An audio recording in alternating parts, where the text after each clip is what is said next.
Well, it's official. Bug Jam is officially starting on the racetrack. Here we go. Dave Waldridge and myself in the tower. Going to call some Run What You Brung. We've got some fast stuff coming up a little bit later on. But this is Run What You Brung, and it is the Hulk MX-5 making an on-track appearance straight away. Now then, if you're a little bit confused going, oh, hang on a minute, they said it's VW Run What You Brung only. We got a Mazda down there. Yeah, I was going to say definitely a Mazda. The reason being is that it's also open to race teams that are racing this weekend. And of course, the Hulk is one of those cars that will be racing. He's running in Sportsman ET. Now then, he's actually looking for a new personal best this weekend. He wants to go quicker. Well, let's say 15.8 is where he wants to be, maybe a little bit more.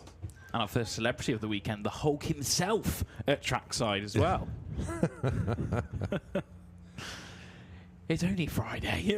It is, yeah. Do not adjust your sets. That is the Hulk down there.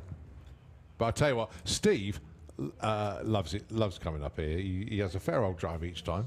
There's normally a story of his journey each time he comes up with car problems and that, but he keeps the car outside at home, does all the work outside, just takes all tools, and he's often taking it apart. As his his TikTok page and stuff like that, and has got all the merch with him this weekend as well. So yeah, good old Steve Mellors, the man, the myth, the legend. There he is, even waving to the crowd. Like, hey, Steve.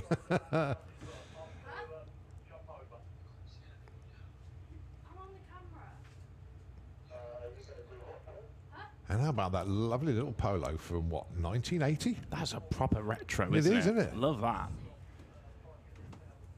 My very first car, my second car was a Polo C Formal E. Remember the Polos? Wow, yeah, back I know in what the you day? mean. I had Yeah, one yeah. of them. It was a little bit newer than that one. That's a Polo L. Look at that. That's pretty cool. All the stickers on it. That car's done the rounds. Yeah, absolutely. I am loving the door cards on the inside because basically the interior has been stripped out. Looking down on the vision enhancement tool, otherwise known as binoculars. So moments away then from kicking off Bug Jam 35 when the tree counts down a big cheer because we're finally underway. Yeah, they're just setting up the timing system. But ladies and gentlemen, let's say good afternoon to you. Welcome to Bug Jam 35, the on-track activities. Good, healthy-looking crowd out there. Now, this is just like our starters, if you like, for a teaser into the main course a little bit later on. So a little bit of track action for you. Don't forget, you've got so many other things going on site today. Bound and Gagged comedy, we've already mentioned that. The big top marquee at the end there is where it would have been, but it's been moved today. So at 4 o'clock, Bound and Gag will be in Fueler's Bar next to the start line. So that's the thing that we do need to advise you of.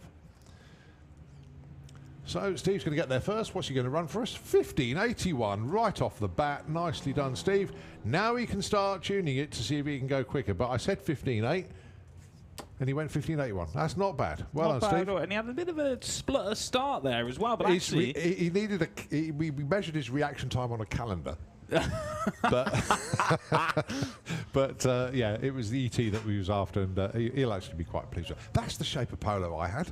That shape. Ah, lovely. Yeah. And that's a Formula E as well.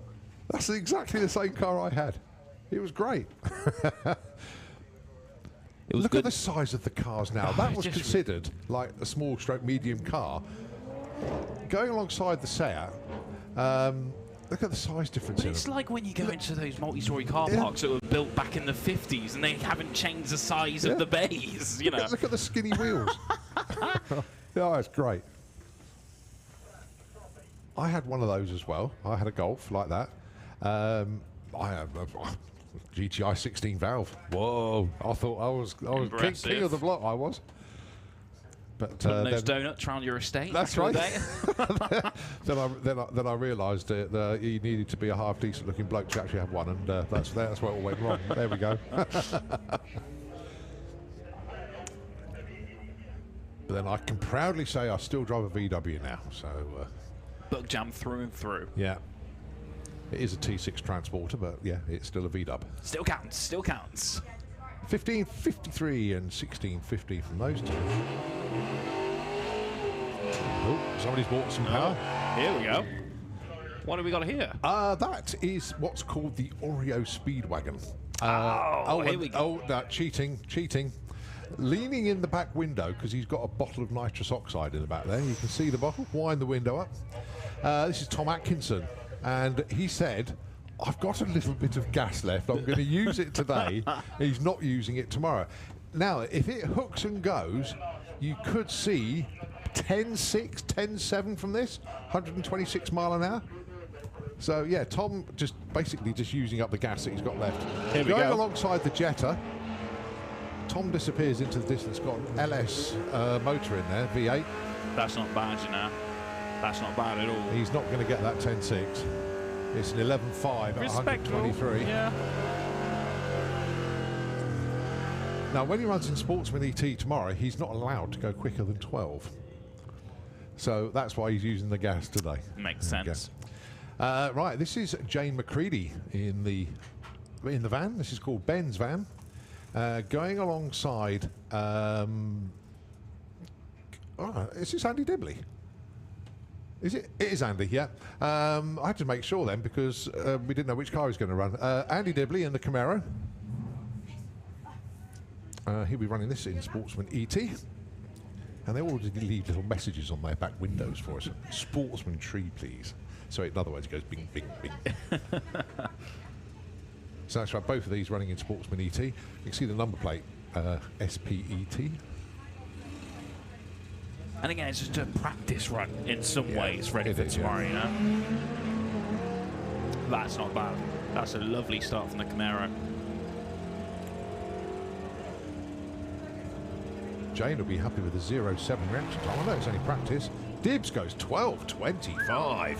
Nice. That is very, very nice. Kirsty wants to get back behind the wheel of that car now, don't you? Well done. But yeah, great run for Tibbs. 12.25, 110. That's almost on the verge of breaking out of Sportsman ET, so very, very good indeed. All right, we have two junior dragsters. Now this is, we got 4 of them here this weekend as a demonstration. We have Jacqueline Bartlett in the Kestrel Beer Lane and Lola Bell Kent in the Autoglim Lane. Now the interesting fact. Go for it. Lola Bell Kent's dad will be racing a Fuel Funny car today. Ooh. Kevin Kent. And Lara, I thought it was Lara, it would be Jacqueline. We have Suzanne Kalin running in Top Fuel Dragster. So there. Wow, it's a family affair. Family affair. So it's West Ham Motorsport and Slick Chicks Racing.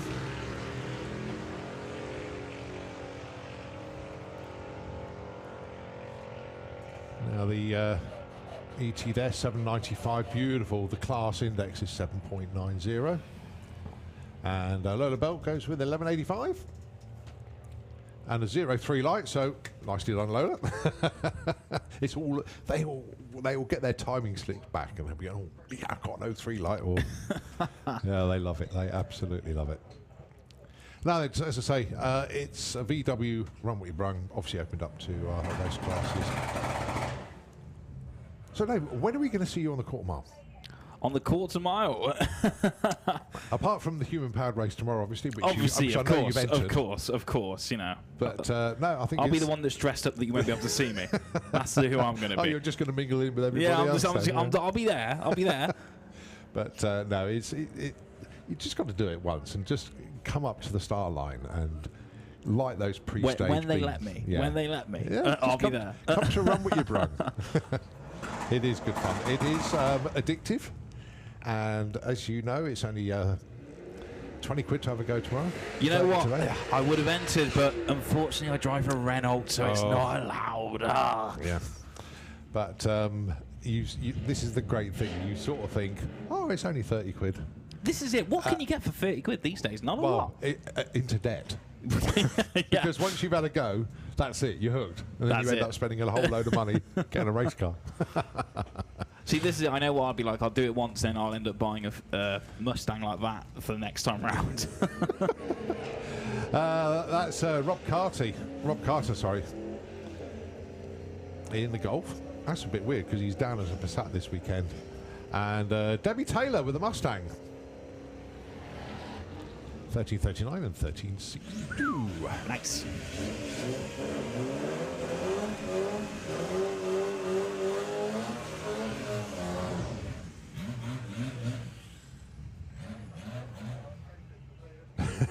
Bruce Harvey with the Greenpeace Golf. You'll see why in a moment. Play on words. And the Audi TT. Now, the thing is, Audi TTs have become affordable. Yeah, see, they're more in that little price range now, aren't they? They are. Whereas you go back up about 5 years ago, maybe not so much. You know? But you can pick up like an H-plate Audi TT for about £1,000. Oh, easily. Yeah, easily. so they become quite attractive proposition to turn into race cars. There goes Bruce, doing his bit for the environment. There.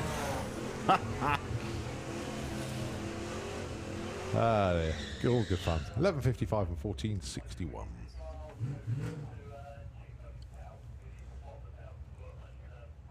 Right, another one of our sportsman, or two of our sportsman races, Camaro and Trans Am. That's Troy in the Auto Glim lane, and that is Gary Lake. He's the leader in the Sportsman ET points chase, so he's looking for a bag full of points this weekend. So what they're doing today is obviously putting practice runs in, but they're also conscious of what numbers they're running.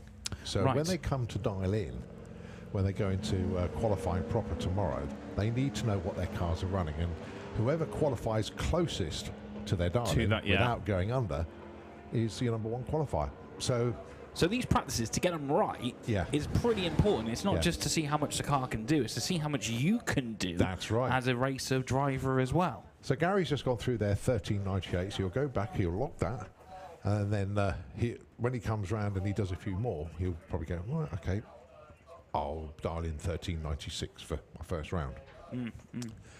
Get a banker. In other words, he's going to get one pretty close, and then he'll just fine-tune He'll find that right time ready for tomorrow. That's it. That little Polo's back already, hot lapping, which means the lanes are relatively empty, but then you have a look over there, you go, whoa, there's quite a big queue.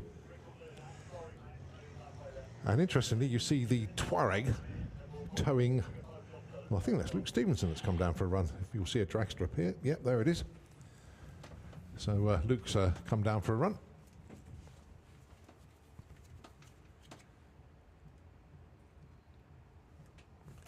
Now then, the time. Let's have a look at the time. 22 minutes past 12. On site, going on.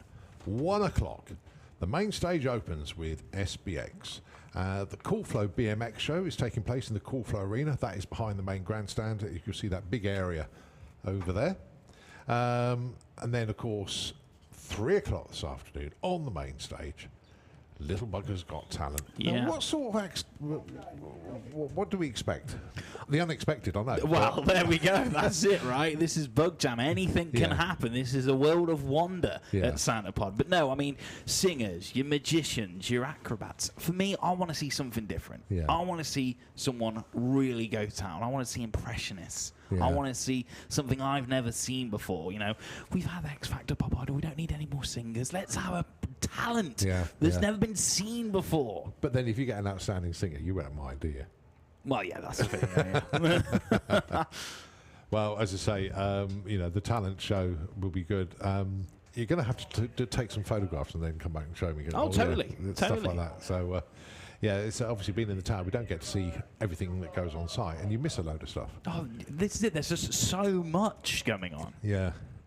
Obviously, don't forget, Bound and Gagged, not in the Dance 10. The Bound and Gagged comedy is going to be in Fueler's Bar, next to us here, by the start line, next to the main sort of catering area.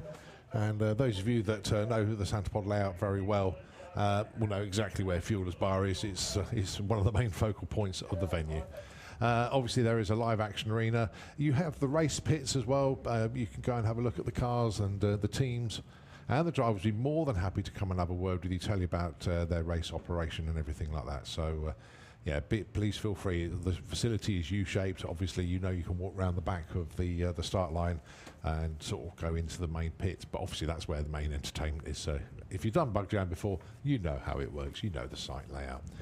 And I hope, Oh boy, I hope your Kings and Queens outfits are going to be my word, epic. here we go. I'll tell you what, if I don't see a pack of cards with like Alice in Wonderland and the Queen and stuff, that's what I want. That's what I want to see. You've got to think outside, well, outside the packet of cards, but outside the box. Hey, there we go. Kings and Queens is the theme this year, and really looking forward to seeing what will appear later. And don't forget the human-powered race tomorrow. Always a highlight. We have got to have some Kings and Queens in the human-powered race. We've got to. We've got to. It's just got to be done. I really look forward to it. Now, you know we have awards. Obviously, We do. the fastest, but also like the best appearing. And I'm not saying a king or a queen is going to win it, but you stand a good point. Slightly better chance. Slightly better. Yeah, that's a good point. You stand a stronger chance if you stick with the theme. That's all I am going to say. But just bring your A game to the human-powered race tomorrow, please. It's going to be a lot of fun. I know we have our usual competitors that take it very seriously, but nevertheless, going to be absolutely fantastic. Right, Steve Mellors back down for another one. Let's see if he can beat his 15.81 from earlier. His reaction time was way better. Oh, way better. And he goes 15.84. He dropped 300ths that time. Ugh. Right, we need to stage him very, very shallow so he gets more of a run up. So we'll see how he gets on. Pick your Jetta.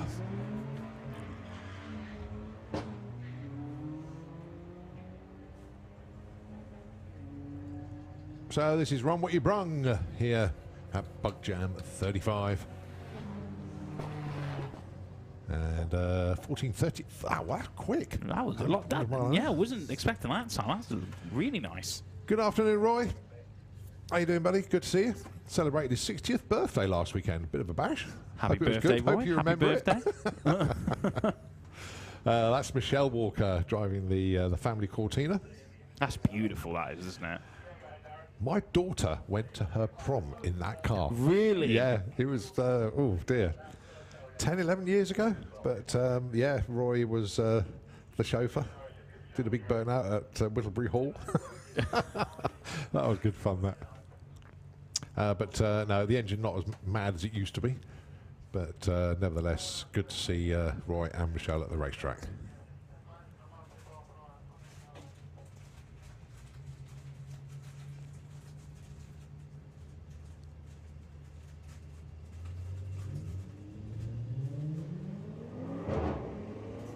Oh, that's nice from that seat up.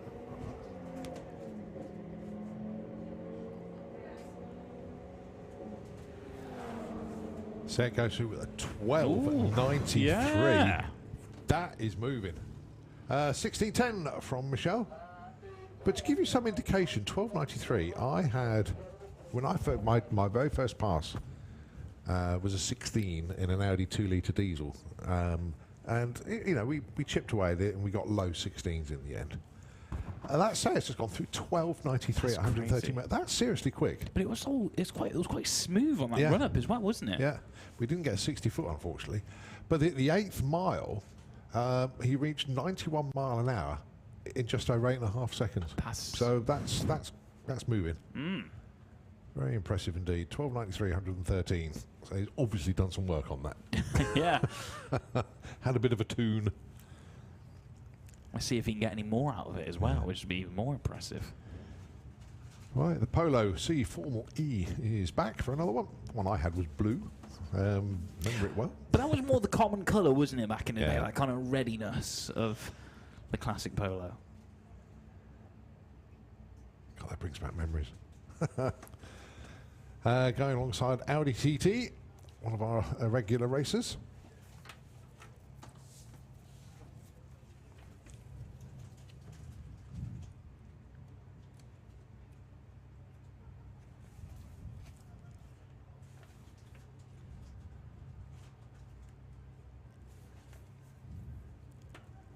Just a little bit of fluid in the Kestrel beer lane that they are just attending to before Justin takes the Audi TT up to the start line and puts his run in.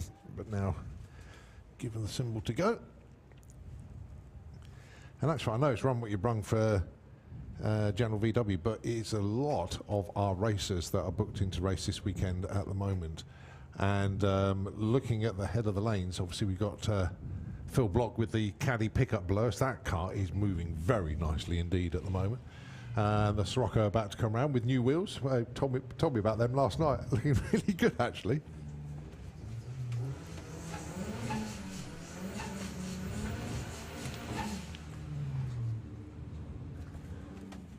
So the H-plated Passat, oh dear, Sirocco, John with nice new set of rims on the car. Phil Block with the caddy, 11.5 second caddy. Oh my word! He's taken the rear tailgate off, so it's less weight on the back. He's put a net there instead.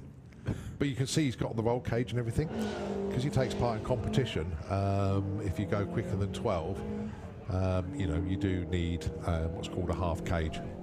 So obviously that's what Phil does. I think you see he's trying to put as much weight as he possibly can in the front of that as well, but give that downforce. Look, 11.9 again there. Yeah.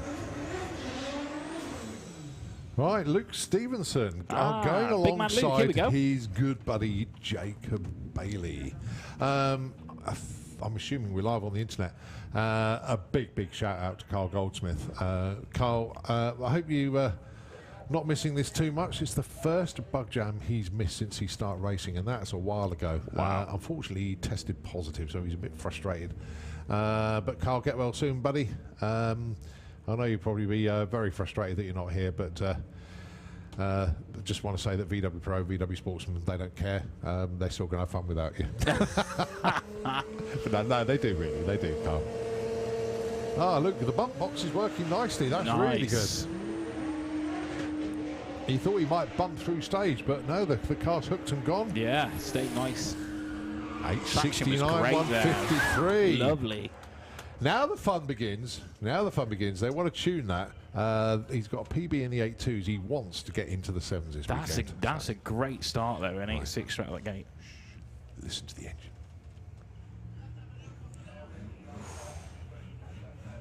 Can't hear it. This is electric. Really? Yeah. I was waiting for like a big kaboom or something. No, it's nothing. This is Current Racing. Wow. With their VW Beetle. Fair to say it's still in test and development mode at the moment. This car will absolutely fly once it's all good, but I would think they're still in the 10-second zone at the moment. I could be proved wrong and they'll suddenly start turning the wick up, but oh, huge wheel spin off the line. So obviously that's going to hurt the ET on the run. But once it's got going, though. Yeah. But it's all about test and development with this car. 12.99 104, but they lost a bundle of time with a wheel spin at the start. But all electric as well. Yeah.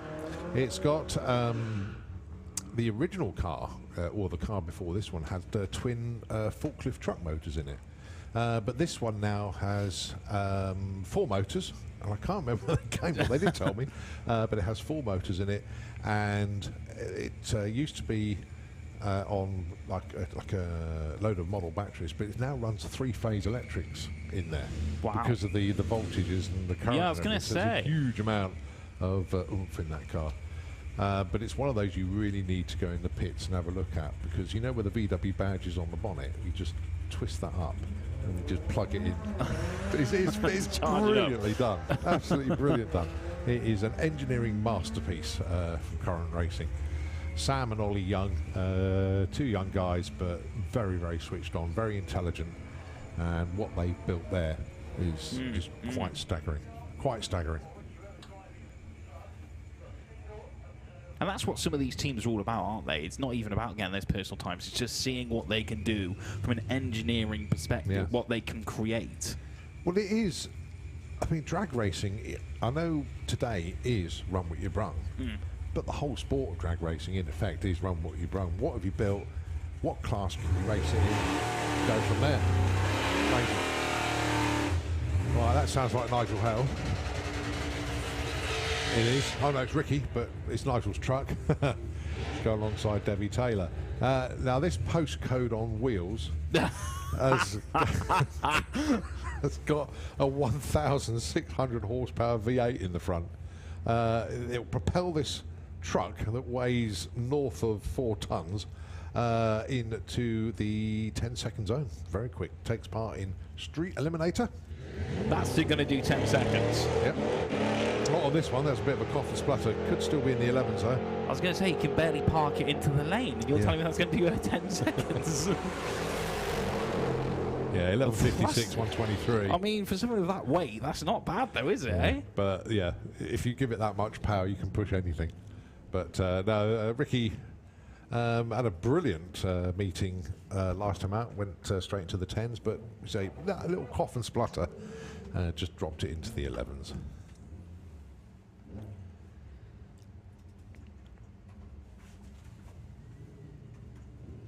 Great to see the pairing lanes so chock-a-block. Good to see the sun coming. Look at that, yeah. Look, they're all getting chock-a-block now. Lovely stuff.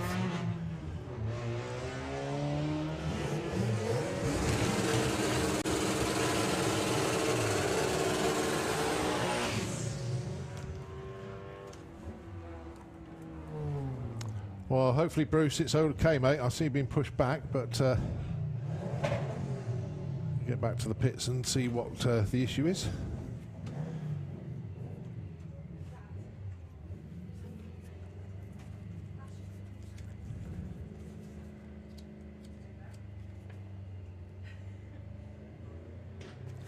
Right, little Volkswagen up. Charlie Roberts. It's an amazing thing. He's got a 5-pot engine in the front, but it's got a wiring loom off a 6-pot.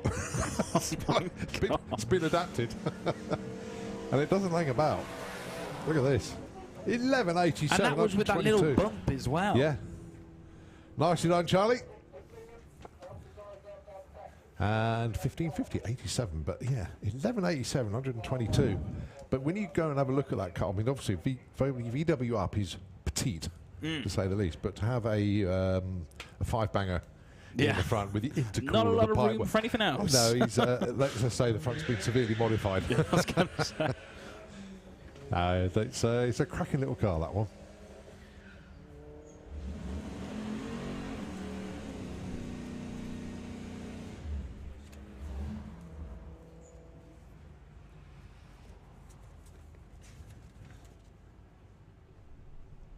So Laurie Ansler going through with the Skoda.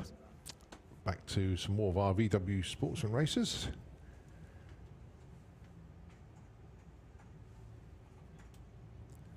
Thomas Circuit from Buckingham with his Lupo going alongside Gary Lake, who runs in Sportsman ET with the Arabian Night Firebird. Now then, Gary, if you remember, went 1397. Oh, 1398. He's on the screen there. Bro. Now then, he's going to do another run. How close to 1398 will he be? Will he get a little bit quicker? Will he get slow? But it will just give him all that information that he needs.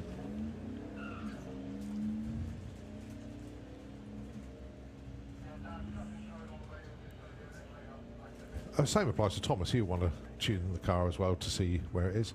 So 1398 before, 1410. There's a 1200ths difference. That's quite big. So he'll go, what did I do differently? Did I shift at a different point? Or yeah. So he'll try and get it a bit more precise. There's so many different variants to this, isn't there? You know. Yeah. So Michelle Walker and Steve Mellors back round ones again.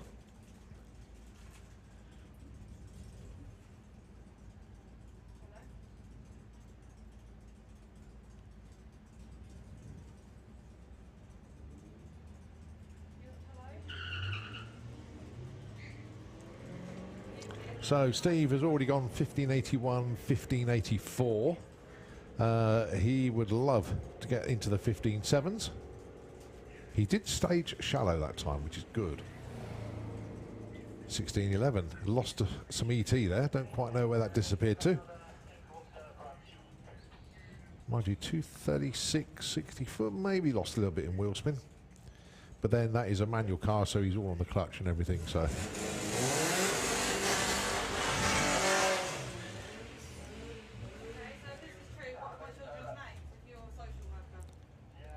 All right, Steve Matthews with the...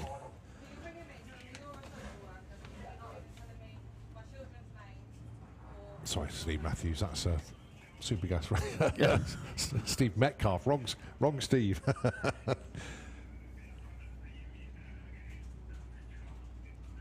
And that's Reece Finney with the Lupo.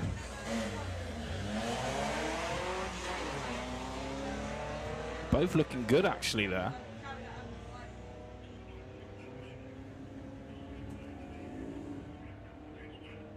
Yeah, Steve's actually just moved house. He used to live in Milton Keynes and had to keep the car outside, but I think his new place has got a garage, so the car is now kept undercover. Well looked after.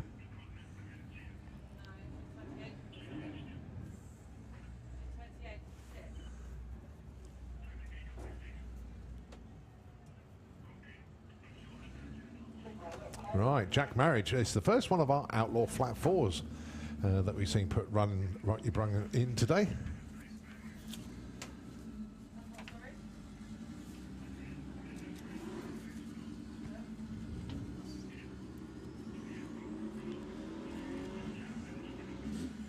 Bit of a slow start there. Yeah, that hasn't gone to plan, unfortunately. No, for young Jack. something's not happened there. It's almost like something didn't quite engage at the right time. It's just stayed at that kind of slowish pace. But the good thing about that, it's happened now, not later on. Yeah. So they can get that back to the pits. And the other great thing about Outlaw Flat 4 this weekend, there's so many of them running very, very similar setups. So whatever the issue is with that, if they haven't got the bits, somebody will. Yeah, and this is what it's all about. It's that Santa Pod family, all helping each other out. Yeah, that car will definitely be back out without a shadow of a doubt. I mean, we've seen it before where we've seen a car that's just broken down and everyone else is fine. Then you've got about 5 different teams working on the car all at the same time. What they do.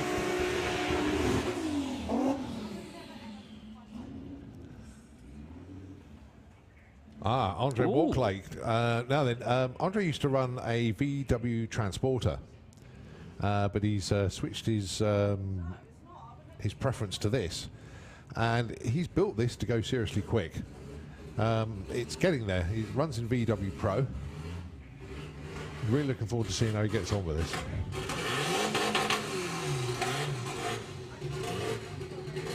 Sorry, Paul Walklake. Sorry, different one. Lots of wheel spin off the line. Pulled the car over to the right.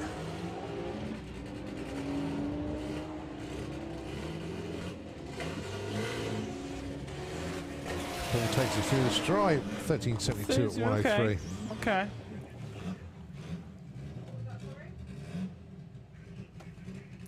Right, Dave Wheatley with a double cross Outlaw Flat 4 entry. You just know he's going to make use of those wheelie bars, don't you?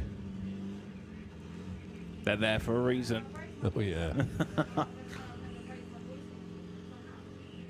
If you got it, flaunt it, I say.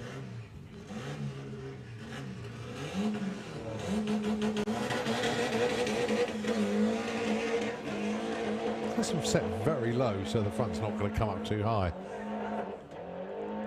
Oh, that's slipping. Yeah. Still goes 11:18, 123. And you think of how much bits there were in that run that could have delayed him. That could have easily been a 10.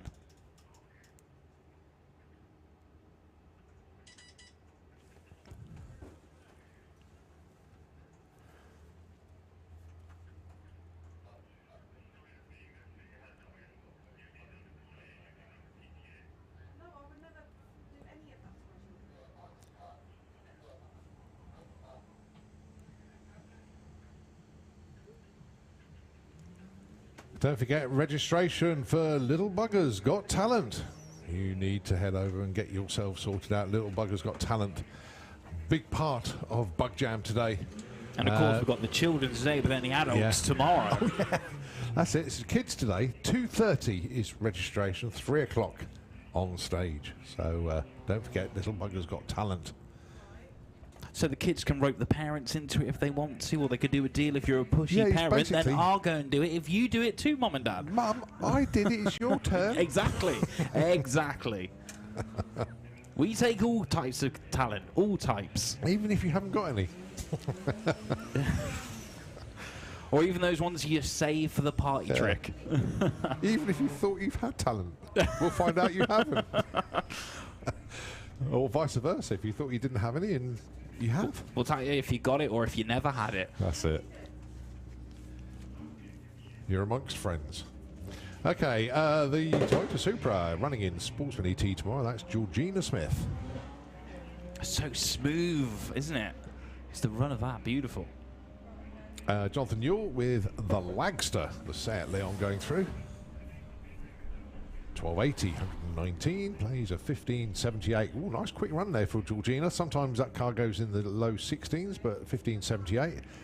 That's going to confuse the dialing a little bit, but we'll see how that one progresses. Well, Polo getting some runs in, isn't it? Absolutely. I think it's like the third time round now, isn't it? Could be, yeah.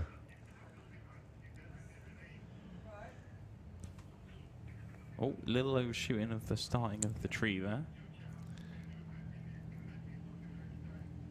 Oh, that's right. Yeah, they only had one reversing light because the other side was the fog light.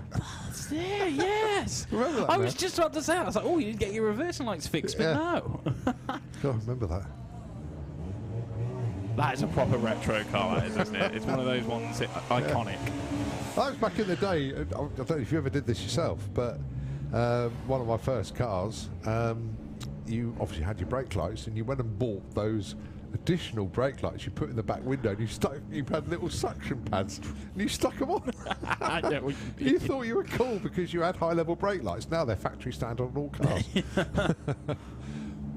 Oh dear, things you remember from back in the day. Ah, here's this very quick 11-second Seat.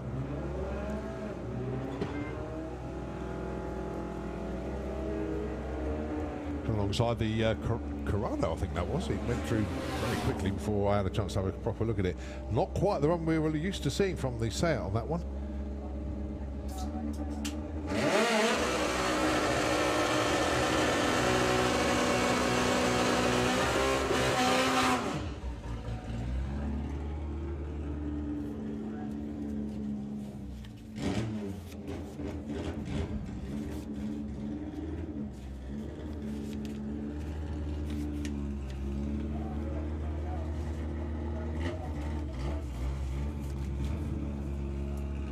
Right, Frederick from Saint-Amand. There we go. One of our foreign visitors.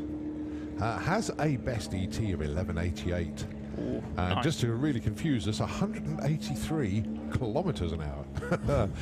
Tells you that obviously where he runs, they measure the speed in kilometres, not miles per hour. Going alongside Jane McCready with Ben's van.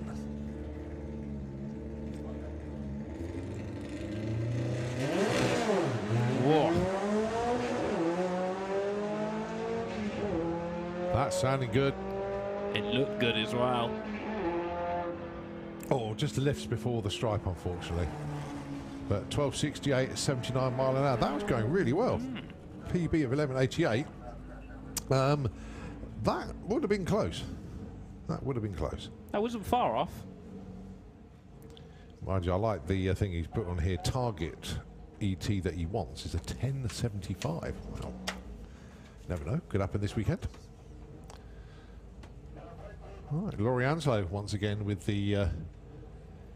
well, it should be Lady Baja, but no, we've got the Octavia at the moment. Alongside the Menopause Audi TT. That's moving nicely.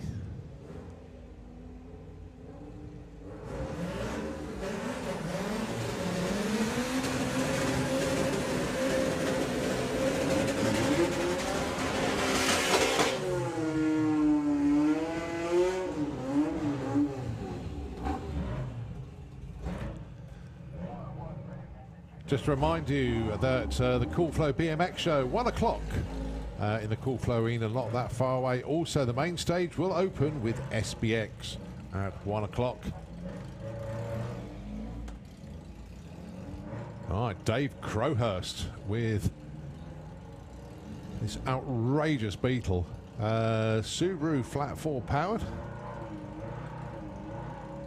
This thing don't hang about. Whoa. Here we go.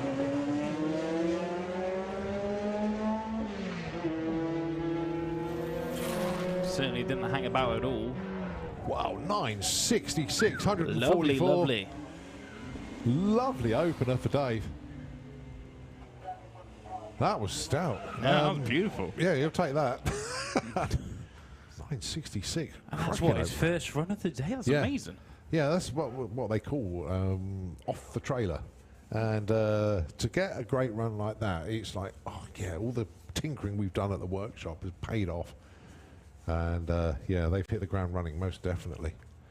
Right, can we see a 15.7 from Steve Mellors? That's what we want. I know he wants to go even quicker than that, but we want a 15.7 because it's little steps. He's been 15.81 so far. Come on, Steve. Controllable wheel spin. That was good. That was probably the best start so far. Yeah, that was good. 228 to 60.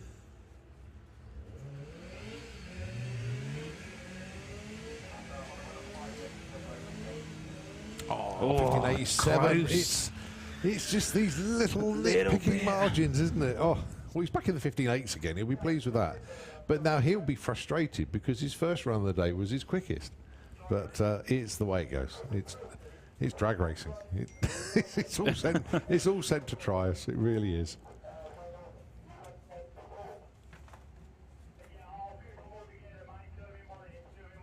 Right, Reese Finney from Buckingham once again with a Lupo. Unfortunately, I don't know who's in that lovely Mark 1 Golf. That's gorgeous. Lovely paint scheme. Oh, taking a lot of time over that. I would imagine that will appear in the show and shine. Very nice looking car. Oh, problems for Reese, unfortunately. There's always such a great competition as well, the show and shine. Some of the bodywork there is just, just magnificent. Make sure to come and join us there tomorrow around the main stage for show and shine. Beautiful. Now, Reese has got that sort of problem where he's still going. I think he's probably stuck in gear. This is like bizarre things where, the gear sticks come out. You do get crazy things like that you think, I can't change gear because it's stuck, or the clutch won't disengage, or something like that. It's one of those. Do you get more annoyed that it's a big problem that's gone wrong, or is it more niggling when it's something small like that? Like, I ruined my time. No, I think you'll be relieved that it's. Yeah, I suppose so. Most definitely. Yeah, it's the difference between 15 minutes work and 15 grand's work. Yeah.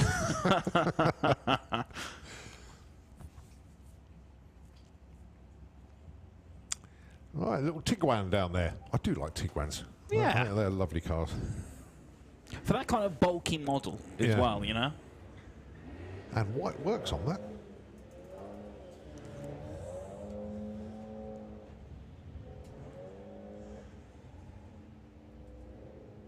And the car in the autocam lane is obscured by black smoke. We can't see it. 16.56 for the Tiguan, 17.26 for the Cloud.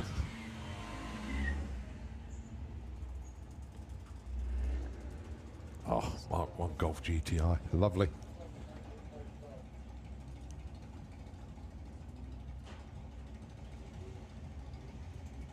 Straight out the 1980s.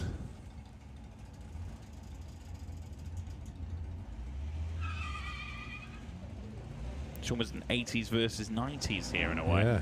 Yeah, yes, you're right. Looks like the 80s is going to come out on top here, though, with this time. Let's see what they get. 16.59 and 18.10. When I had my Mark 1 Golf GTI, my throttle cable broke. Oh. I thought, what's happened here? And it literally was a cable that had a 90-degree L shape on it, and it went through a rubber butt on the back of the throttle cable. And basically, because I hit the throttle so hard, the cable just popped out the holder. Couldn't work out what had happened.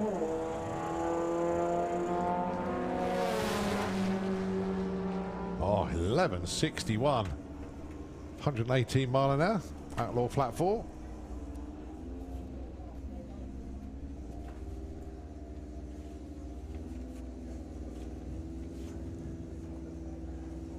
So Paul Bate, a nice looking run there.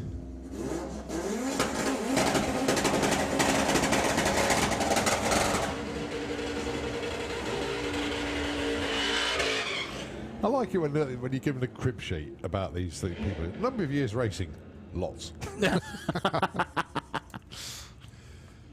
Doesn't want to give away his secrets to the opposition, that's what it is. I like the way he says number of years racing lots, but he's put his date of birth down, so we know how old he is. He just doesn't want to admit how long he's been doing it. But who's he keeping that secret from? Well, I don't know. The competitors or the other half? That's the question. Right, Debbie Taylor once again with the Mustang. Looking to get to the low 13s, the Mustang. All right, Mark Taylor running away with the biggest run for him. Look at that. 10.68. And a 10.5. A 13.5, sorry. Very nice. Debbie Taylor's team just spat their coffee out with a 10.5. Wow.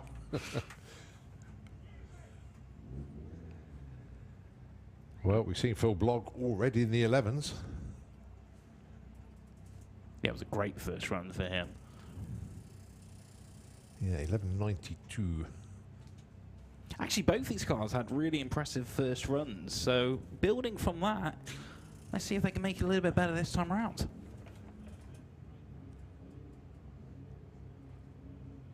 So it's Ben Mace with the Audi TT. I'm watching the ET on this one quite closely, actually.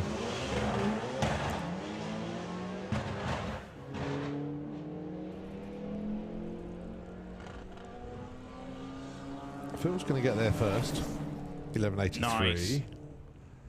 12.09. I think you may see Ben changing classes this weekend because he's down as VW Sportsman.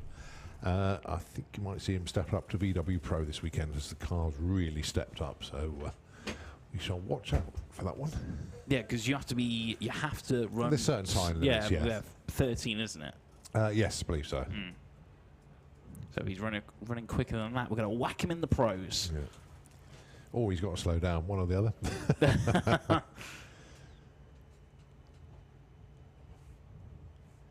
other. So yeah, Rob Carter with the Golf, nicely away from the line. Now Rob has actually got a VW Passat on the go at the moment, and when that comes out, it's going to decimate all. But until that car's ready, he's in the Golf. 13.09 at 108, pretty much stock looking. So that's obviously had a remap and a tune and everything. Very nice. Hey, my car's back. Value for money. And looks like Steve Mellors is back again. Getting their 30 quid's worth. The question is, though, will the Hulk run in the human race tomorrow? I very much hope so. Question. I very much hope so. We need to hit his Facebook page saying we want the Hulk in the human-powered race tomorrow. And I'm sure there'll be other superhero outfits. Get them all involved. We can have the whole Avengers running. Is the Hulk in the human-powered race tomorrow? He can't hear me. Did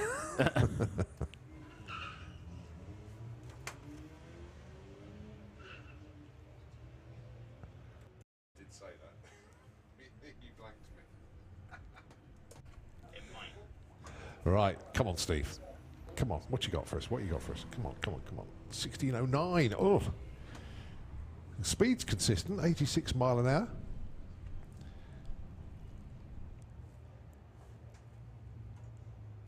All right, the menopause TT's back round once again.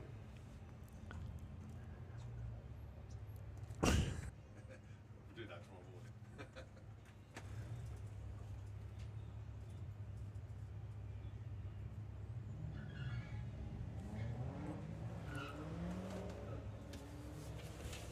Right, so the Lupo and the TT.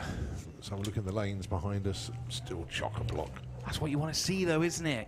Chock-a-block to the brim of people getting involved. It's only Friday. Still 2 more days to go of it. Of course, Run What You Brung again tomorrow. Yeah, only up until 1 o'clock. Today's a full day, really, isn't it? Yeah, pretty much. That's why it's cheaper tomorrow.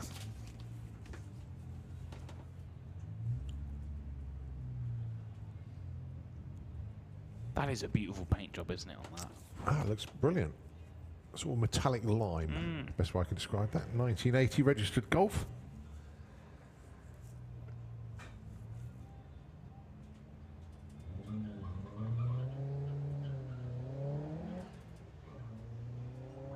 I used to remember getting sunroofs fitted to cars that didn't. and he used to like just get literally a saw, just cut a hole Yeah. out, put the rubbers in, put the glass in, off you go. And then it would leak about a year later. Yeah, not even a year, some of them. Yeah. Oh, the rubber split, mate. That's it.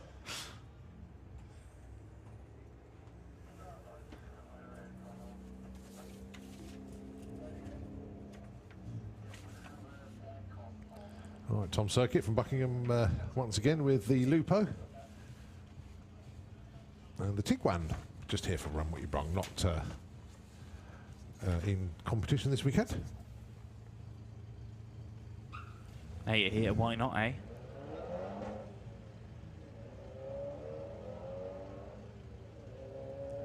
That Tiguan's looking good as well, you know. What's that? Good cars. 49. Wow, that's Yeah. that's quick. 1488, 101. I better have a look through the VW Sportsman entries just to see that it could be if there's a Tiguan on there that hasn't got a race number on the back window yet. So I was you going never to know. say, because when that goes back to the pits, I'm sure a few people are going to be nudging them and pulling their arm a bit, saying, "Oh, why no, not?" yeah, they you know do. what I mean? Yeah, That's- come that's on. what they- We're that's impressed what with what they we do. see.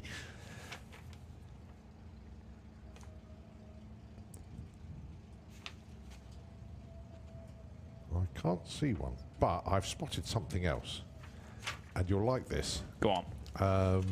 In VW Sportsman, Paul Jackson has entered a Volkswagen T25 Westphalia. So that's a camper, and he's called it. Get this.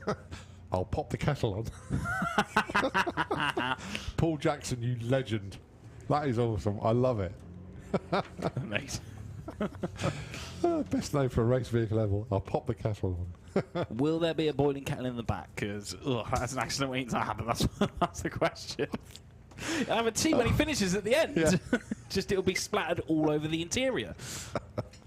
Yeah, it's a tea 2.5, not 2.5 sugars in my tea. That's it.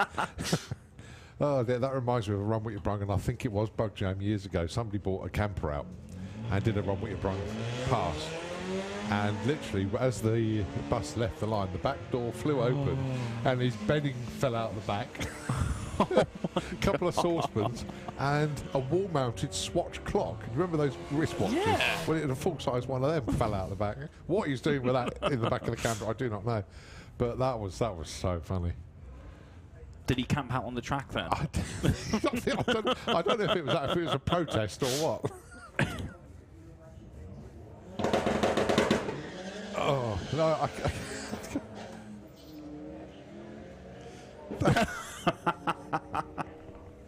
Maybe that's what he's doing, timing it with the big clock. Yeah, maybe he was boiling an egg. The timer fell out the back window. Oh dear, craziness of Bug Jam, it really is.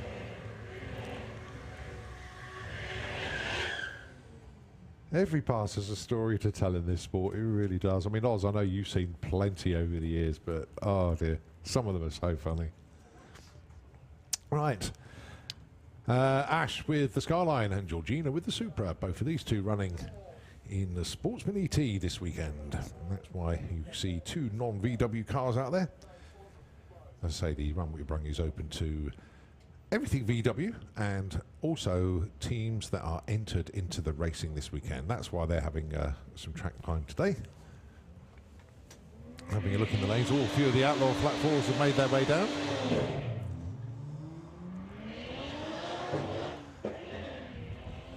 It was a little bit of a slower start from the Skyline, but then once they got into it, overtaking the Supra. Yeah, Ash is, it's getting that car to move off the line. It's got all the power, but it doesn't always apply itself very well. No, I remember Ash from last year with that Skyline, and it just didn't seem to have that consistency. It doesn't.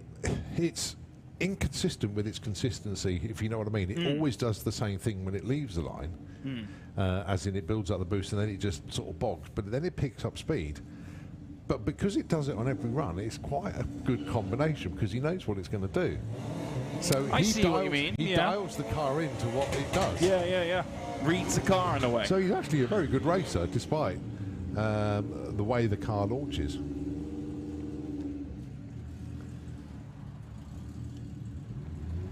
1661 and 1905.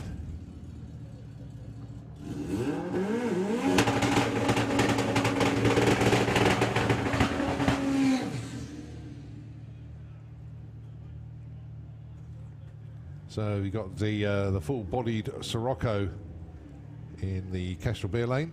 I love the body kit on that. It's awesome, isn't it?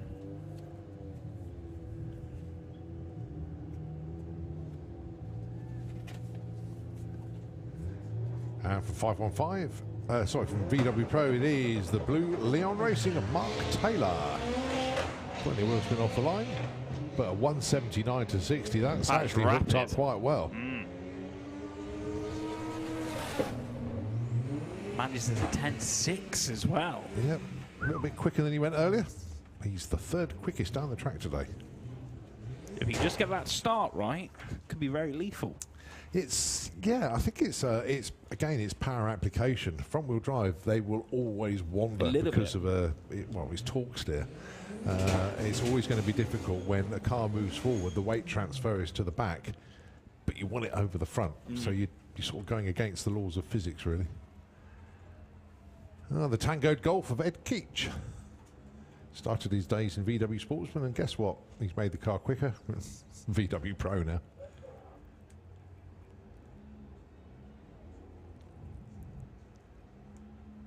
And the Jetta. Enormous boots on the Jetta's always remembered. Yeah, because it kind of goes underneath the back seat, doesn't it? That's right, underneath the parcel shelf, right away to the back seat. You can get 6 bodies in the back of that. Well, it's a way to keep the weight down. Keep it glued to the track, I suppose. Yeah, no more weight transfer to the rig because it's already on the rear as it is. Still goes through with the 14, 100 miles an hour. That'll do.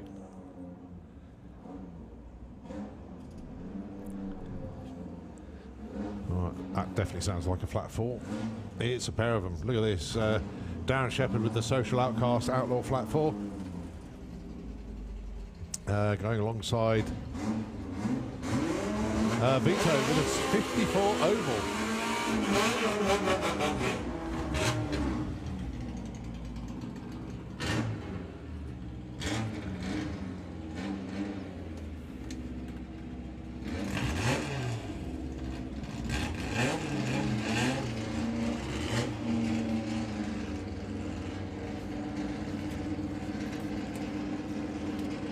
So Vito has a best of 11.3. Darren Shepherd with a Social Outcast Beetle, best of 11.31.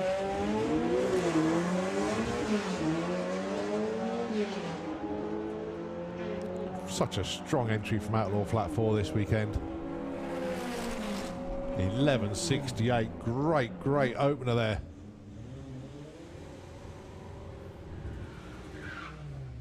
Looking at the speed, 115, it's only 2 miles an hour under his personal best on the speed there. Incredible for a first run. Yeah. I mean, realistically, as a racer yourself, what would you be looking for? What would you be happy with as a first run? 'Cause, I mean, obviously 11's incredible, but as a standard, what are we looking for here? Probably a couple of tenths off my best. Okay, all right. Because you want to sort of make sure everything's working right. So, yeah, a couple of tenths. Yeah. But then it depends on the wind direction, the heat, how the car's performing, that sort of thing. But yeah, I would say a couple of tenths. I've never been asked that question as a racer. I'll take that. Thank you.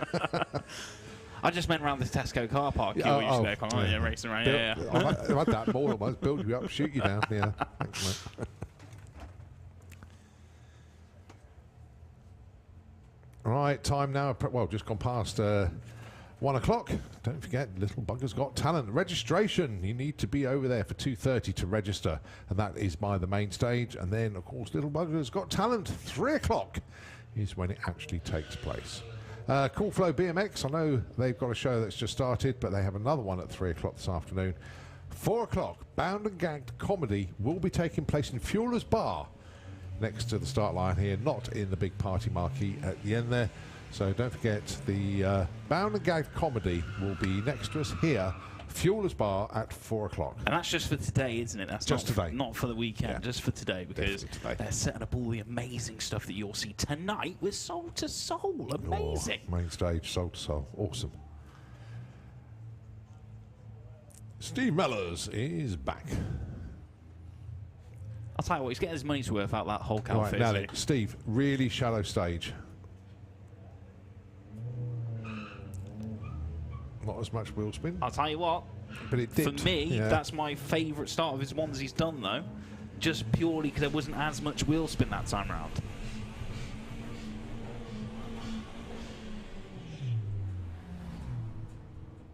And it was his worst run of the day. Yeah. I would say it was 60 arguably his foot. best start, though. Yeah, I think it just dipped because you saw the car launch and then it dipped and then picked up again. Yeah, so he just- did lose a bit of momentum there. So, and that just compounds as the run continues and ends up just being that little bit slower.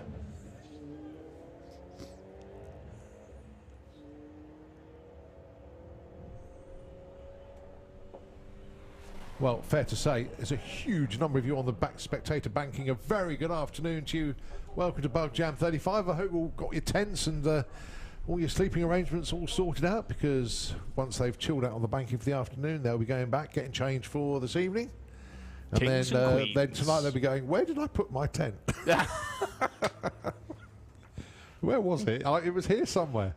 So please, folks, remember where you're camping later on. It's between over there and nowhere. That's it.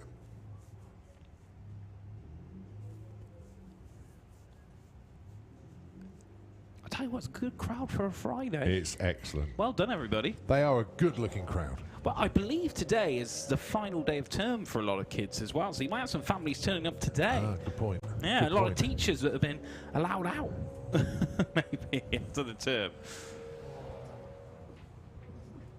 Folks on the banking in the grandstand, hands up if you're bunking off school today.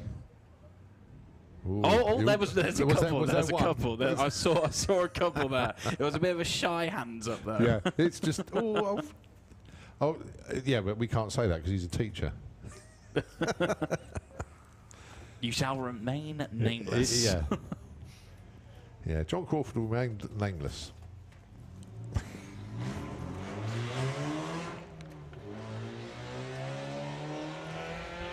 Don't forget, 5 o'clock this afternoon, it will be a break on track for half an hour.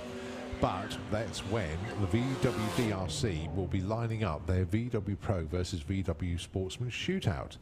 There'll be 16 pairs of cars going up the track. In each lane, well, there'll be a VW Pro in one lane and VW Sportsman in the other. And whoever wins scores a point for their team. Right. The first team to score 9, in effect, because you've got 16 pairs, Okay. wins, and they've all put money into the pot, and that money will then go to that respective class for eliminations on Sunday.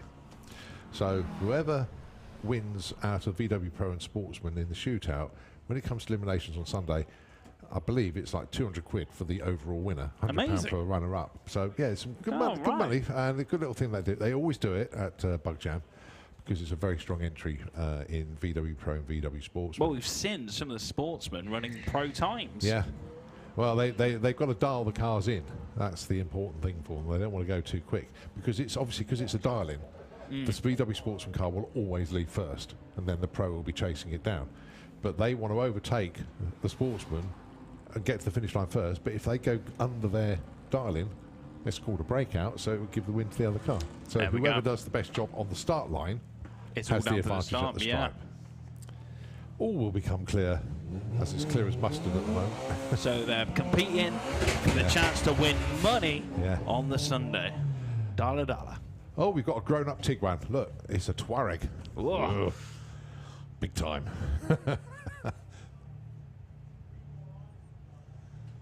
I like what the timing crew have done here. They just put oomph on the screen because they get up space for 4 digits. Well, the Corrado trying a lot harder. That was wheel spin all the way past 60 foot there.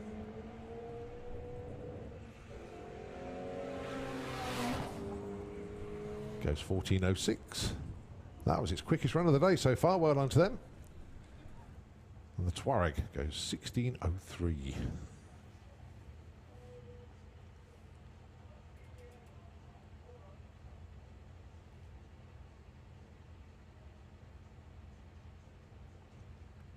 Don't forget, please visit all of our traders that are here this weekend. There's plenty of them. From arrival photographs, I've seen quite a few stands selling that. And you could get T-shirts for all sorts of occasions here. Loads and loads and loads of T-shirt sellers here. I've seen a few parts as well. Yeah. Where you put a deposit down, ready for maybe something. I mean, you don't want to be carrying home a massive V8 engine, but you can put the deposit down now. Oh, yeah, but you can buy anything pretty much VW here this weekend. VW doormats, VW decals for your cars, that sort of thing, traded. And one of the stands I had a good look at last night was the guys from Total Call behind the main grandstand. And they've got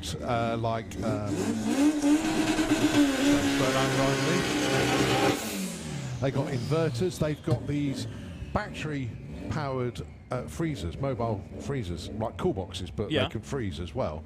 And they've also got what's called it's like a Total Cool. It's like an airflow cooler. You put put water in it, and they are some really, really nice stuff. They're behind the main grandstand. Could have done with that Monday. Yeah, Tuesday. Well, I bet they sold a few. I know they're here this weekend. They've got plenty of stock here. So I had a great chat with Jonathan. Him and Adam are running the stand.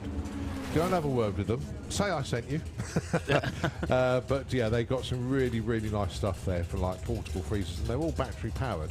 Or the inverter you can charge up, and that will run the freezer for like hours and hours and hours on end. But for a better description, for more information, pop round and see them. But yeah, really, really good stuff.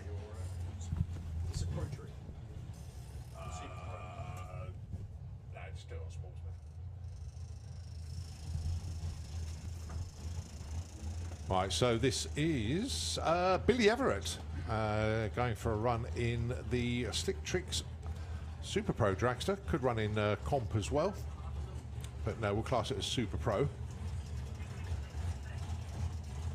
Now, Billy, former national champion in Junior Dragster. Oh, wow. And has raced in Super Pro, but this is just acclimatising himself back into a dragster once again, because it's been a little while. That's his dad, Johnny, down there.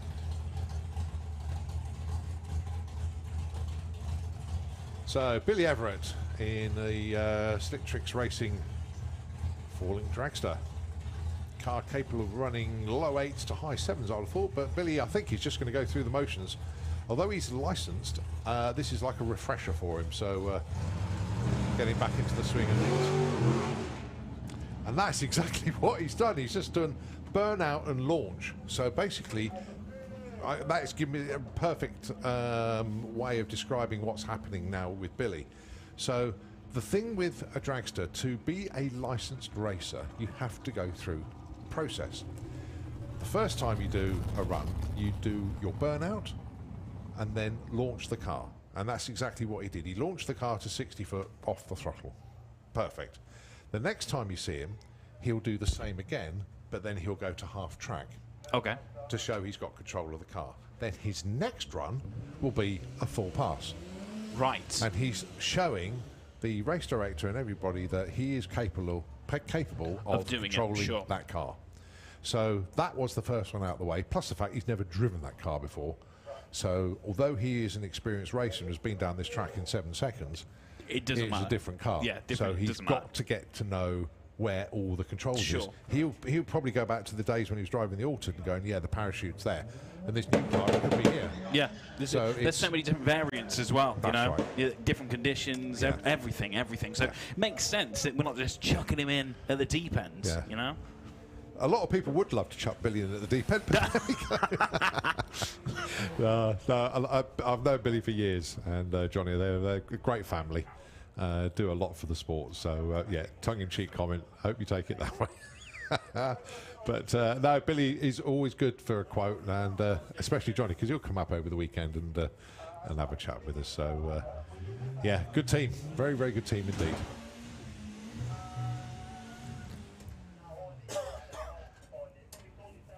Right, just over an hour. Two little buggers got talent registration. Need to get over to the main stage for 2:30, and then the show starts at 3 o'clock.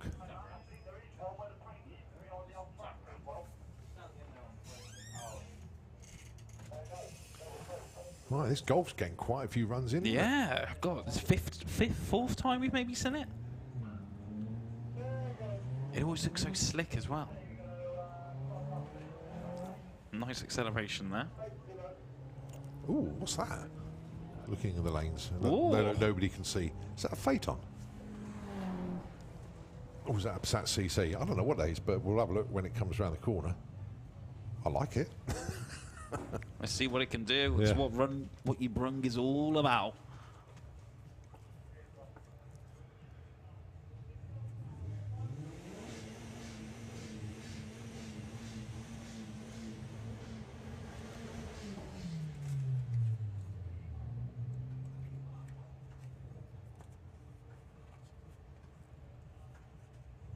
So we've got the Polo and Lupo again.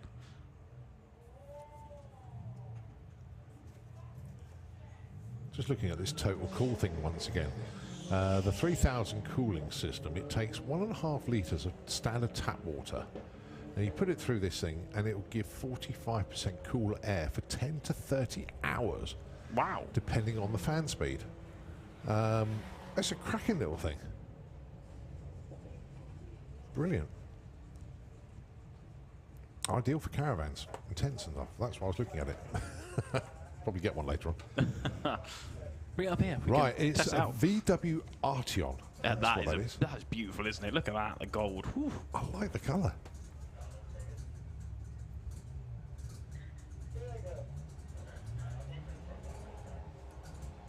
.233 to 60 foot.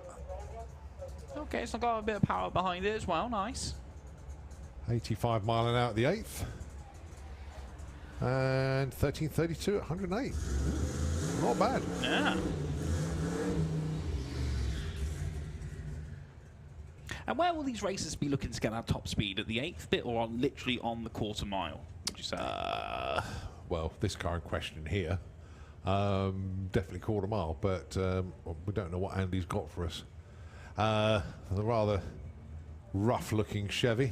And this would be one of those ones that I probably imagine will compete in the Rust and Rat maybe tomorrow, depending. Have you seen this run before? I think I did, but it broke down last year on the 8th. Right, okay, well, this thing don't hang about. Last time I saw it, had a brilliant start, and then it just went... Yeah. Seriously, this thing does not hang about. We'll see. Let's see what Andy's got for us then.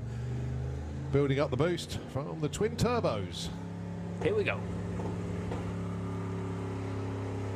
We'll bump it into stage now. Come on, Andy, bump it in. Okay, it will hang about on this one. I think they were just doing boost pressure testing there, I would have thought. Yeah, testing. I thought so. Thanks, guys. But right, it's not very often that you'll see Andy Bond go through with a 14.22 at 80 mile an hour. That was on tick over. But it's what we were saying earlier. It's testing all those phases of the racing.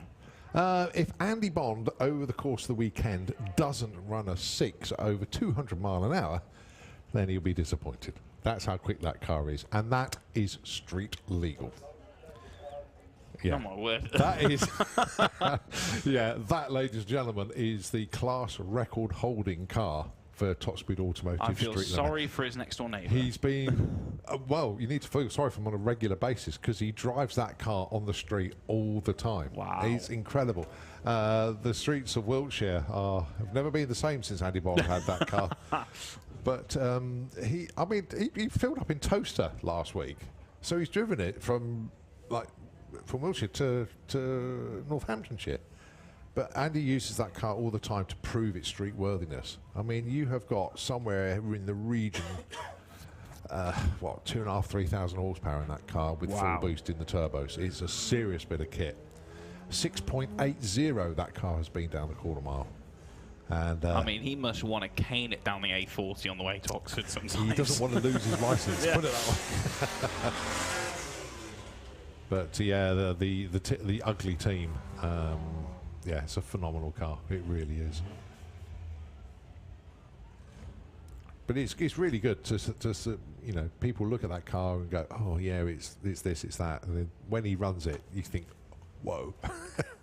But it's when the car runs, it's undramatic because it's so sorted. When that car was first painted, it was absolutely beautiful. It was an incredible paint job, and then because Nick Williams at OCS Paint painted it, and he was so proud of it, but he knew what was going to happen because Neil Melliard came along, who is a brilliant airbrush and graphics, and he does it all freehand. Came along and patinaed it and made it look old, and that was the end result. But that is all painted on. There's no stickers to make it look like that. Amazing paint job.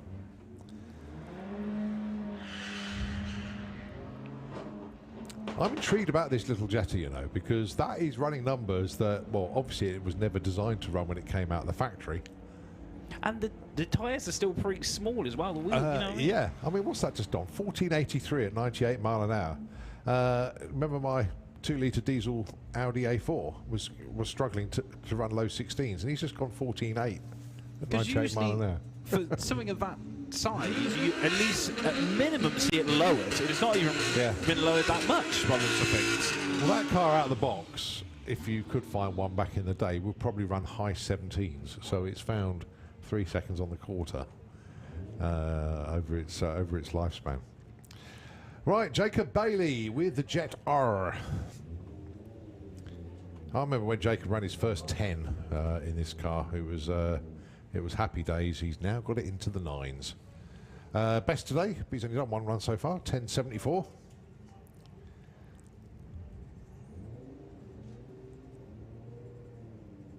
Watch the torque steer as well.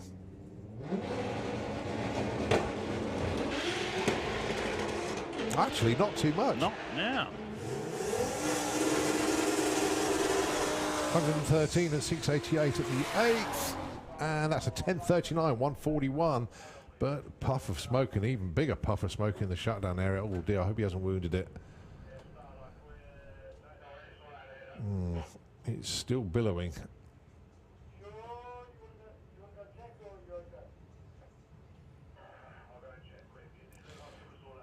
All right, well, the track crew are going to have to go out and have a look at that. Hopefully, that's just a rad hose that's popped off, and that is steam that's coming out of the car.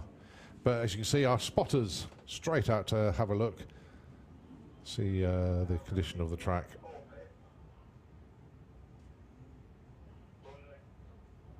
If it is water, obviously that will need a little bit of attention, but no, our spotters have gone straight back in. But good thing is, it's a warm day. So, and if it was just a film of water, that will evaporate straight away. So, fingers crossed, no dramas for our track crew, but even more so, hope Jacob hasn't wounded the Jetta. Oh, Charlie's gone in deep with the little up. You can hear those 5 cylinders banging away there, can't you? You literally can. You look around and expect to see an Audi coupe or something like that. You don't expect to see a VW Yeah, just like a little box. 12.18, but 121 mile an hour.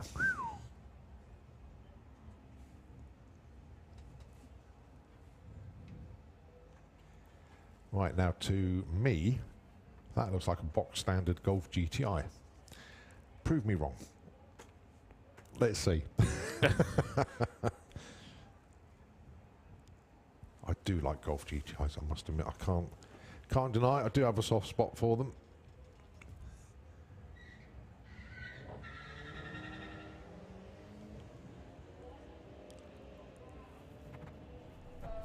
All right, 8th mile for the Golf GTI, 9:05 at 82 mile an hour. At the stripe, 13.91 at 1:01. That's where I thought I would expect it to be. So, yeah, it's still nice. Still good, yeah, 1:01 on a quarter mile. Yeah. The thing is, though, the new Golf Rs now do a stage 1, stage, whatever you call them. I don't know. I'm not a tuner. but they can go seriously quick. Seriously quick. Right, fingers crossed. The Outlaw Flat 4 going to have a much better run this time round. Jack Marriage.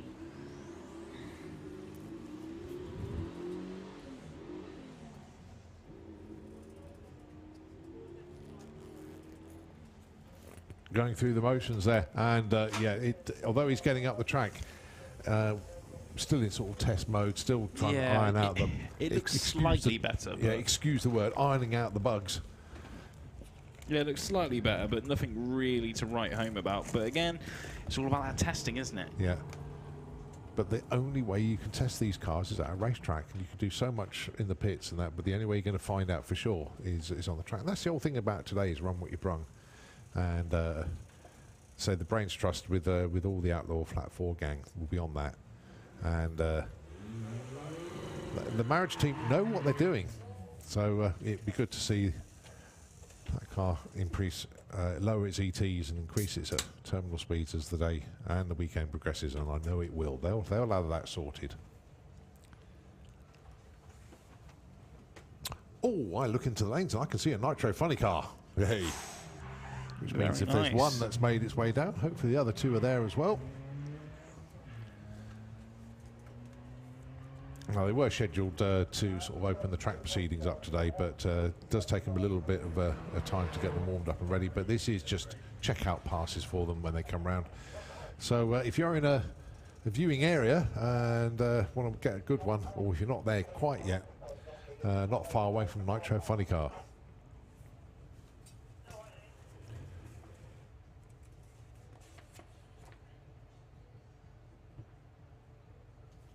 Right, Jake Fronda. TT, look at this thing go. The TTs managed to somehow stay on the track so well every time. Very nice. That's and 11 on 122. Flying. That's not hanging Flying. That's Ash. That's definitely Ash. Yeah, we can hear it. Going alongside the Hoonigan Mark II.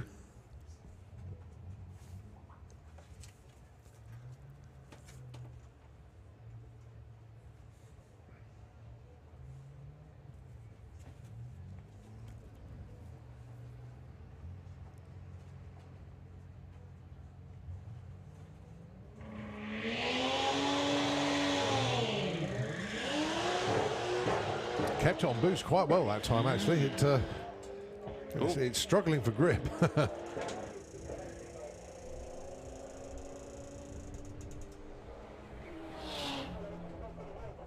1467. Still hit 101, yeah. Yeah, first phase really nice, and then it just lost that little bit of control there.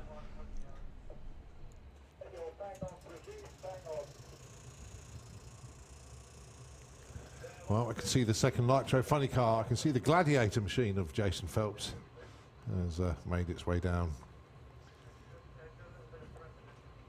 So, that's interesting. Some of the Pro Mod teams have making their way down as well. Right, I'll tell you what, we'll just take a little breather from commentary just for a moment as our track crew just doing a little bit of prep work down there. And our track crew just going to do a little bit of work down there as we know what's coming around the corner next. So, Nitro FM, if you can take the airwaves over. But when we come back, it's going to get very, very loud indeed. So, folks, you want to get yourself into a good viewing spot. We'll see you shortly as we continue the fun here at Bug Jam 35.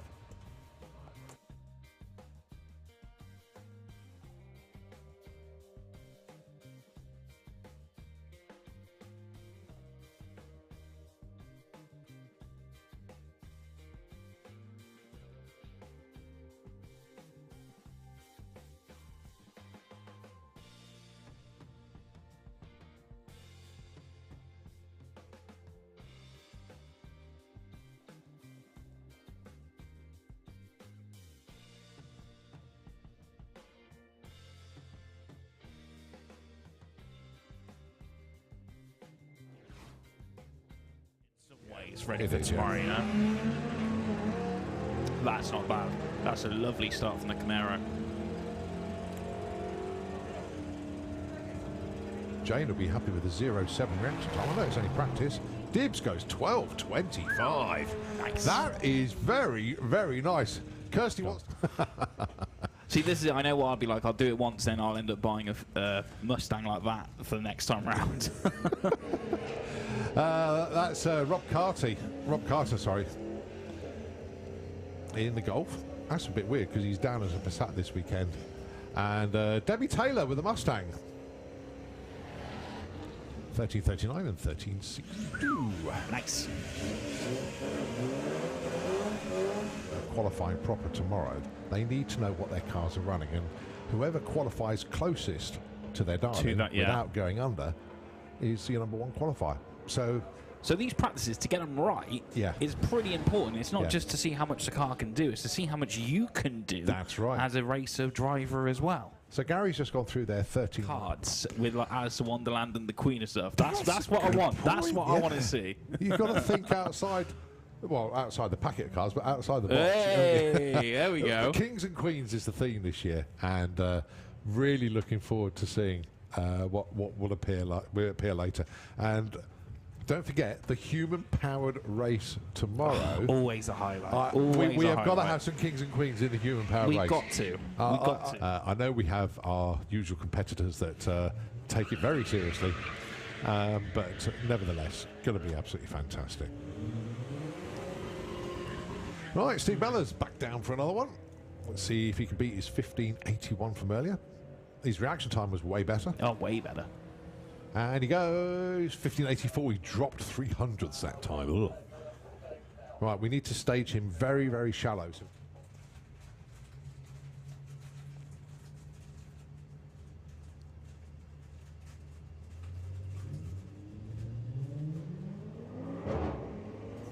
Oh, that's nice from that seat up.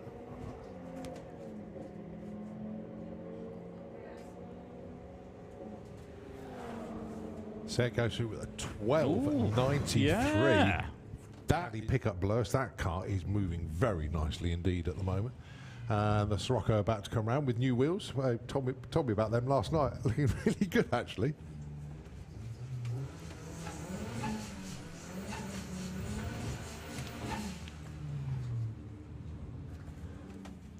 So the H-plated Passat, oh dear, Sirocco roll cage and everything, because he takes part in competition.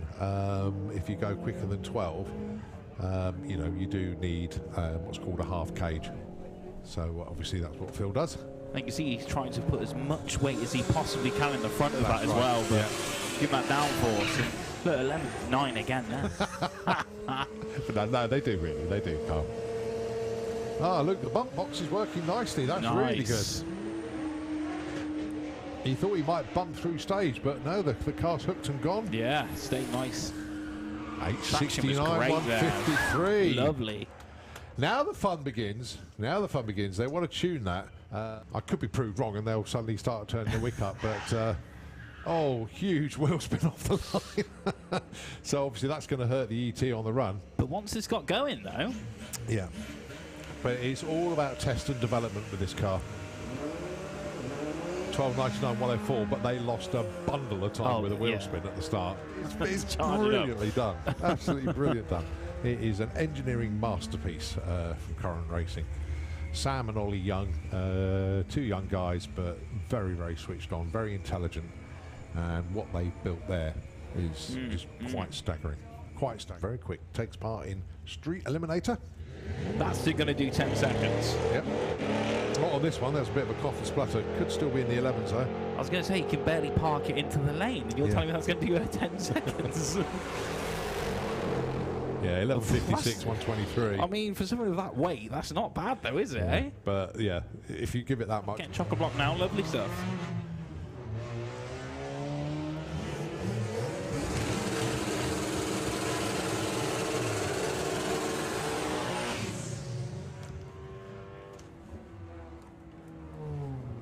Well, hopefully, Bruce, it's okay, mate. I see you being pushed back, but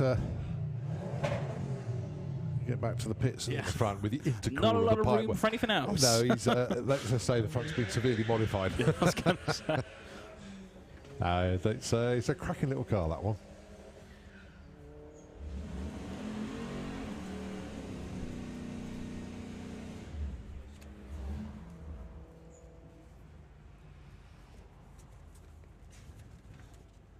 bit quicker, we'd be slow, but it will just give him all that information that he needs.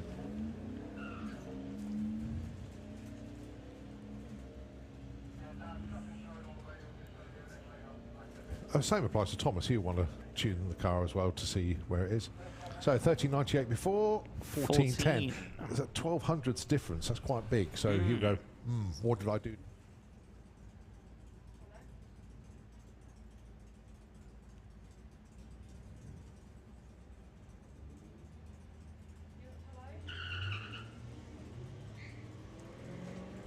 So Steve has already gone 1581, 1584. He would love to get into the 15.7s. He did stage shallow that time, which is good. 1611. Lost some ET there. Don't quite know where that disappeared to. The Lupo.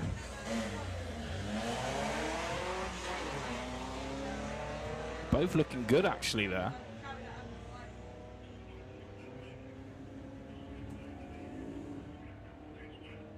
Yeah, Steve's actually just moved house. He used to live in Milton Keynes and had to keep the car outside, but I think his new place has got a garage, so the car is now kept undercover. Well looked after. Sorry, Paul Walkley. Sorry, different one. Ooh. Lots of wheel spin off the line. Pulled the car over to the right.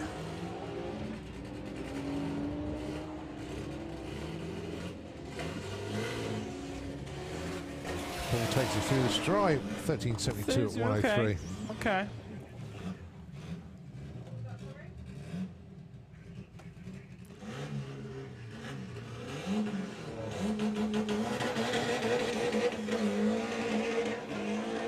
That's them set very low, so the front's not going to come up too high. Oh, that's slipping. Yeah. Still goes 11.18, 123. And you think of how much bits there were in that run.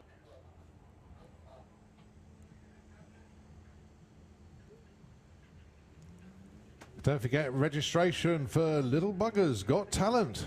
You need to head over and get yourself sorted out. Little Buggers Got Talent. Big part of Bug Jam today. And of course we've got the children's today, but then the adults tomorrow. Oh, yeah. That's it. It's the kids today. 2:30 is registration. 3 o'clock on stage.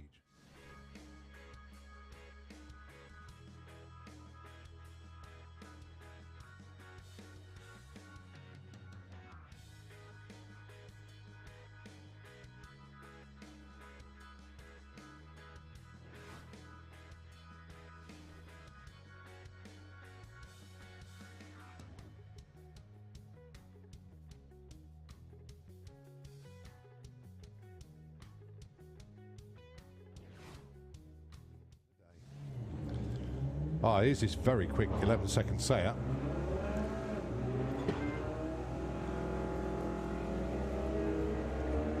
Alongside the Corrado, I think that was. It went through very quickly before I had a chance to have a proper look at it. Going alongside Jane McCready with Ben's van.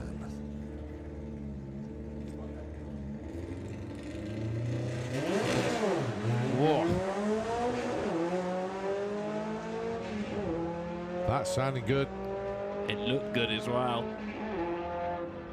Oh, just the lifts before the stripe, unfortunately. But 1268 at 79 mile an hour. That was going really well. PB of 1188.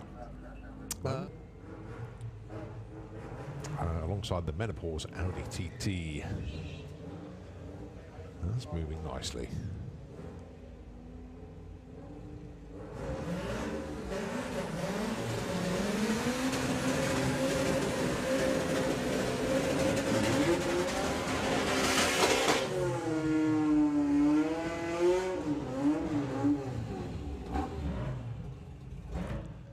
This thing don't hang about.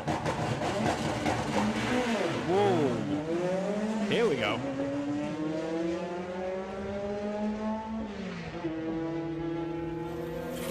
Certainly didn't hang about at all. Wow, 966, 144. Lovely, lovely. Lovely O from Steve Mellors. That's what we want. I know he wants to go even quicker than that, but we want a 15.7 because it's little steps. He's been 1581 so far. Come on, Steve. Controllable wheel spin. That was good. That was probably the best start so far. Yeah, that was good. 228 to 60.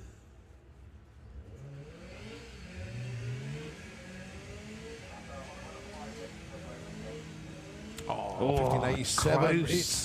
It's just these little... I do like Tiguan's. Yeah. They're lovely cars. For that kind of bulky model as well, you know? And white works on that.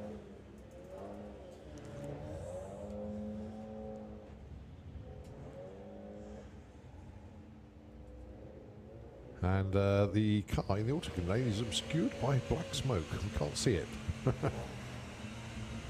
1656 for the Tiguan, 1726 for the Cloud.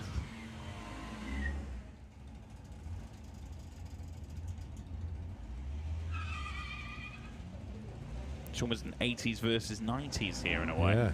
Yeah, yes, you're right. Looks like the 80 is going to come out on top here, though, with this time. Let's see what they get. 16 off the throttle cable. And basically, because I've hit the throttle so hard, the cable just popped out the holder. Couldn't work out what had happened.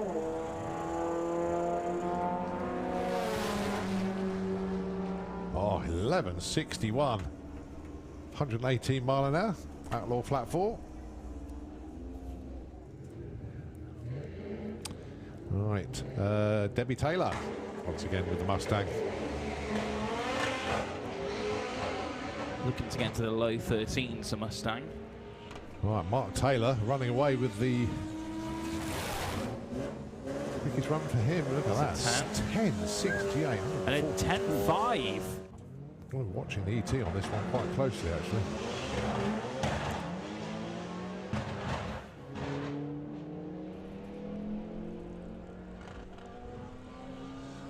Phil's going to get there first. 11.83. Nice. 12.09. I think you may see Ben changing classes this weekend because he can't hear me. Did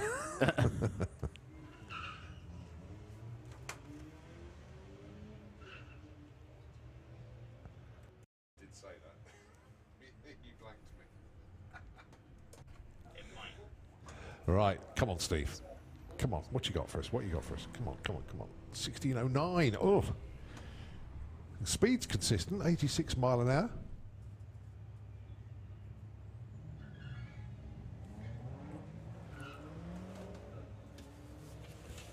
Right, so the Lupo and the TT. Let's have a look in the lanes behind us. Still chock-a-block. That's what you want to see, though, isn't it? Chock-a-block to the brim of people getting involved. It's only Friday. Still 2 more days to go of it. Of course, Run What You Brung again tomorrow. Yeah, only up until 1 o'clock.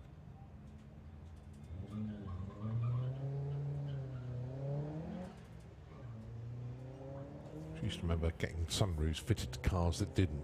And they used to like just get literally a saw, just cut a hole out, put the rubbers in, put the glass in, off you go. And then it would leak about a year later. Yeah, not even a year in competition this weekend. Hey, you're here, why not, eh?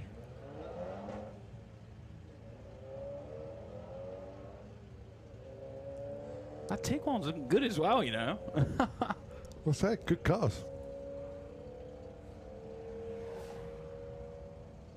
49. Wow, that's quick. 1488, 101. What a camper out, and did a Run What You Brung pass. And literally, as the bus left the line, the back door flew open, and his bedding fell out the back. A couple of saucepans and a wall-mounted Swatch clock. You remember those wristwatches? Yeah. Well, a full-size one of them fell out the back. What he's doing with that in the back of the camper, I do not know. But that was so funny. A protest or what? Oh no!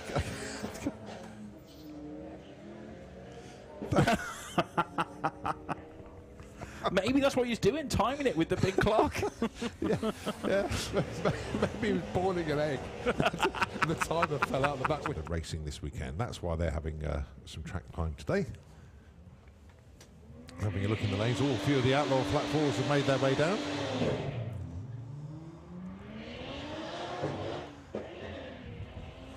a little bit of a slower start from the Skyline, but then once they got into it, overtaking the Supra. Yeah, Ash is, it's getting that car to move off the line. It's got all the power, but it doesn't always apply itself very well. But then it picks up speed. But because it does it on every run, it's quite a good combination because he knows what it's going to do. So I see what you mean. He dials the car into what it does. Yeah.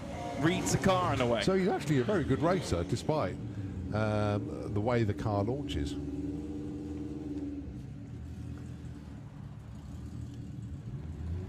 .1661 and nice hailer. 20 wheels been off the line, but a 179 to 60. That's actually hooked up quite well. Manages a 10.6 as well. Yep, a little bit quicker than he went earlier. He's the third quickest down the track today. Neath the back seat, doesn't he?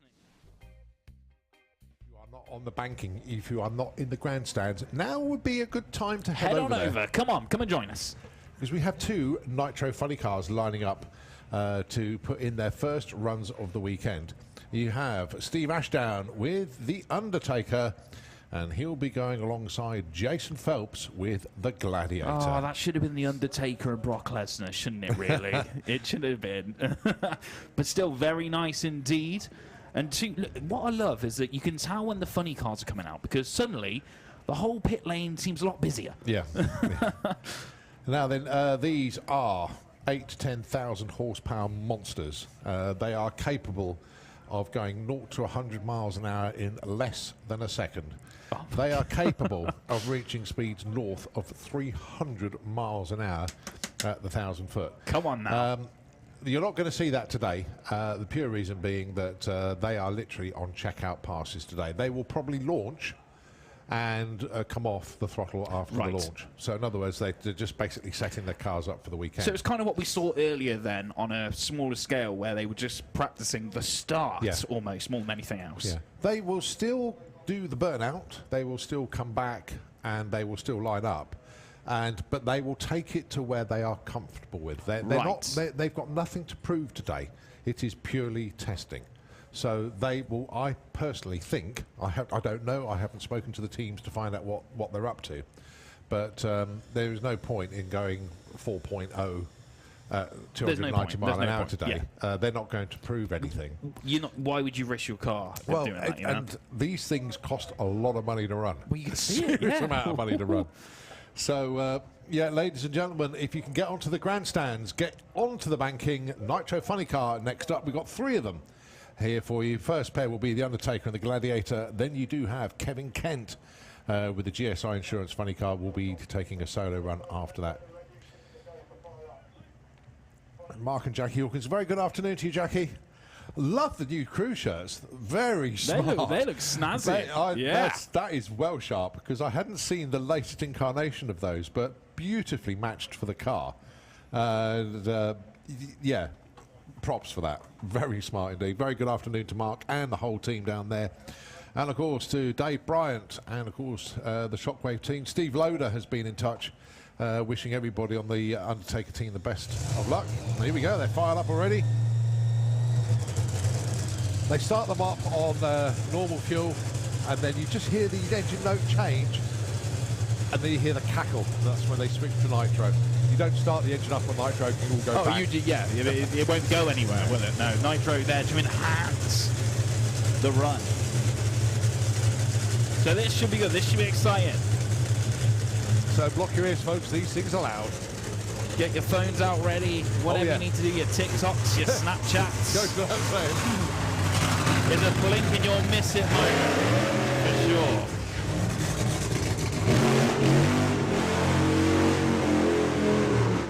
So don't worry, that's not the race itself, that's just getting those tyres, everything engaged, ready to go, and we'll bring those back to the start line once more. They have what's called, can you breathe that in? Breathe it in. That's nitro. The fuel of gods. It's like one of those smells, isn't it? It's like petrol, it's like new carpets, new cars. Burning rubber.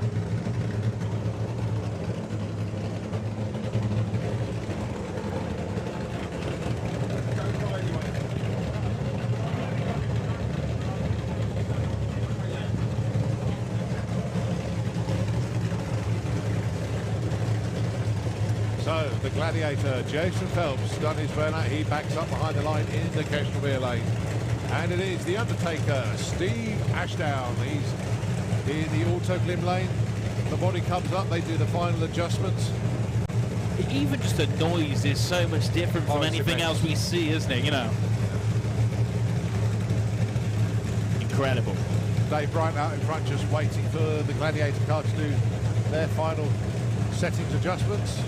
They drop the body down and they bring them up to the start line. They actually push the cars up purely, they don't want to put any excess heat into the clutch pack, so the performance is safe for the run. As I say, I'm not expecting them to go full passes. This is purely check out, but then if it feels right, they may take it a bit further than expected. So here we go then. Nitro Funny Car checkout passes here at Bug Jam.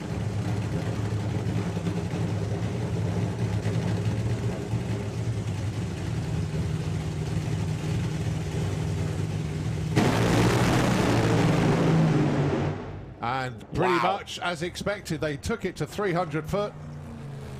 Beautifully done. Wow.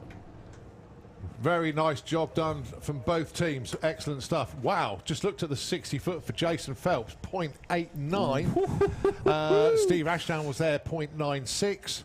To 330, 252 and 249, but they were off the gas by then. But just to give you an indication, they were coasting. This is it.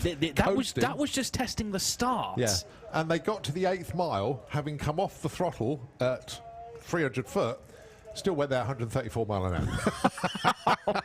There is some power. There is some power in those. Yeah. Got Kevin Kent that's just lining up behind us. We look down in the shutter area to let's just have a look to see how they get along, because sometimes they don't clear the track instantly, and they both have this time. That's typical, because I want to have a word with this man behind me. But I've got to wait a moment. This is Wayne Allman has joined us in the tower. We're going to have a chat with him in a moment, because he... are you two? Are you one? We'll find out in a moment, won't we? just winding him up now. But no, Wayne Allman be running a vehicle called Mental Breakdown, and it is one of the most outrageous vehicles you'll ever likely to see on a quarter mile, driven by one of the most outrageous people as well. That's right. A combination for success. He takes that as a compliment. I love him. That's Wayne for you, through and through. Wayne, do you ever find yourself going in a funny car? You wouldn't mind going one of these, would you? If I could afford to. Yeah, it's always the money side of things, isn't it? So we've had two cars go through as planned, 300-foot passes. Well done to both teams. Textbook, I think we'll class that. That's, yeah. As I say, I didn't think they'd be going for full passes. There was no reason to. But both of them launched very, very well indeed, and both clicked at about 300 foot. And what will those two teams be looking for? What will they have learned from that start? Data. Yeah. And they will take, because they've all got data loggers on them, they will take that apart. They will look at, obviously they need to strip the engine down straight after that, make sure that everything is A-OK. They will look at because they've got like, tyre sensors, they'll be measuring the slippage on the tyres. Everything that you can possibly think of. There's sensors all over those cars. Yeah. And they will just download all the data. It gives them a load of information that they can tune from. And it's all about the clutch in these things. It's direct drive. There is no gear. It's a direct drive transmission. Is it 7-plate in those? Six 7-plate clutch, and it comes in on timers. Okay. And it is predetermined before the run takes place. Once the driver hits the loud pedal, that's it. The clutch timer starts, and it starts feeding the clutch in, and it's normally locked about 1.5 seconds into a run. It will be fully engaged. So obviously for 1.5 to 4 seconds, it's fully engaged and the car is just hauling. But there is like a slippage of clutch between 0 and 1.5 seconds, and that's how they get off the line. And that's those first little pops, isn't it? Yeah, it's if the car launched with a fully engaged clutch, it's going to blaze the tyres. It's not going to go anywhere at all, and it will probably explode the engine as well, because it just wouldn't handle it. And that's kind of why, and I'm sure we'll see it over the weekend, that you kind of get that gliding start, then the power. Yeah. But a Nitro Funny Car, as you say, will hit if everything goes 100%, I mean, we're talking 100%, that will do 0 to 100 in a second. They probably were doing it then, to be honest, because they both hooked up and went. I mean, at a .889 for Jason, that was probably 100 mile an hour at the 60 foot. So yeah, they are rapid, very, very rapid indeed. But yeah, they get the cars back to the pits, strip them all down, make sure everything's okay, get it serviced, and they can turn them around. UK teams probably about an hour and a half. Okay. From doing a run to being ready to run once again. But that's pushing. You know, in the States, I think they do it in 45 minutes or something crazy like that. But then in the States, when they run a nitro car, they get it into the shutdown area, and there is a team of people at the top of the shutdown area that will pounce on the car, and they are stripping it whilst it's being towed back to the pits. They are amazing. They are on it straight away. It's crazy, absolutely crazy. But they're on a schedule. They've got to turn the cars around quick, and they are literally like, you know, they're like a rash to pounce on the cars. Us lot, cup of tea. Let's have a look. Right. So anyway, top end looks relatively clear. So just waiting for the nod from the start line team. As next up, it will be Kevin Kent with the GSI Insurance Chevrolet down there. Even the whole crew just looking on, waiting patiently. Good afternoon, Mr. John Spofford down there. And Colin, what are going to be the main differences, if any, that we'll see in this car from the two we just saw run? Very little. Very, very little. Kevin is... he's actually the UK record holder in speed and ET for 1,000-foot funny car. So he has been, I believe, 4.2 at 286, 287 mile an hour. Oh, my word. But that wasn't with this car. This is a new car to Kevin. The Mustang that he used to have made its way into Eastern Europe, and I don't think we'll ever see it again. That's gone. So yeah, this is the new car that he's got hold of. Imported it from the States, but then COVID hit, and it sat in the workshop for a couple of years. But obviously that period is over, and now Kevin driving this Monte Carlo and settling into it very nicely indeed. So in a way, this practice session for him is really important to get used to this kind of car. They've had one meeting already this year. Okay. Unfortunately, we did start the weekend with 4 nitro funny cars, and one of them very unfortunately crashed quite badly. Kev Chapman, absolutely fine, but the car had a very bizarre incident where there is like a burst panel on the front. You see where that GSI is on the front of the car? That's a burst panel, and if the pressure or if the engine decides to pop its supercharger, there's so much air that's caught in there, it's going to blow the body. So what it has this hatch that will blow to take away the air pressure from the rest of the body. But unfortunately, it dislodged on Steve's run, and it got caught in the bug catcher, and it kept the throttle open. Oh, and there was no way that he could have brought it back because the throttle was open. There was no rescuing it. The car was just carrying itself. Yeah, it just unfortunately went into the wall and landed on its roof, sort of thing. So, but Kevin, absolutely fine, and hopefully they'll be back. Well, maybe tail end of the season, but more than likely next year because the body got thrown off the car.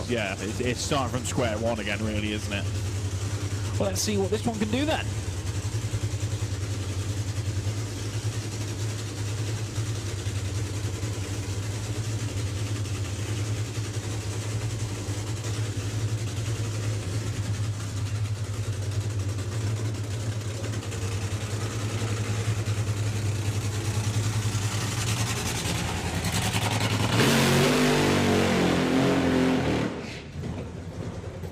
Okay, so Kevin Chapman will be looking in via the internet to see how the other 3 funny cars are getting on this weekend. Kev, if you are tuned in, we're missing you, mate. I hope you're well, and I hope the rebuild and the repairs are coming on well.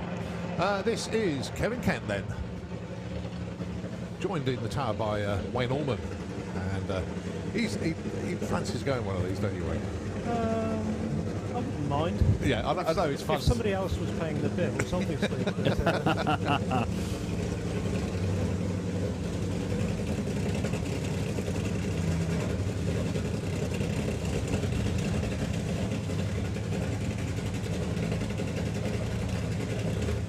So like the other two Nitro Funny cars before, Kevin purely on the checkout pass. I would expect the same again to 300 foot, but Kev's one of these guys that if it's going well, he could take it all the way through. This is what we call a box of chocolates run. We don't know what to expect.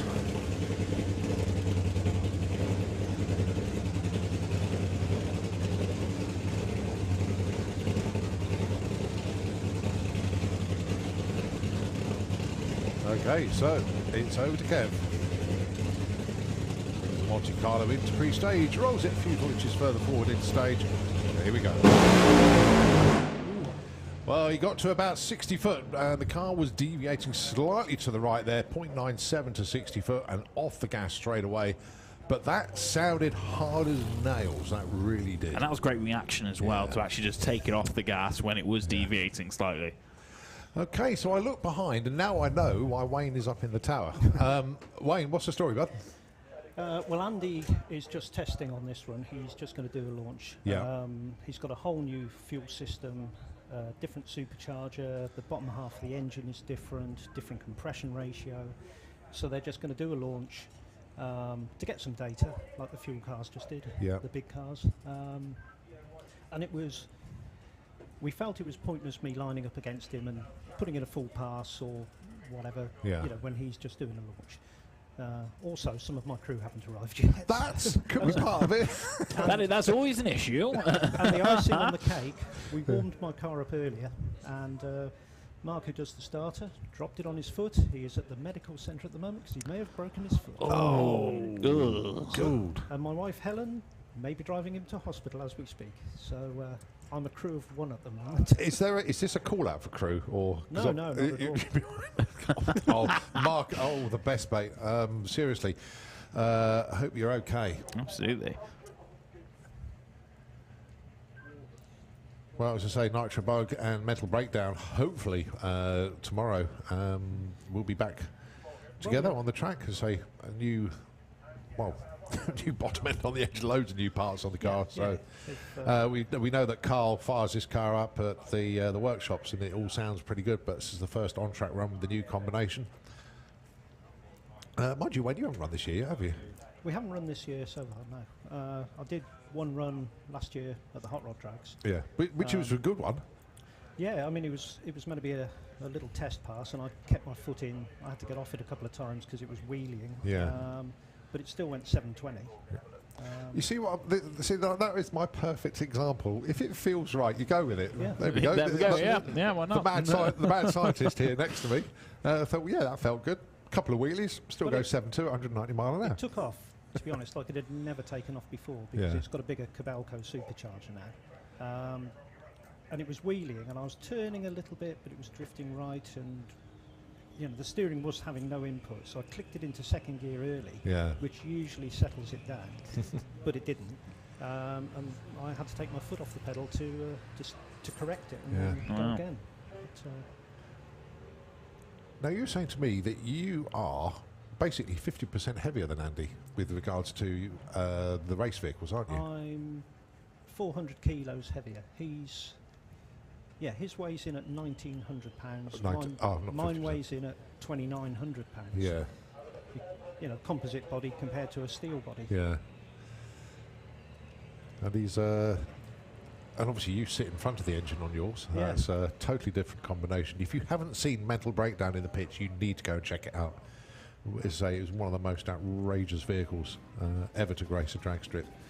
And fair to say that Wayne has quite an imagination when it comes to building things, and this creation is certainly one of the best. Thank you. Has a huge following. I love it. I think it's great. Well, no, just a funny little story. A few years ago, because when I bought the original pickup truck, which was rotten and had been on fire and everything, it came with the old logbook, and I tracked down the second owner Wow. in the 70s and sent them photos of it now. Wow. Yeah. What was their reaction? Well, the old boy who used to own it, he's still alive. He was in his 70s, but apparently he loved it. He said it's much better now than when he owned it. He said, "Can I buy it back?" Yeah. All right.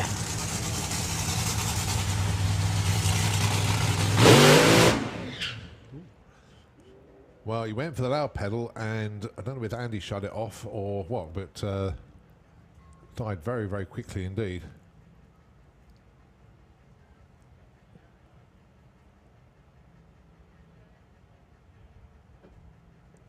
That actually went quite high. Yeah, I don't think he shut it off. Yeah. I think it shut itself off for some reason. But one of the best looking VW Beetles around, and it's certainly the quickest. Andy Raw and the Nitro Bug. It shouldn't work, but my goodness me, it does. It is a phenomenal car. And Andy, Carl, the whole team will not stop working on that. And that didn't go entirely to plan. But do you know what? They'll get it back to the pits, and they'll get working on that straight away.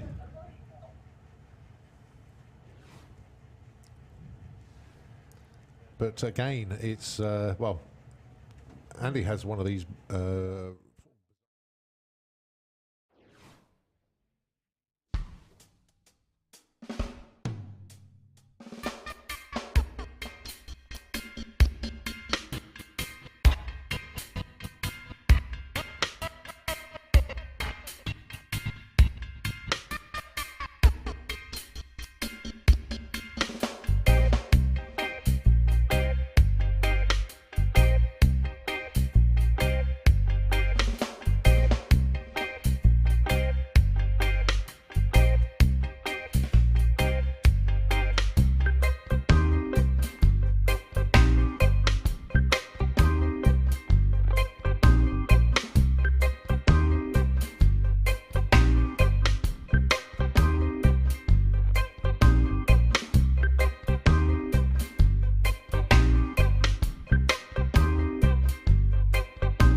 Or if we can borrow some people, we'll probably come out for the... Probably borrow Christian and Carl if they're not too busy later on. Let's see how it goes. Yeah, so we're hoping to come back out for the 6 o'clock-ish. Yeah. Well, there goes Andy Raw and the Nitro Bug team. Give a round of applause, folks. They worked tirelessly to get that car to the racetrack. It didn't go all to plan for that one, but that's what testing is all about. But fingers crossed, it's nothing too major, guys. And we get to see you later on. Wayne, good to see you, mate. Thanks ever so much for popping up to see us. And we will see you, hopefully not back up here. I mean that in the nicest way, because we want to see you down on the start line. Cool. All right, mate. Wayne Allman, pilot of Mental Breakdown. Always good to have people come up and see us. So, Wayne, thanks ever so much indeed, mate. Right, time check. It is 2:15. 15 minutes to go for registration for, you know it, Little Bugger's Got Talent. Over to the main stage. You need to check in for that one for 2:30. That's where you need to be. And of course, the show starts at 3 o'clock. So that's Little Bugger's Got Talent. You need to be in front of the main stage for the registration at 2:30. Right, Sam Young with the current racing Beetle. Oh, loads of wheel spin again. It didn't hook. But just look at it once it gets going there, that electric car.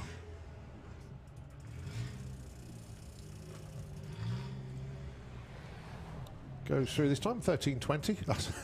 That's always a good number to run, 13:20, because quarter mile is 1,320 feet. 114 mile an hour at the stripe. So again, still testing. Also down there is car builder John Webster as well. He built that car.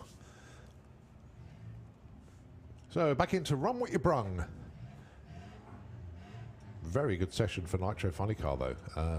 All three cars doing what they were supposed to be doing, especially Steve Ashdown and Jason Phelps with the 330 passes there. A little bit wayward for the launch for Kevin Kent. But again, all 3 cars got off the line. They got their 60 foots in, which what we thought they would be doing. So well done to all 3 teams. Very good. Just looking else at what we've got lined up for you on track today. We do have Top Fuel Dragster at 5:30 this afternoon. Ooh. We have a break on track at 5 o'clock for half an hour. And then it will be, we have Top Fuel Dragster, the Nitro Funny Cars will be down again, and hopefully Andy Raw will be back with Nitro Bug going alongside Wayne Allman with Mental Breakdown. And we do have the VW Pro versus VW Sportsman Shootout, so we've still got that to come this afternoon. We also have Oklahoma Willie, the jet bus, that'll be running around about 6 o'clock, and of course Martin Hill with Fire Force 3, the jet funny car. What a way to end the day. Brilliant stuff. Yeah. Don't forget, Run What You Brung up to 7 o'clock this evening. So still plenty to come at you. But don't forget, if you want to see Bound and Gagged comedy show, that is not up in the main marquee at the top end there. It is now in Fueler's Bar this afternoon at 4 o'clock. So Bound and Gagged comedy, 4 o'clock is in Fueler's Bar next to the catering area here.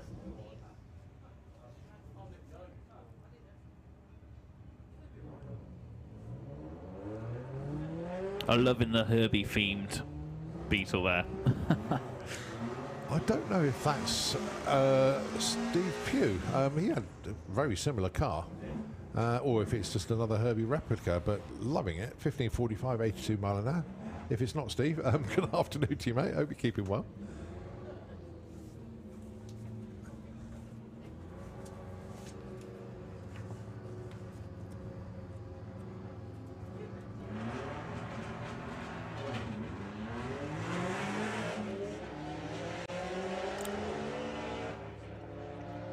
Right, Ian Dale with a strip burner VW Beetle in the Kestrel beer lane.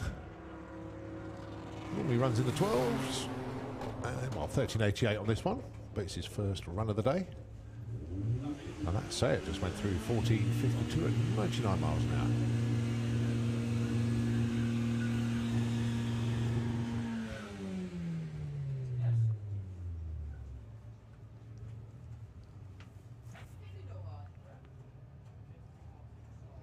Right, Hazel Carter with Patricia the Passat. And the burnout smoke tells you something that you need to know. Goes a bit quicker than when it came out of the factory in 1976. Yeah, it's definitely not on the default settings. No.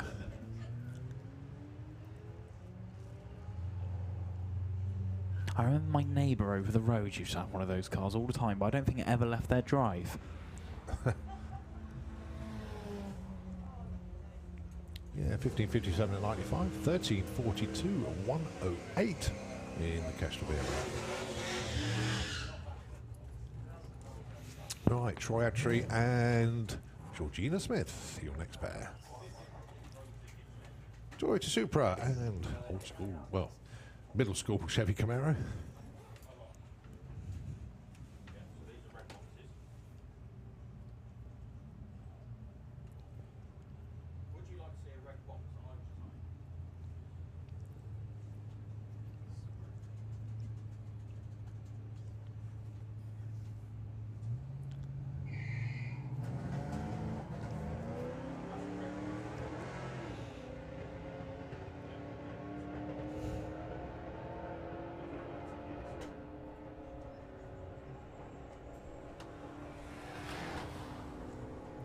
$14.21 and a $15.79 for Georgina. Nice one.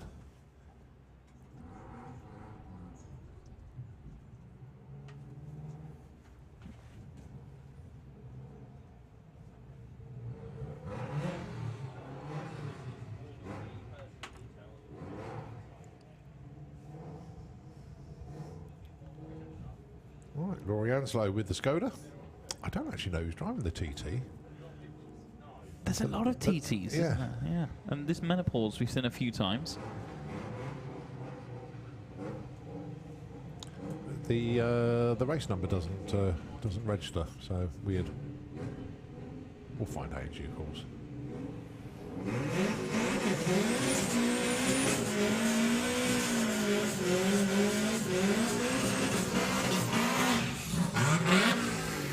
I was going to say it sounded like Dave Crowhurst, but I wasn't sure. But it is. Dave had a brilliant run earlier, went 9.66. Look at that matte paint job on the Polo, though. Oh, lovely. I'm a sucker for a matte paint. Love a matte. Love a matte. Actually, it's quite cool. I like it. We haven't seen this Golf before. It's a new one for today.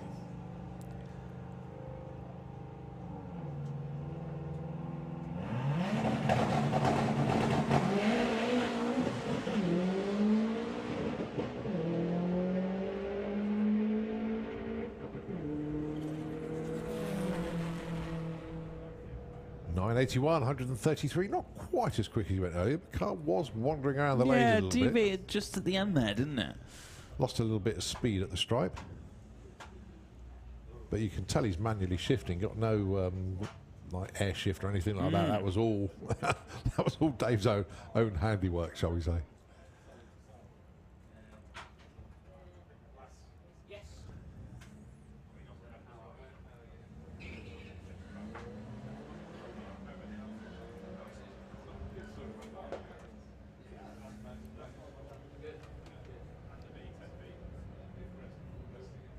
Right, if you haven't started to make your way over there yet, it'd be a good idea to head over to the main stage if you want to enter Little Bugger's Got Talent. You know what? I might just take your advice there as well, Cole, to be fair. You're going to enter, are you? Well, that's tomorrow. That's tomorrow. No, as I say, we need stories, we need photographs of. You'll have all the stories. You'll have all the. I'm going to head over there, and I am expecting to see some amazing talent. I'm looking forward to it. Cole, I'll leave you up here in the commentary box, and I'll see you, Santa Pod, over on the main stage. Good stuff, mate. Have fun. Will do.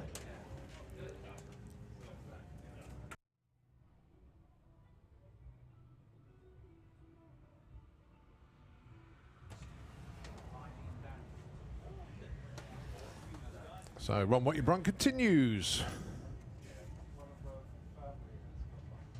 As Dave makes his way over to the main stage. Going to be keeping him entertained for a couple of hours over there.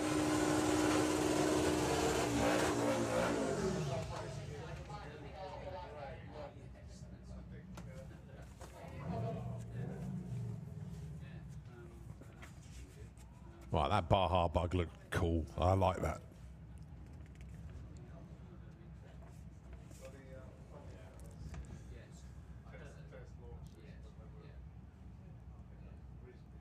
Charlie Roberts back with the Volkswagen up. Yeah, the 2.3 litre 5-cylinder engine somehow squeezed into the front, but then if you can see the front of the car, you realise that some of it's hanging out. Lots of pipe work, all custom fabricated for this machine. Had a very stout 11.87 earlier.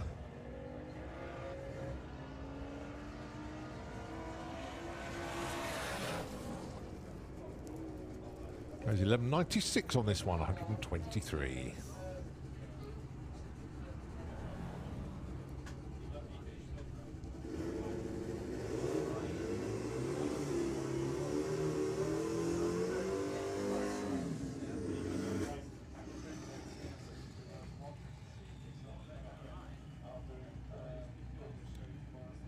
Chris Poyner with the Green Goblin Beetle, making the pass down the quarter mile, this time in the Kestrel Beer Lane. And first run for the V-Dub in the Autoglim Lane.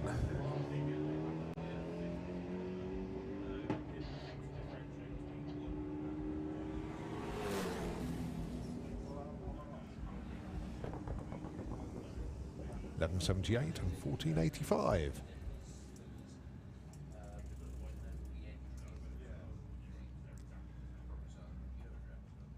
Oh, Jet Marriage with the Outlaw Flat 4.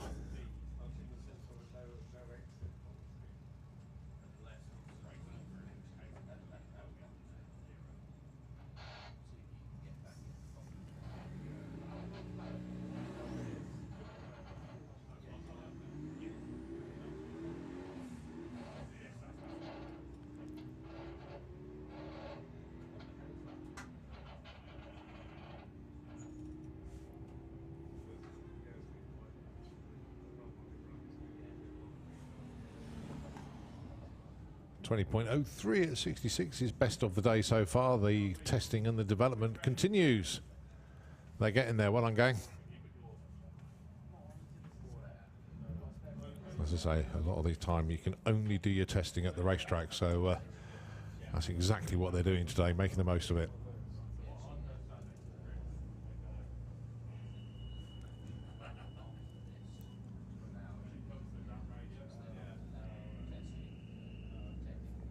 All right, Paul Robinson with the Audi TT. He comes into the auto glim lane.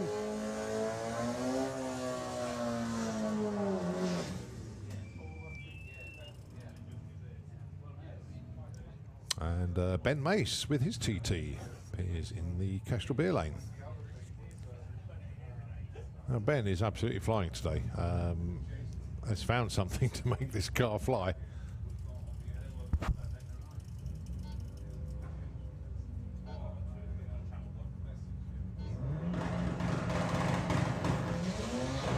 Huge amount of power he tries to apply to the racetrack.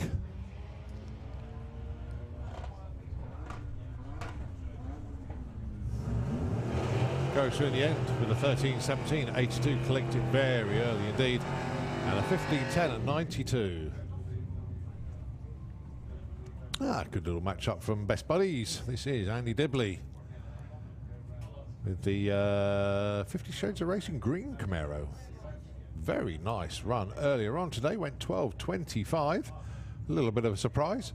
Going alongside Tom Atkinson, and looking at the burnout, perhaps has run out of gas. So I would imagine this is a motor-only pass. He said he only had a little bit left. So he's now trying to get the car to run sensible 12s. A low 12 would be nice. In actual fact, you could see side-by-side low 12-second passes here.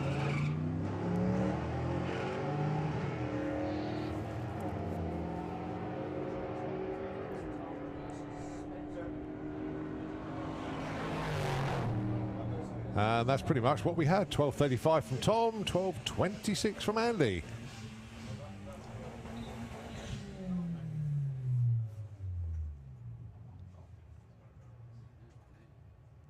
Kirsty smiling because Andy won. Oh dear. Tom ran out of gas and Andy won the race. There we go.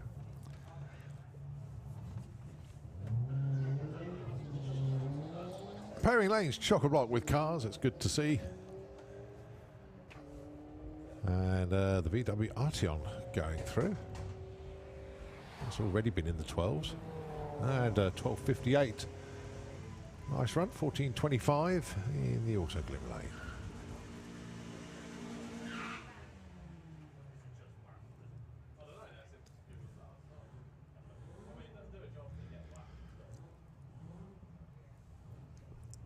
So the Golf in the auto glim lane going alongside a Sportsman ET racer in the shape of Steve Mellors.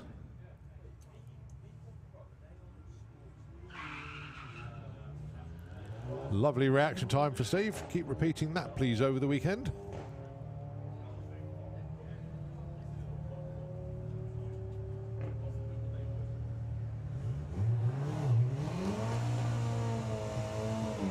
And that's back in the 15s, 1584. 86 miles an hour, 1392 from the Golf on 104.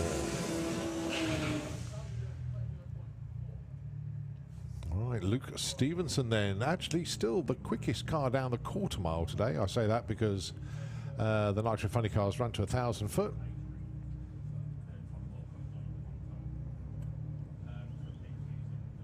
All right, Luke struggling for reverse by the looks of it.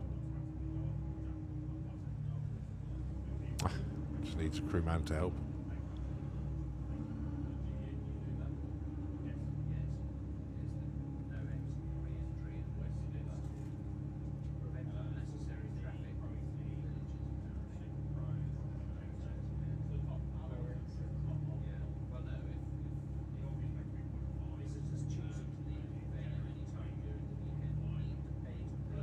So Luke with the Shex, got to be careful how I say that, the Shex toy dragster, and of course the VW Corrado. Pump button working beautifully there for Luke. Lots of wheel spin off the line though. That did not hook and go the way he wanted it to. But yeah, loads and loads of wheel spin as he left the line. Actually cut a decent light as well, 0.8, but car stopped about 150 foot out.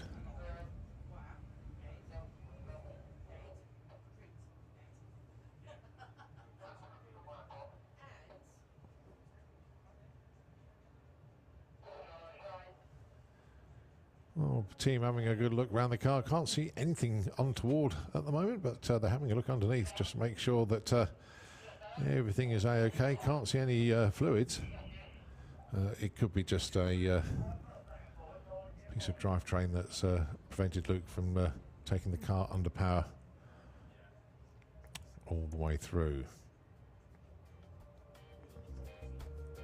Track crew just having a look just to make sure, but unfortunately there for Luke, doesn't get many busted runs these days. That car working very well. But having said that, they're starting to step on that thing now and trying to improve the performance each time the car comes out. But yeah, a bit of a frustrating one, but that's what today's all about. It's all about testing, and fingers crossed, all okay. Well, they'll get that back to the pits, they'll get it checked out, and Luke definitely wants to be part of the VW Pro versus VW Sportsman match-up a bit later on. Get a chance to have a look at this car, you need to have a look at the side panels. Brilliant airbrush work on the side. Car does look very, very good indeed. So Luke Stevenson with the dragster going to be heading back to the pits, and fingers crossed it's all a-okay.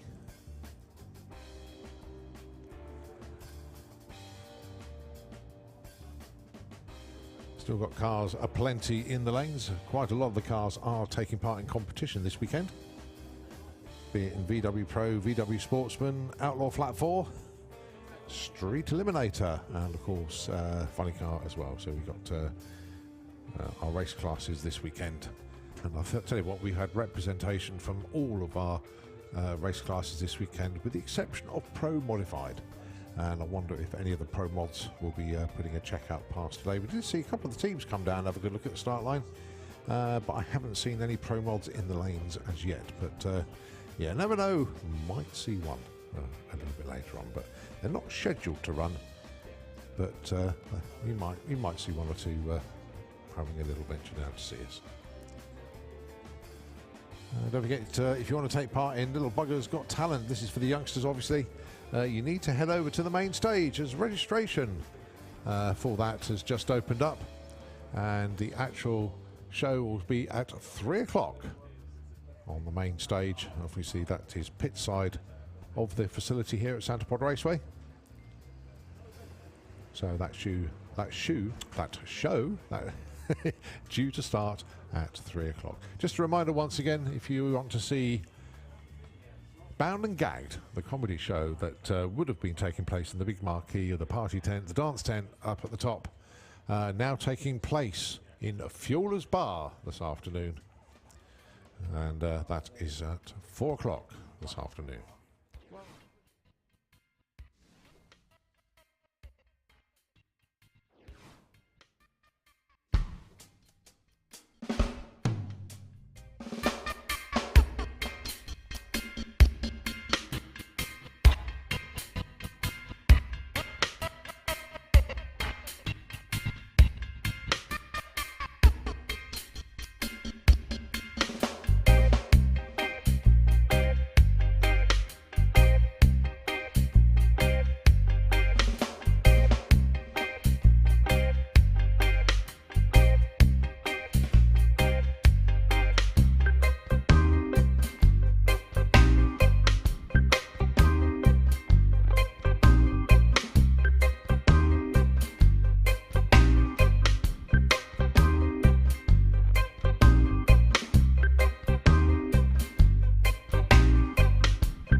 So you got the Oval Beetle of Frederick once again putting another run in.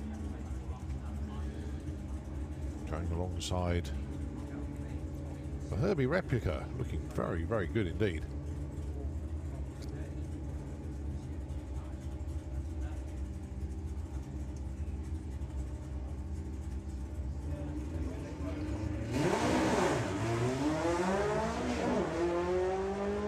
Well, good little wheelie off the line there, almost stood up on the tailpipe then.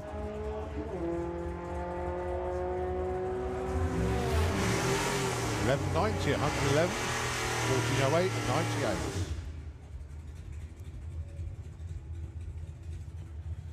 Right, Ford Mustang will be competing in Hutchinson and Dibley Sportsman ET tomorrow. Going alongside Ricky Hale with the Top Speed Automotive Street Eliminator Chevy pickup. I say Ricky has run this in the 10s.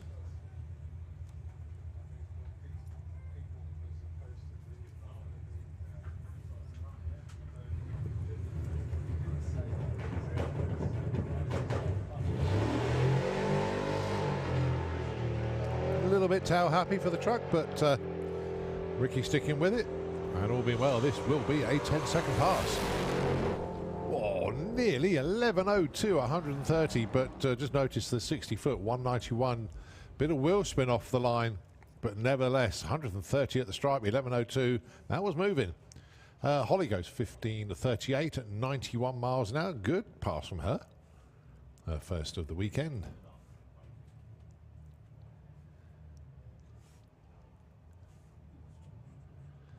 Right, two cars I don't believe are in competition this weekend. They're purely here for Run What You Brung, which is good to see.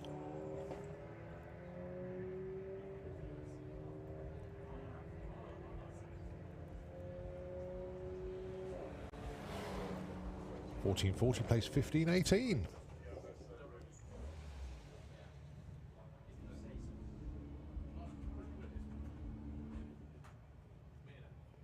Very cool Baja Bug. Just appeared in the Auto Glim lane, and I would class that as a pretty straightforward looking Golf in the Kestrel Beer lane.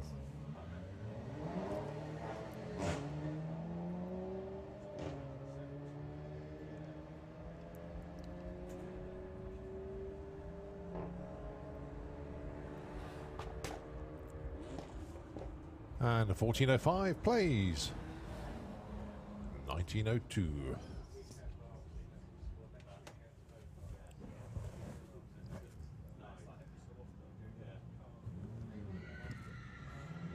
Well, the hits just keep on coming. Powering lanes looks like they're thinning out, but then there could be more cars just tagging on behind that will be making their way down.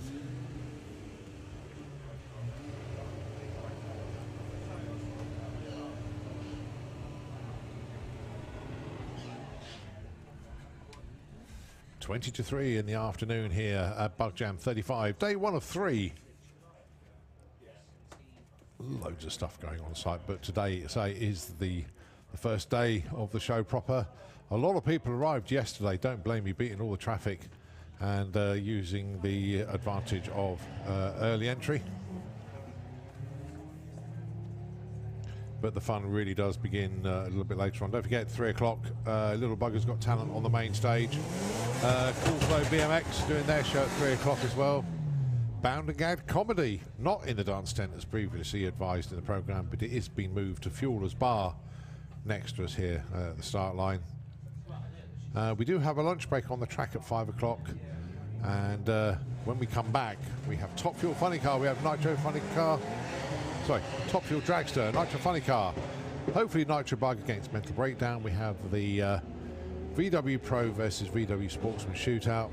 A bit more Run With Your Brung, and then of course we have Oklahoma Willie, the jet bus, at 6 o'clock, to be followed by Fire Force 3, the jet funny car, straight after that. And the track will close at 7 o'clock this evening. And lots of people will be getting ready for the evening's entertainment. The main stage reopens with the RPJ band, Rick Parfitt Jr. And then the dance tent opens with BCM at 8 o'clock as well. And in Fuelers Bar, it'll be Club Tropicana Night. Soul to Soul, 10 o'clock this evening on the main stage. Going to be an incredible evening, it really is.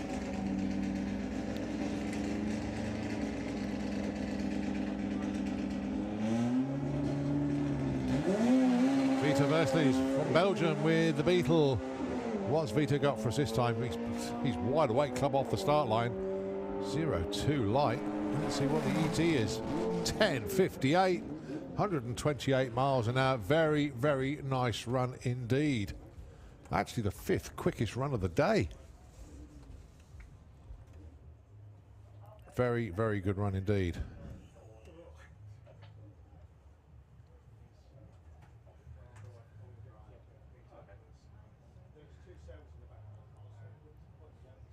Well, if his PB is anything to believe, coming into this event it was 11.3 at 115. He's knocked that out of the ballpark. So, very, very nice run indeed from Vito. So we'll just double check the information on Vito's run there.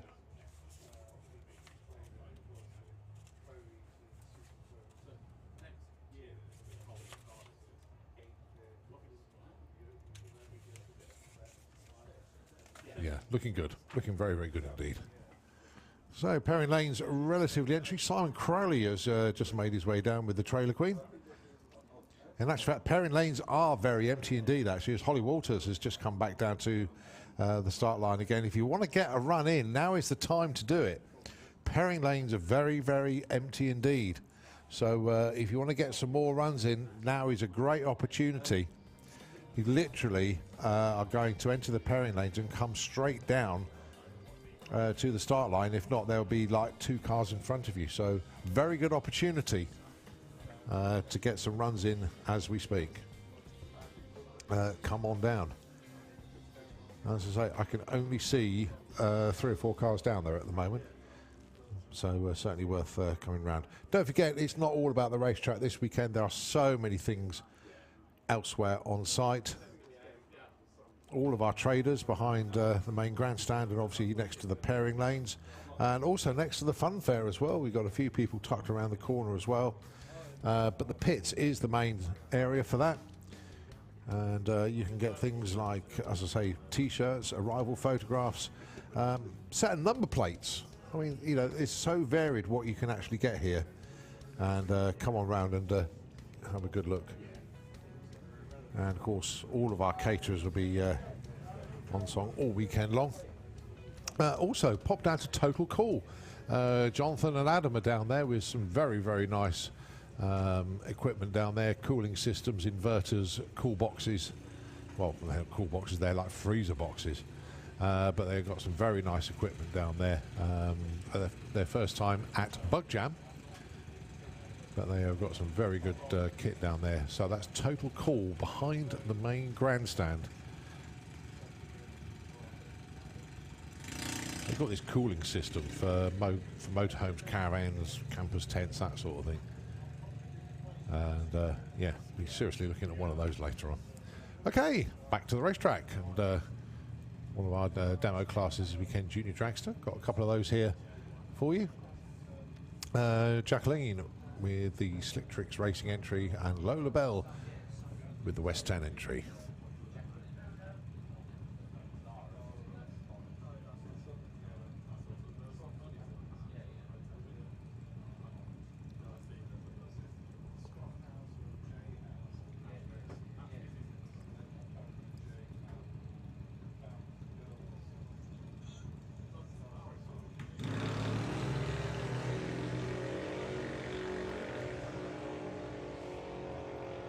So Jacqueline heading to the stripe for the junior dragsters, which is 8th mile, not quarter mile. She gets there in 8 seconds at 80 mile an hour.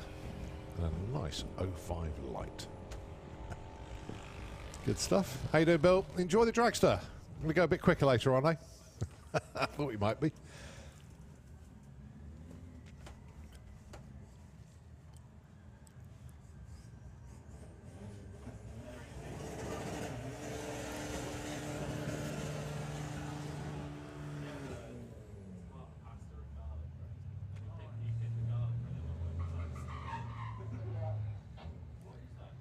So Holly Waters once again with the Mustang going alongside this rather quick Bora, I think it is. Don't see many of those around these days.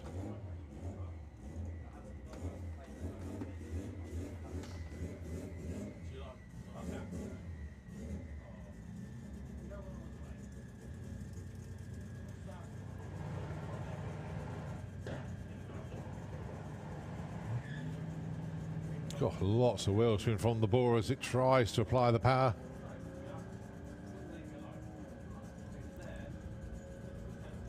Billowing away. Holly's going to get there first. 15:41. And the Bora goes 18:05.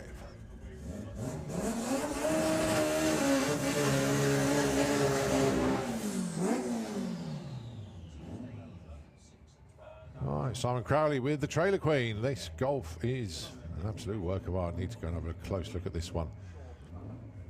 Big slicks on the front, covered with wheel arch extensions, and then the skinniest pair of rears that you'll ever see. They have only got one purpose, actually, and that's to hold the back end of the car up.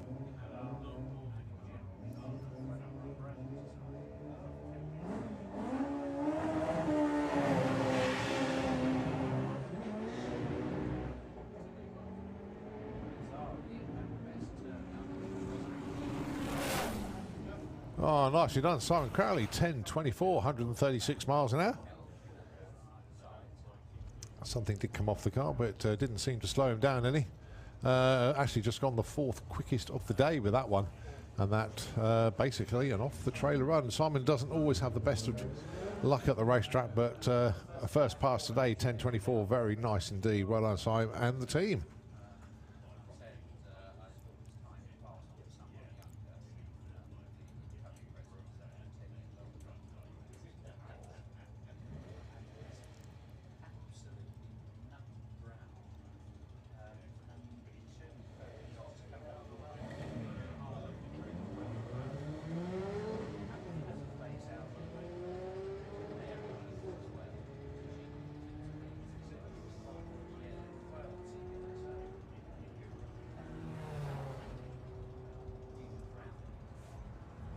So 14:17 plays an 18:80 for that pair.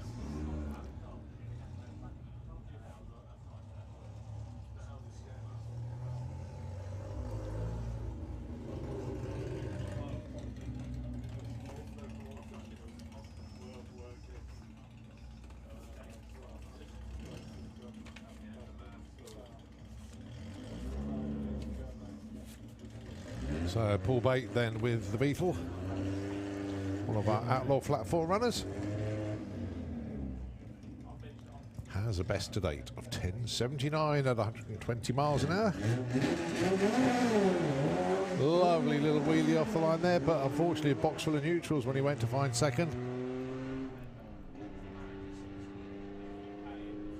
153 to 60 foot car, really did launch very nicely indeed, but couldn't find second after that, which is a real shame because that was building up to it being a nice little run. That,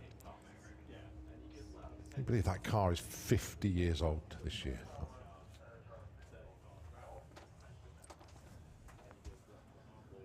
Well, once again, Parring Lane's very, very empty indeed. As I say, pop down if you want to have a go, or if you've had runs already today, want to get some more in, great opportunity at the moment. Parring Lane's very sparsely populated indeed.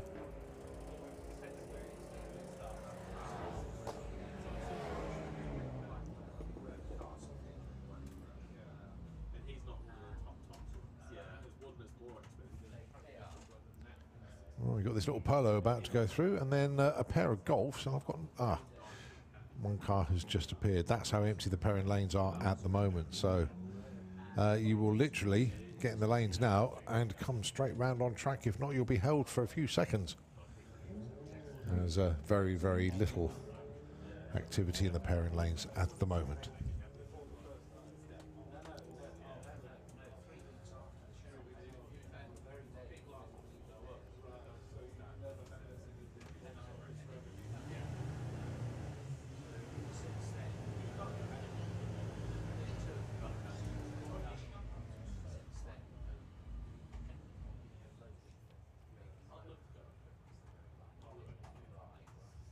So the flat black, the flat painted army green Golf appears once again in the Kestrel beer lane, and it's the Polo in the Auto Glim lane. Both of these two cars have had runs today, very similar ETs actually.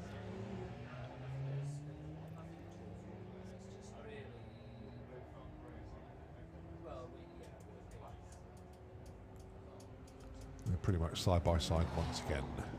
1492 plays 1463. They both had been quicker in the 14s before those runs.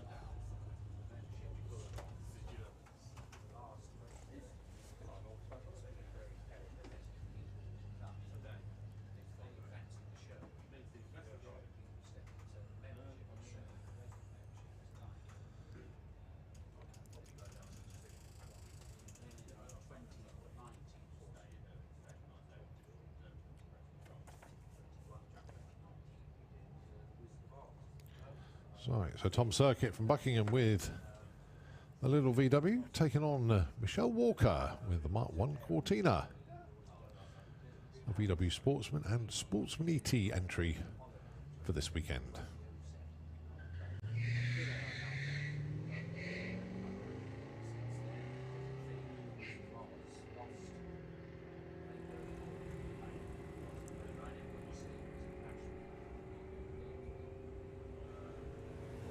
Michelle gets to the stripe first, 15.5 seconds. And an 18.39. That's Michelle's quickest of the day so far.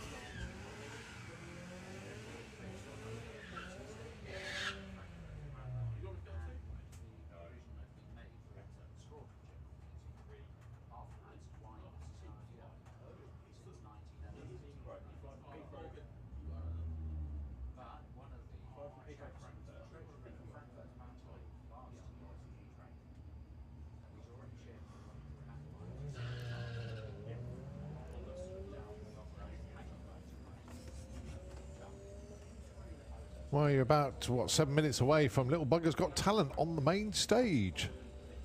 So if you want to head around and see that show, due to start in, 3 o'clock. So just 7 minutes time. Bound and Gagged, not up in the party tent at the top end, the dance tent. It will be in Fueler's Bar instead. And that due at 4 o'clock this afternoon.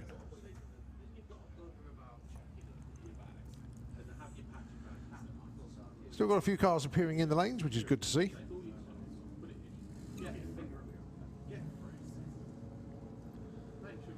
So, Paul Bates made it back down into the lanes again with the Outlaw Flat 4, which is good to see. Paul Walklake with the van is there.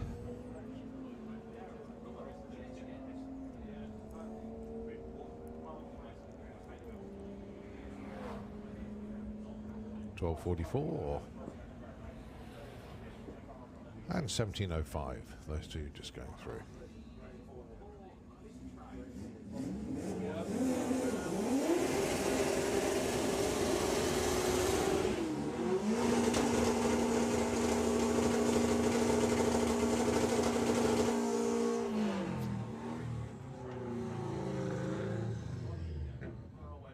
Oh, that Beetle is an absolute work of art. It's first time we've seen this one on the track. Hasn't even got a number plate on it, so can't even give it a number. But we like it. What are we going to call it? Beige? But no, that is very, very nice indeed. Going alongside the VW Pro entry.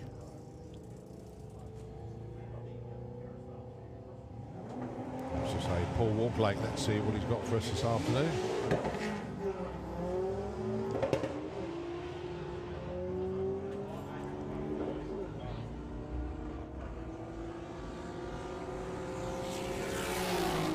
Beetle goes 1350, and the van goes 1347.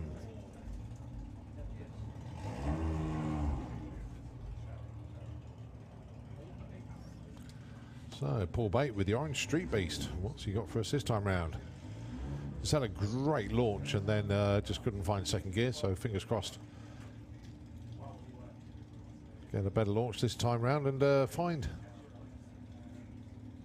a gear instead of a neutral.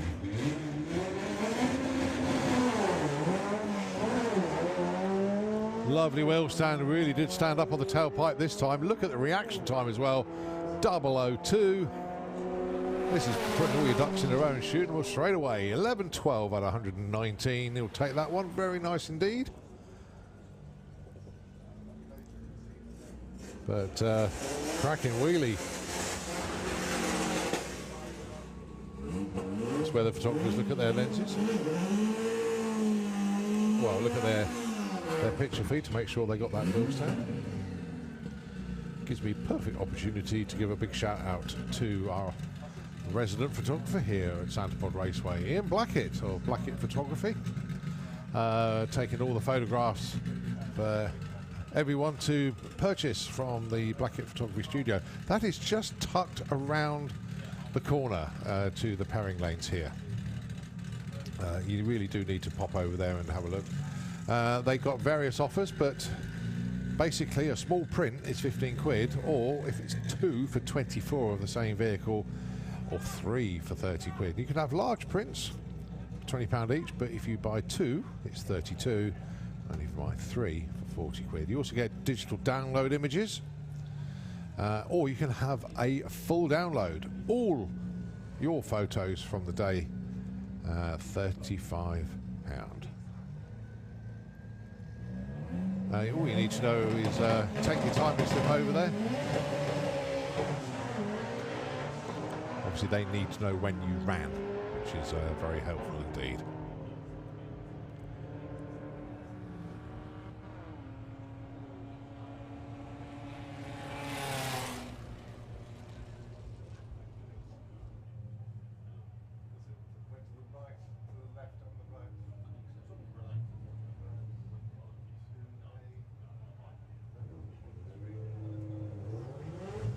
Well, first opportunity I've had to catch up with messages and things like that. Craig Dixon's message in. A very good afternoon to you, Craig. Those new crew shirts from the Gladiator team done by Craig. So Altered T's responsible for that one. Very nicely done indeed.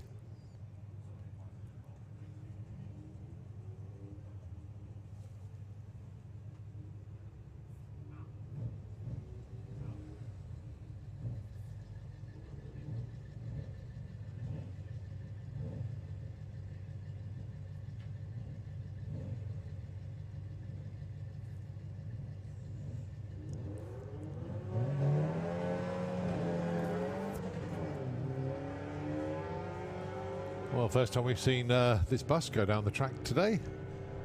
Goes to show it is a VW run what you brung, and whatever you've run, whatever you brung, run it here. Goes through with the 1714 at 77 mile an hour. That's not too bad actually, to be fair.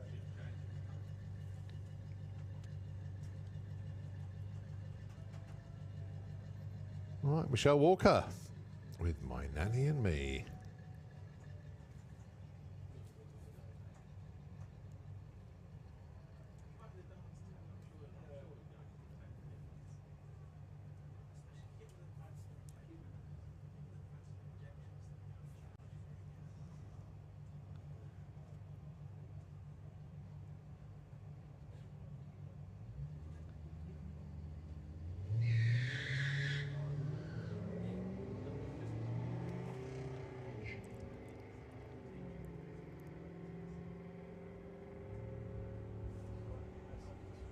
All right, Michelle went 15.5 on the last run. What she got this time round? 15.54. Consistent.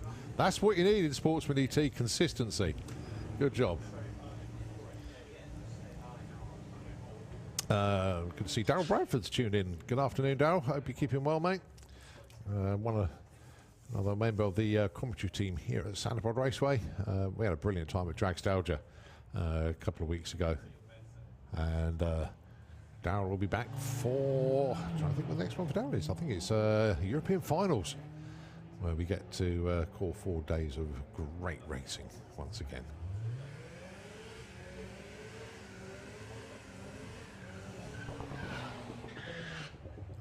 Obviously, he's not too busy at work today, or he's got it on in the background, like so many others, working on cars at home or taking a sneaky break from doing their normal work stuff and looking at the PC, tuning into the pod, seeing what's going on. A lot of us do it.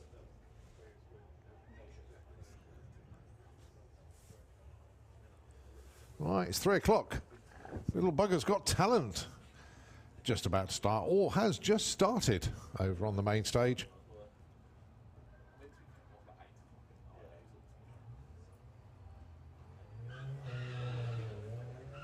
So looking forward to finding out what acts we've had over there later on and who's actually won it. But Little Bugger's Got Talent on the main stage right now. You're an hour away from Bound and Gagged comedy show, but not in the dance tent at the top end. It's in Fueler's Bar, right next to the start line.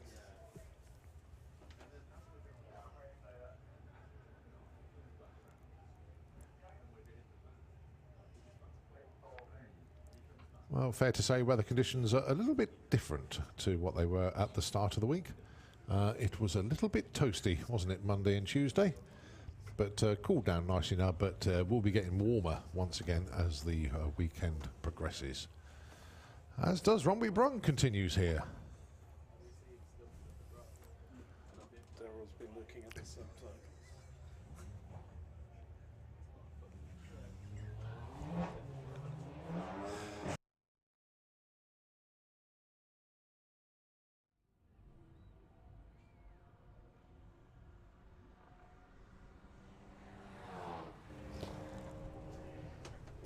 Yeah, one thing that Daryl had just pointed out, and Simon Groves has picked up on it as well, is that the live feed is quite entertaining, purely because it has automatic subtitles. And some of the wordings don't exactly come out as we say it. So there's some quite interesting stuff coming out on that, and getting some interesting screenshots. So Daryl, thanks, buddy. Some good ones, but yeah, some good screenshots coming through. Thanks, buddy. And keep them coming. Keep them coming.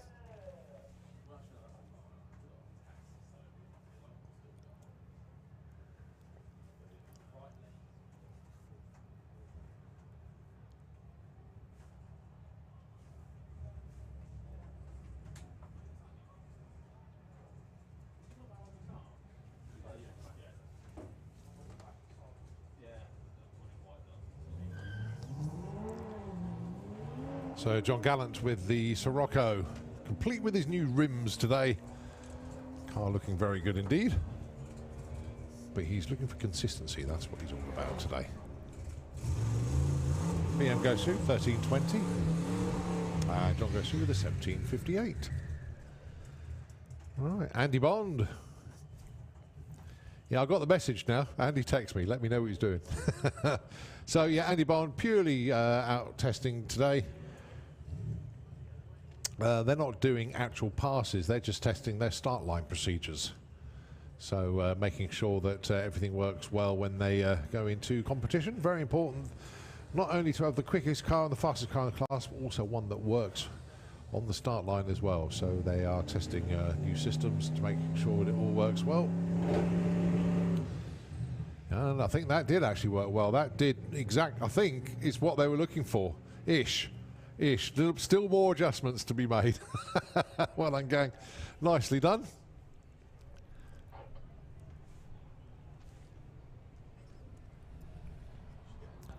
So when Andy Bond comes around in competition, obviously he's just coasted through there at 16 seconds. We know he can go, well, at least 9 seconds quicker than that down the quarter mile. And Andy will be taking part in Top Speed Automotive Street Eliminator when qualifying starts tomorrow afternoon after 2 o'clock. That's right, Street Eliminator due on track at 3:05 tomorrow afternoon.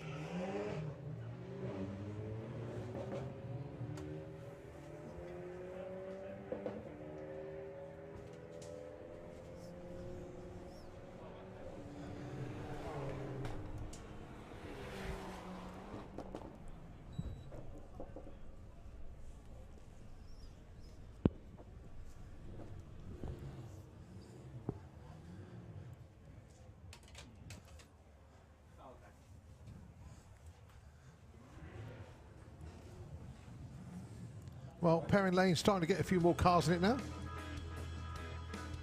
But most of those are racers that will be taking part in competition over the course of the weekend. Obviously qualifying tomorrow and eliminations on Sunday.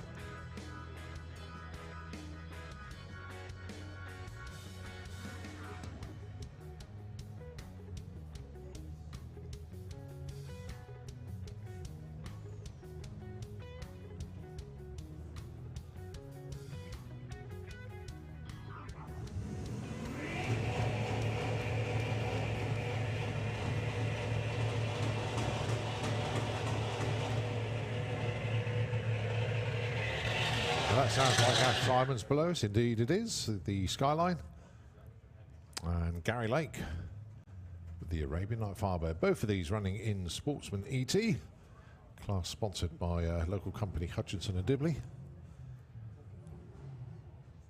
And a good entry for Sportsman ET this weekend. This is the entry level class of mainstream drag racing, if you like. It can pretty much run anything as long as it doesn't go quicker than 12 seconds on the quarter mile. Daily drivers, vans, whatever you got can enter this class, and it's a dialing class, so in effect it's like a handicap. You run to what the car can run. You don't have to be the fastest. We've had cars that run 18-second quarter mile passes that can win the events.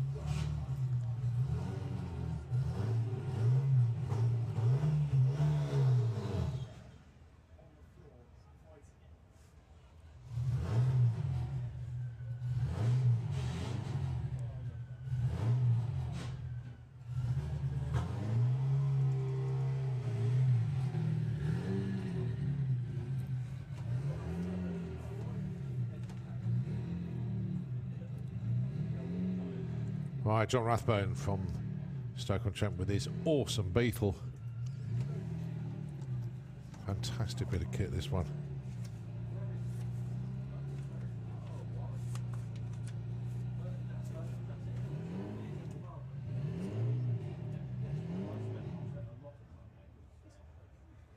Has a best of 10:01, 148 miles an hour. Would love to get it into the nines, obviously. That's the next barrier.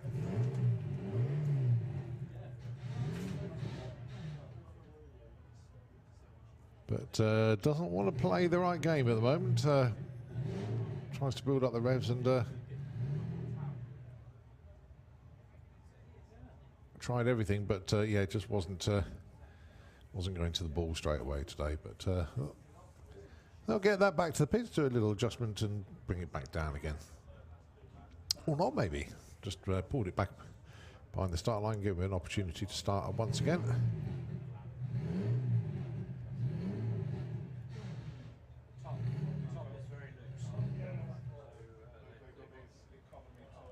Just it doesn't want to tick over. That seems the weird thing. Once it's running with throttle, it's okay.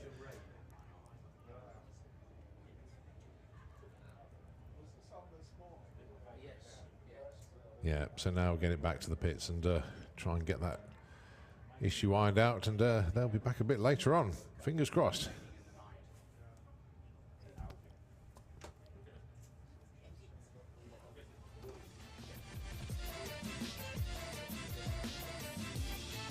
Great looking car though, and looking forward to seeing that go quick.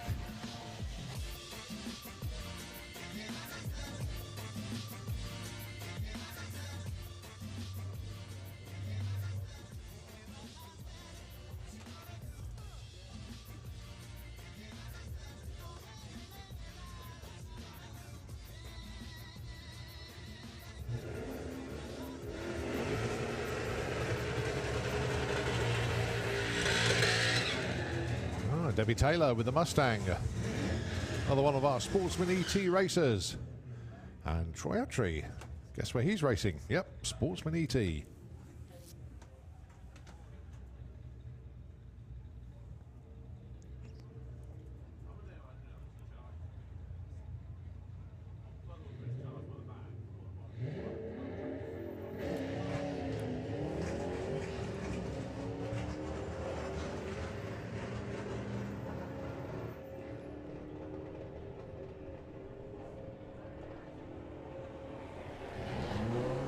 $13.74, just under 100 miles an hour there for Debbie. 1684 at 88.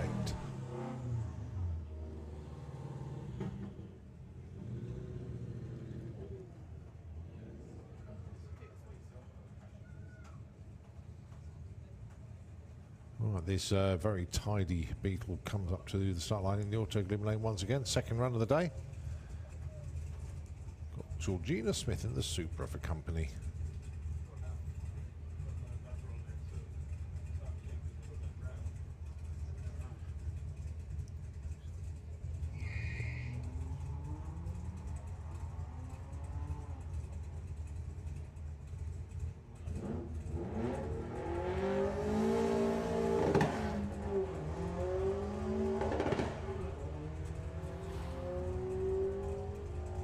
$15.81 for Georgina. And the Beetle goes through with a $13.99 at 100 miles an hour. Well, Andy Bond once again.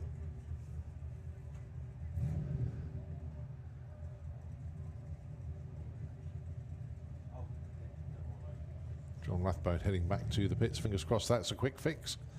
And get that car to stay running so that to come up to the line and take a pass under power.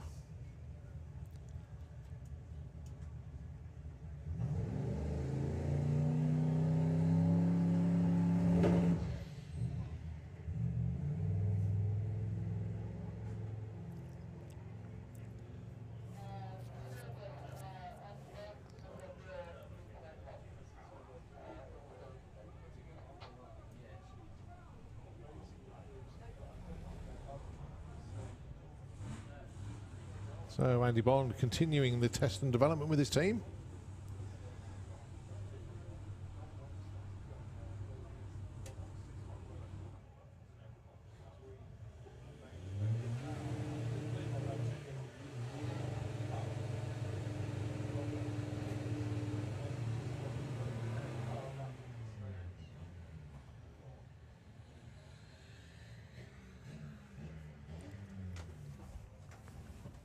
Oh, the lane's got quite a few cars in there once again.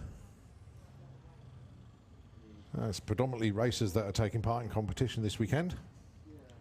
Don't forget, tomorrow afternoon after 2 o'clock is qualifying for all of our race classes. And then Sunday is Eliminations Day, where each round will whittle the field down by half. So we end up with a final with the last two standing, which will determine the event winner and the event runner-up. All taking place on Sunday. But before that, they will have to qualify to find out who's going to be racing who. So there are points for qualifying in our championships. And the higher up you qualify, the more points you score. So it is important to qualify well.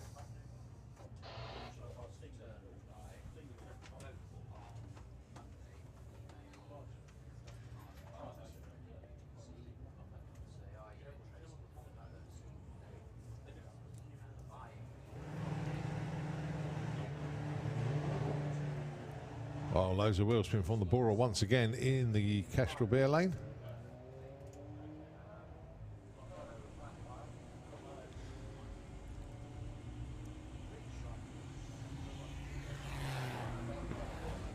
Goes through with a 1654 against a 1786 in the Auto Grim Lane.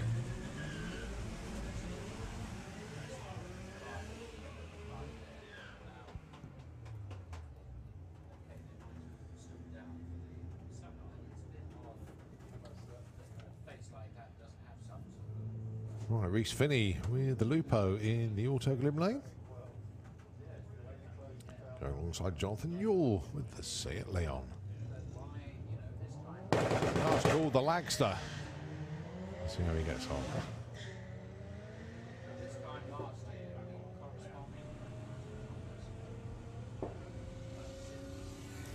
Oh, no dramas on that run at all. 12:08.122. Best run of the day for him so far. Reese goes through with a 17:07. 79 miles an hour.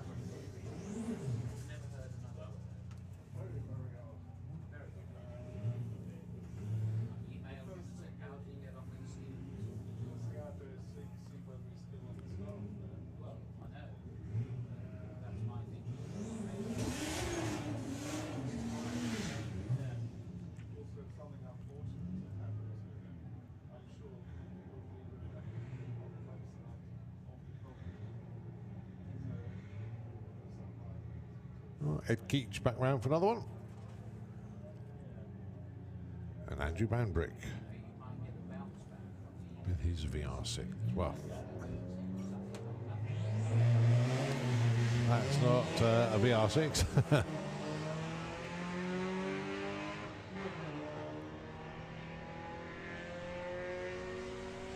Right, Jacob's going to get there first. Ed, 12:58.104. There's Andrews, 15:19 at 89. Well, we did hear from Top Fuel Carl earlier on. Thanks for the message, mate. I know he's tuned into the coverage here from Bug Jam, and hope you're keeping well, mate. Sorry you're not here this weekend, but looking forward to seeing you back at the racetrack soon. Carl Goldsmith, one of the long-standing members of the VWDRC. And, we love to call him Top Fuel Carl. He's always working on cars.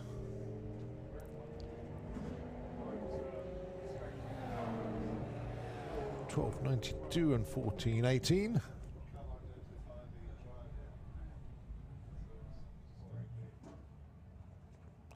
Right, Tom Circuit in the green Lupo.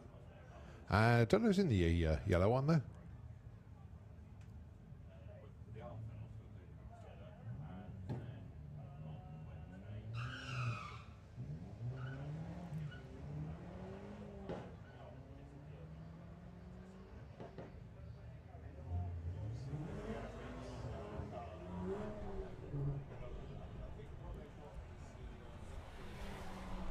Oh, 16:09, 96 miles an hour. In the autograph lane, the time goes 18:54. It's 74.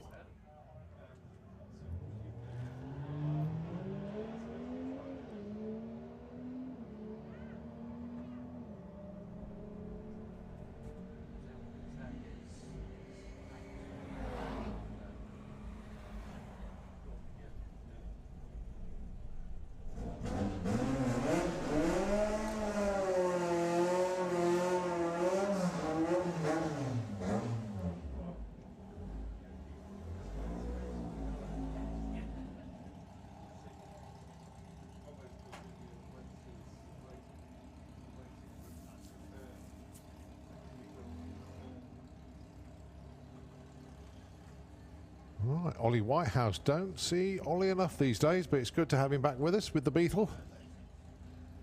He's in the Kestrel beer lane.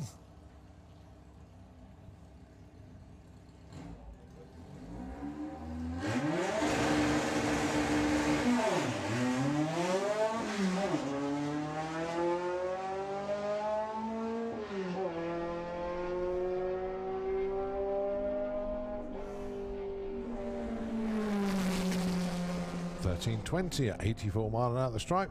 You can hear him feathering the throttle on and off at the stripe there. Wasn't quite sure where that ET was going to end up then.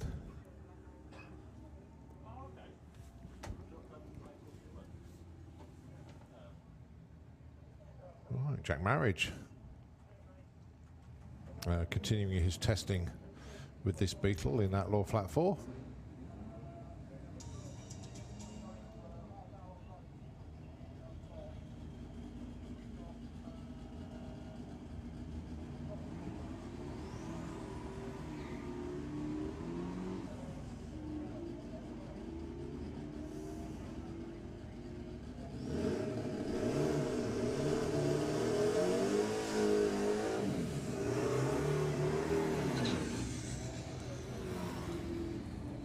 couple more of our racers then taking part in the proceedings this weekend.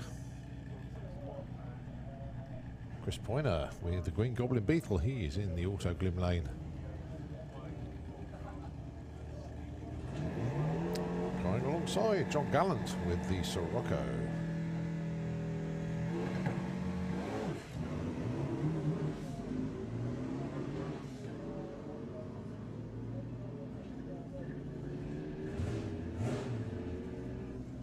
So the Green Goblin out in front. Goes 1387, 113, and it's 1720, 80 miles an hour. The Kestrel Beer lane.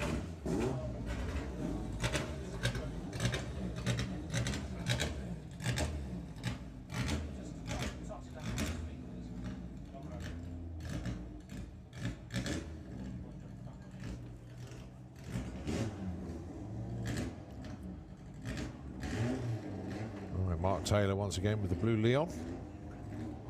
It's not hanging about, that one. Best today of 10.66.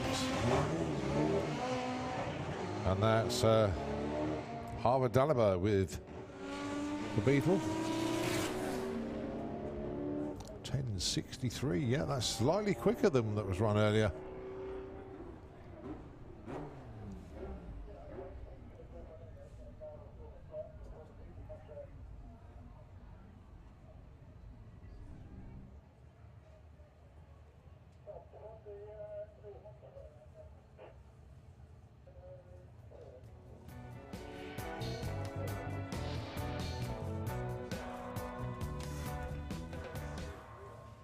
Right, we've got a few cars in the lanes. Andy Bond coming round to do another start line check. We got Current Racing are down there with the electric Beetle. And a few other cars dotted around for good measure as well.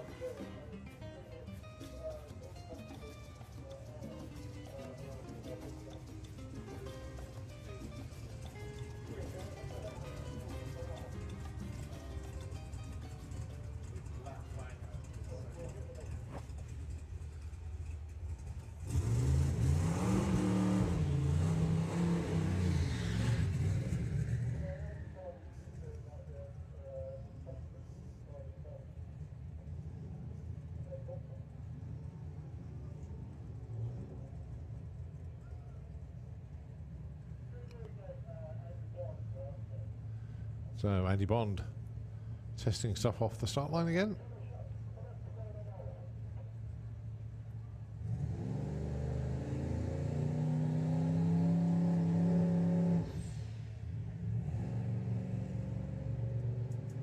Oh, a nod of the head this time.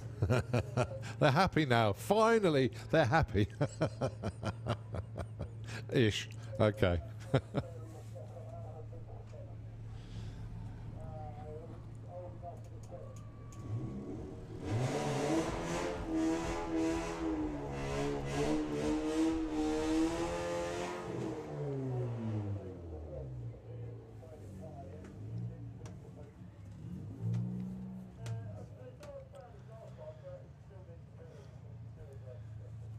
Andrew Bambrick once again with the Golf.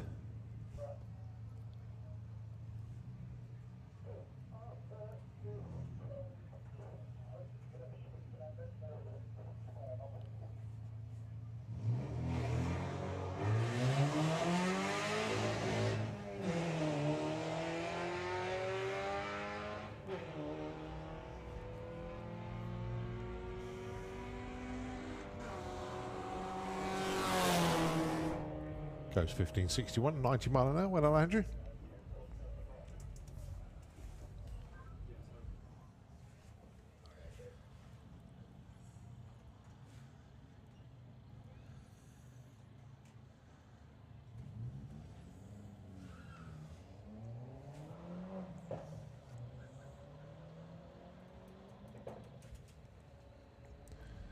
Okay, so going to be a slight pause in proceedings, a little bit of track prep work going on in the Auto Glim lane, the tractor in position, and our track crew are just going to do a little bit of fettling down there. So taking a break from commentary duties just for a moment, so Nitro FM 96.2, if you can take the airwaves over, and we will take it back when we continue all the fun here at Bug Jam 35. But don't forget, half an hour's time, it will be Bound and Gagged Comedy, and that is taking place in Fueler's Bar, not in the dance tent at the top of the track.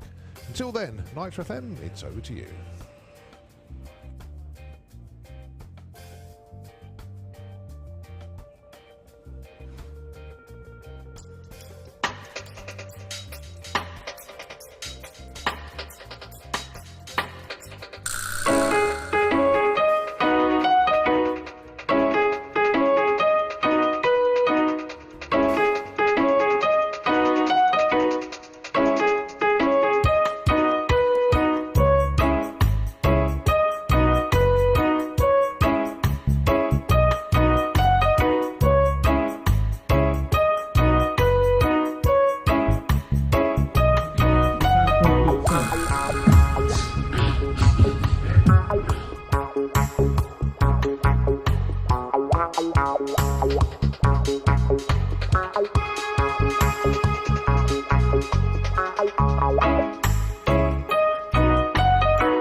And pretty much as expected, they took it to 300 foot. Beautifully done. Wow. Very nice job done from both teams. Excellent stuff. Wow. Just looked at the 60 foot for Jason Phelps. Monte Carlo into pre-stage. Rolls it a few inches further forward into stage. Here we go. Well, he got to about 60 foot and the car was deviating slightly to the right there. 0.97 to 60 foot and off the gas straight away. But that sounded hard as nails. That really did. And that was great reaction as well, to actually just take it off the gas when it was deviating slightly. Okay, so I look behind, and now I know why Wayne is up in the tower. Wayne, good to see you, mate. Thanks ever so much for popping up to see us. And we will see you, hopefully not back up here, and I mean that in the nicest way, because we want to see you down on the start line. Cool. All right, mate. Wayne Allman, pilot of Mental Breakdown. Always good to have people come up and see us. So, Wayne, thanks ever so much indeed, mate. Right, time check. It is 2:15. The current racing Beetle. Oh, loads of wheel spin again. It didn't hook. But just look at it once it gets going there, that electric car.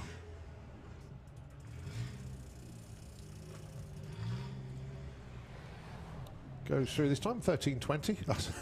That's always a good number to run, 13:20, because quarter mile is 1,000. They were supposed to be doing, especially Steve Ashdown and Jason Phelps with the 3:30 passes there. A little bit wayward for the launch for Kevin Kent. But again, all three cars got off the line. They got their 60 foots in, which is what we thought they would be doing. So Well done to all three teams. Very good. Just looking else at what we've got lined up for you on track today. We do have Top Fuel Dragster. It came out of the factory in 1976. Yeah, it's definitely not on the default settings. Nah.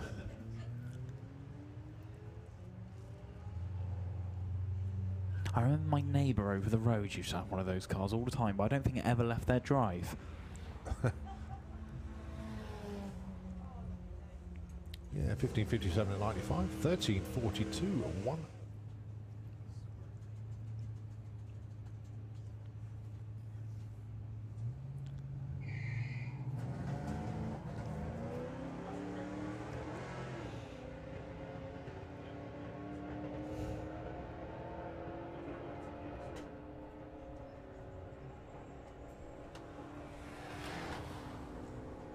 $14.21 and a $15.79 for Georgina. Nice one. The Skoda. I don't actually know who's driving the TT. There's a lot of TTs, yeah. isn't there? Yeah. And this menopause we've seen a few times. The race number doesn't register, so weird. We'll find out in due course.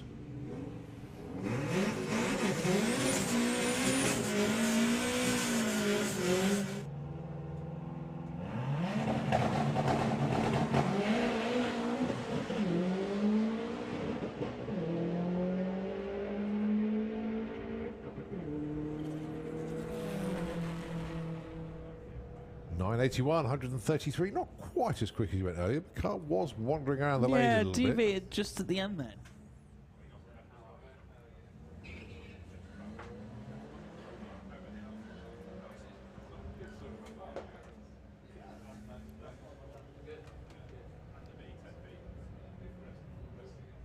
Right, if you haven't started to make your way over there yet, it'd be a good idea to head over to the main stage if you want to enter Little Bugger's Got Talent. See you, Santa Pod, over on the main stage. Good stuff, mate. Have fun.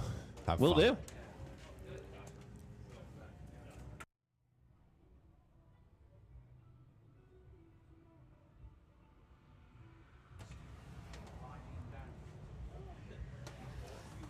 So, Run What You Brung continues. Lots of pipe work, all custom fabricated for this machine. Had a very stout 11.87 earlier.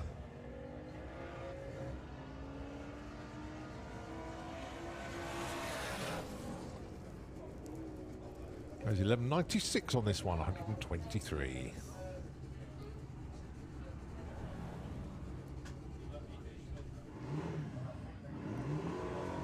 First run for the V-dub in the Autoglim lane.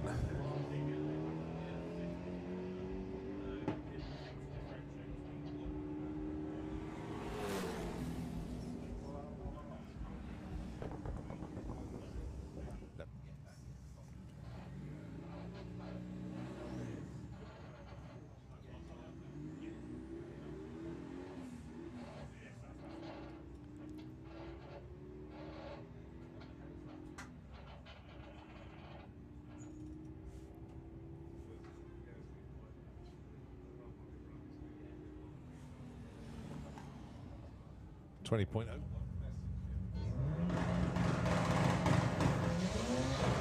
Huge amount of power he tries to apply to the racetrack.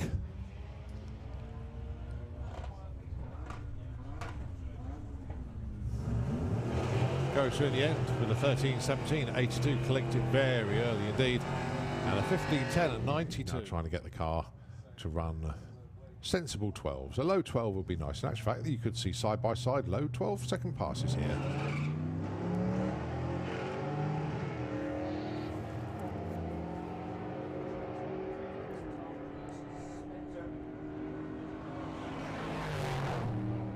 And that's pretty much what we had. 12.35 from Tom, 12.26 from Andy.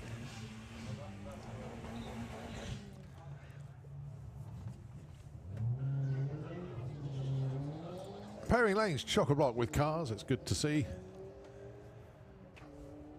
And the VW Arteon going through. It's already been in the 12s. And 12.58. Nice run, 14 in the shape of Steve Mellors.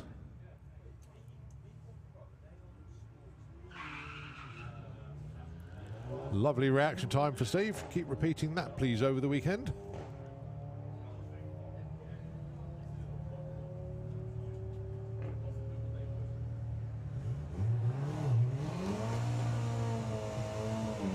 And that's back in the 15s, 1584. Corrado. Pump button working beautifully there for Luke. Lots of wheel spin off the line though. That did not hook and go the way he wanted it to.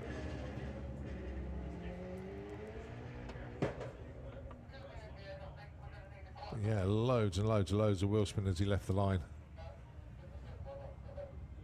Actually cut a decent light as well, 0.8, but car stopped. How about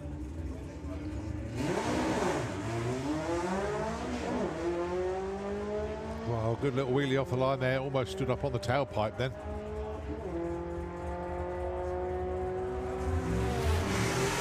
$11.90, 111, 14.08 and 98.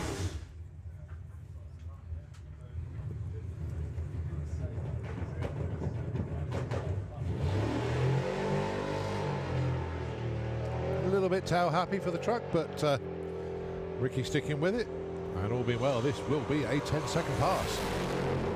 Oh, nearly 11.02, 130, but just notice the 60-foot, 191. Right, two cars I don't believe are in competition this weekend. They're purely here for Run What You Brung, which is good to see.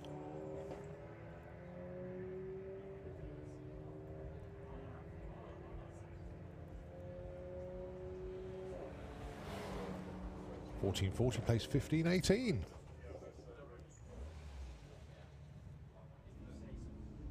And I would class that as a pretty straightforward looking golf in the Kestrel Beer Lane.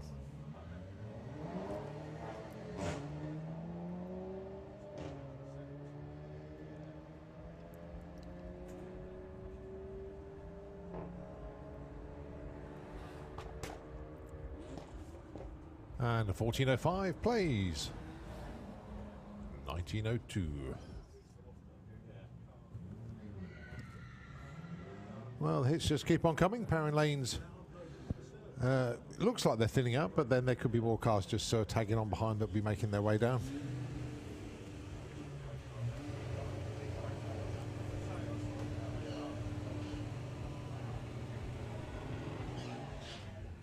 A lot of people arrived yesterday, don't blame me, beating all the traffic and using the advantage of early entry.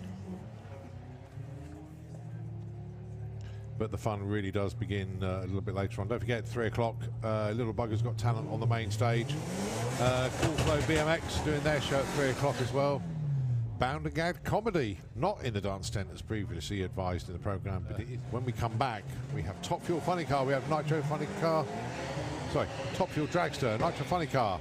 Hopefully Nitro Bug against Mental Breakdown. We have the VW Pro versus VW Sportsman Shootout.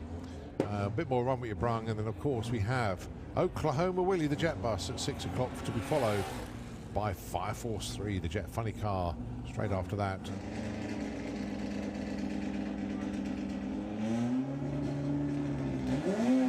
Vito Versleys from Belgium with the Beetle. What's Vito got for us this time? He's wide awake, club off the start line. 0-2 light. Let's see what the ET is. 10.58, 128 miles an hour. Very, very nice. Hey, where do we go? Days when the rain came. Down in the hollow. Playing the new game. Laughing around in here.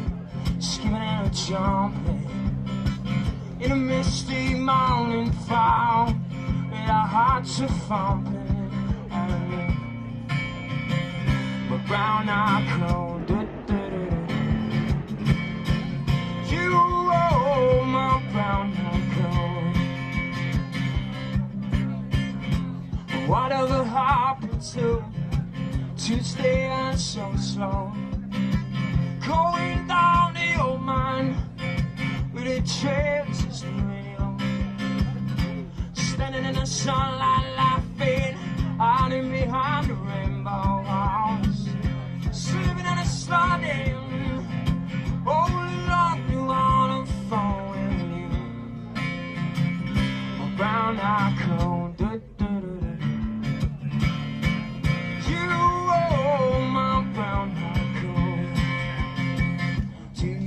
remember when? Do you remember when?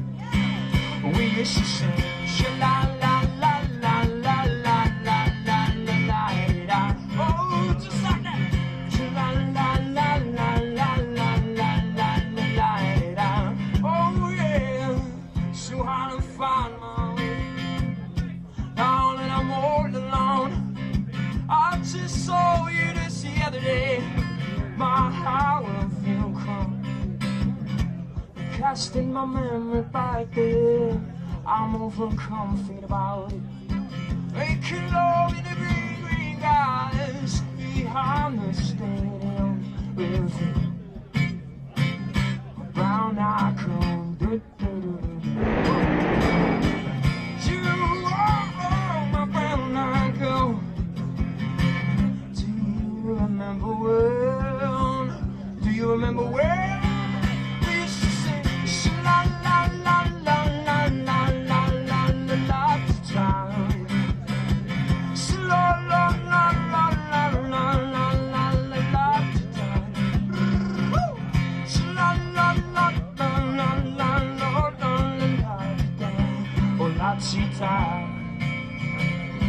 Brown eye cone.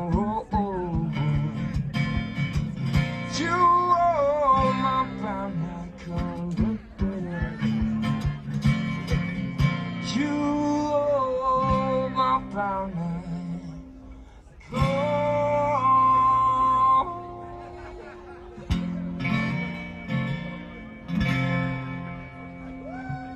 Hey, thank you.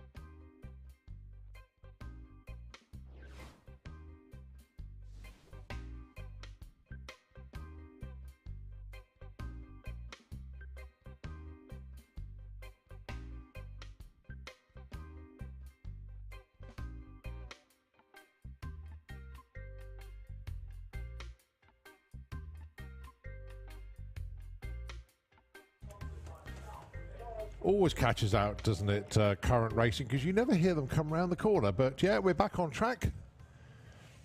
How are we doing, guys? Good to see you.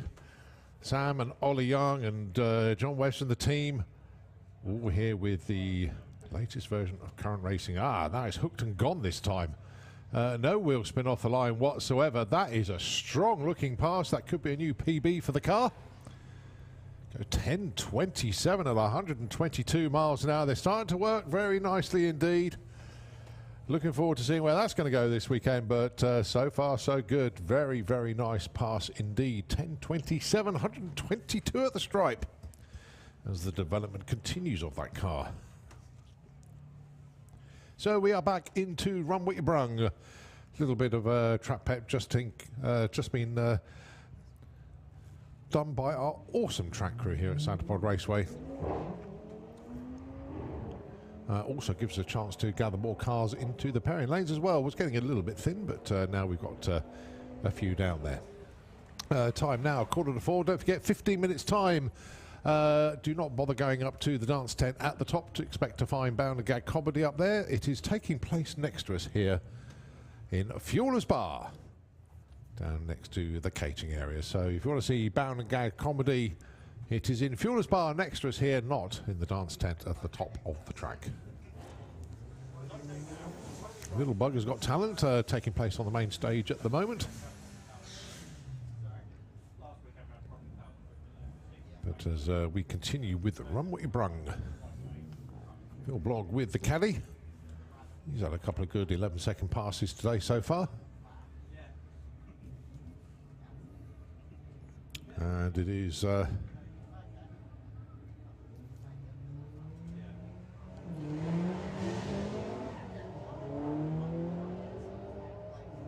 that's Jake with the Audi TT. Good little matchup actually, these two.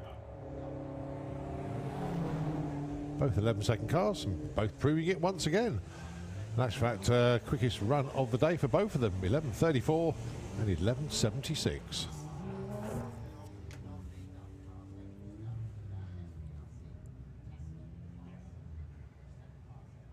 Patricia the Passat back round for another one. Going alongside the Beamer.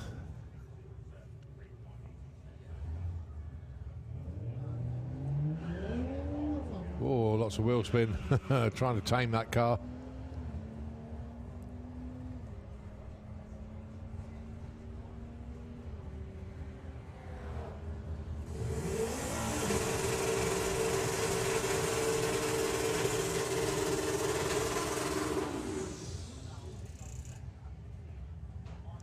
All right, Charlie Roberts with the up.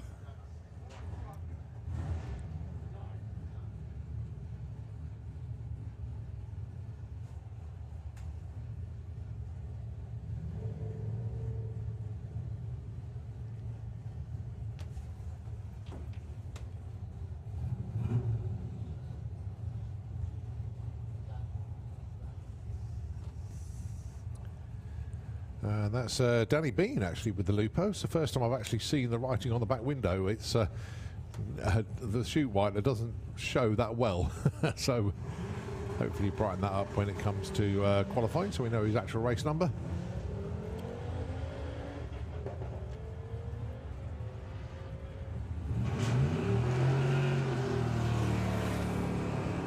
Charlie goes through with the 12:02.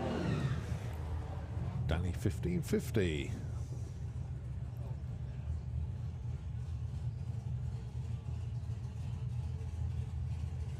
Right, Andy Dibley with the Camaro came here looking for a 12-second pass and, shall we say, surpassed all expectations on his first run today, going very quickly indeed. 12.2 is going alongside Tom Atkinson, out of gas. So this is all motor against all motor. 2 12-second passes coming up. Who's going to get the quicker one?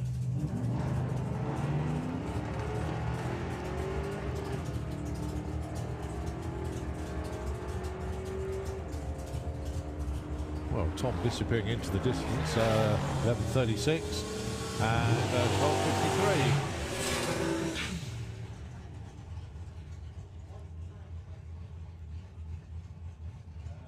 Well, whatever the issue was for Luke earlier on, that's been sorted. Good to see Luke Stevenson back down here.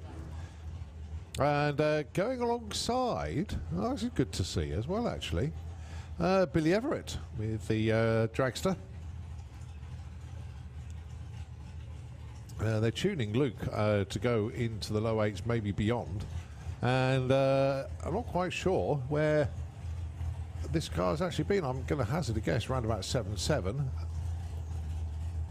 Maybe 7.6.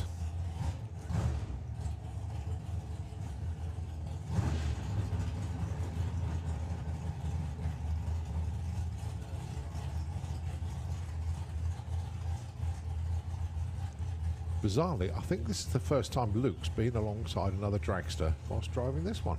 I can't remember him going alongside another dragster, but there we go.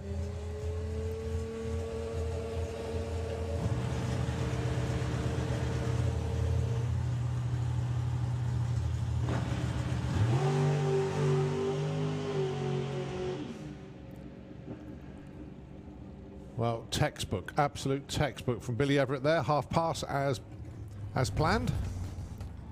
And Luke getting used to the bump button on there, but as I say, Luke got a new bump button in there. Basically what this does, it builds up the boost and then he can bump into stage, but he doesn't know how far it's going to bump the car. On the first one, it was just rocking the stage bulbs, and when he bumped it again, it went deep, so wasn't quite what Luke wanted. So he'll have another go at this as we just wait for Billy to clear the top end, and he's just taking the second exit, so he'll be good. So they'll close the gate, and now Luke coming in. So he'll bump in once again, he'll build up the boost, and he'll bump into stage.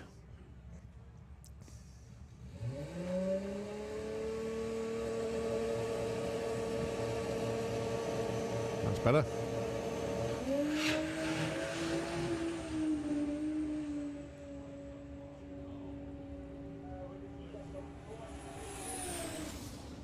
9:03, 1:42, but plumes of smoke as he goes through the 8th.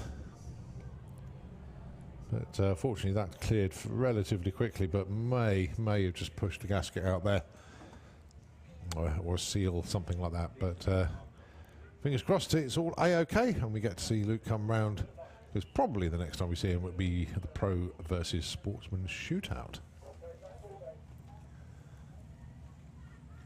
So quite a few cars in the lanes ready to go.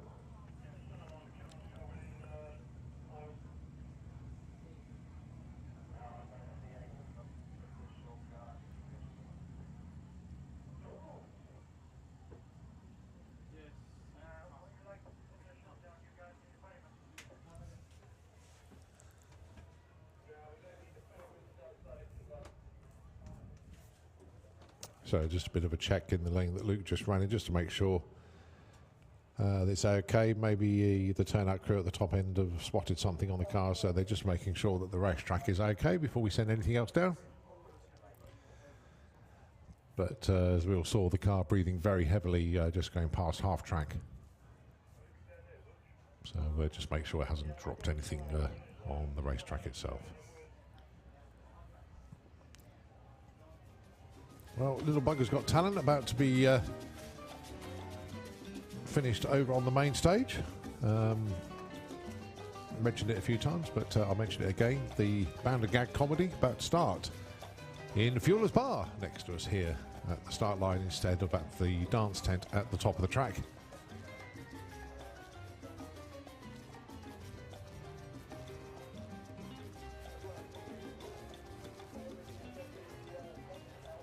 Well, there is a bit of concern at the top end, so our track crew having a real close look at that. Because maybe Luke has pushed a little bit up, but yeah. So the tractor just going out just to do a little bit of a tidy up there. So going to hand it over to Nitro FM 96.2. They can take waves over for a short while, but as soon as we are good to go once again, we'll take it back. So Bug Jam 35 continues, but this time it is Nitro FM supplying the entertainment. Hey, where do we go? Days when the rain comes down in the hollow, playing the new king, laughing around in here, skipping and jumping in a misty mountain found with our hearts are thumping, and my brown eye cold. You roll my brown eye cold. Whatever happened to Tuesday and so slow, going down the old mine with the trails is real, standing in the sunlight laughing, hiding behind the rainbow house, sleeping in the sliding, all along you on the phone with you, my brown eye cold. You roll my brown eye cold. Do you remember when? Do you remember when we used to sing sha-la-la-la-la-la-la-la-la-la-la-la? Oh, just like that. Sha-la-la-la-la-la-la-la-la-la-la. Oh yeah, so hard to find my way.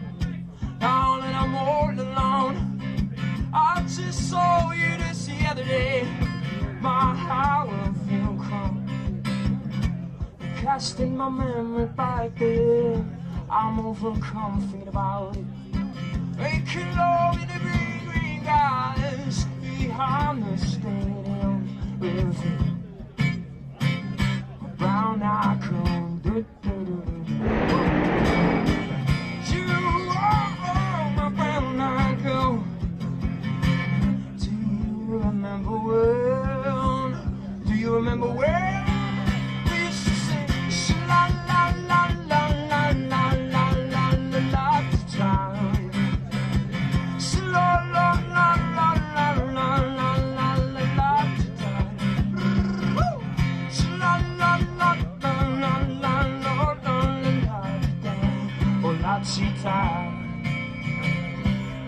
brown knuckle. You are my brown knuckle.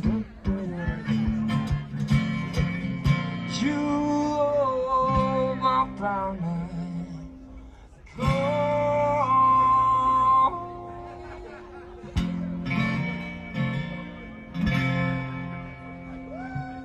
Hey, thank you.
So 1417 plays an 1880 for that pair. Has a best to date of 1079 at 120 miles an hour. Lovely little wheelie off the line there, but unfortunately a box full of neutrals when he went to find second. 153 to 60 foot car really did launch very nicely indeed, but couldn't find second after that, which is or if you've had runs already today, want to get some more in, great opportunity at the moment. Pairing lanes very sparsely populated indeed.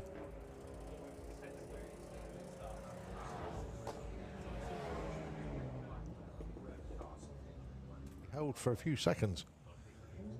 There's very, very little activity in the pairing lanes at the moment.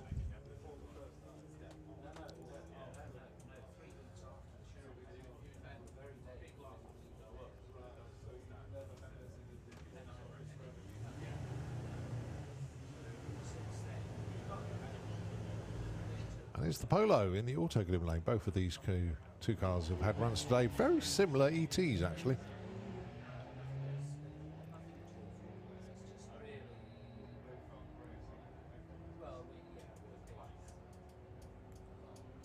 They're pretty much side by side once again. 1492 plays 1463. They both had been quicker in the 14s before those runs. The little VW taking on Michelle Walker with the Mark 1 Cortina. A VW Sportsman and Sportsman ET entry for this weekend.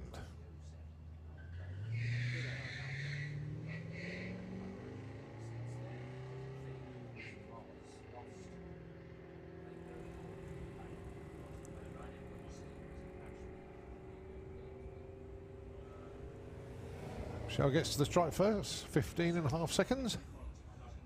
And an 18.39.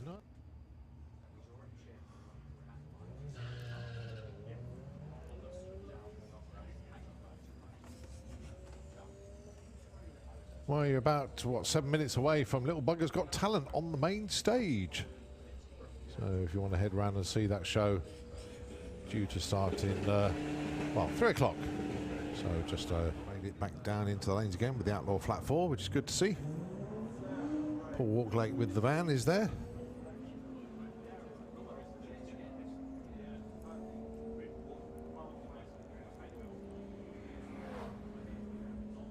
$12.44 and 17.05. The VW Pro entry.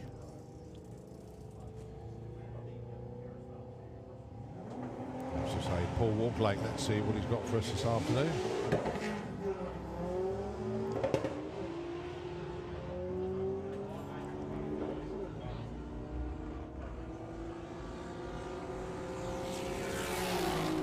Beetle goes 13.50. The van goes 13.47. Over there. Obviously they need to know when you ran, which is very helpful indeed.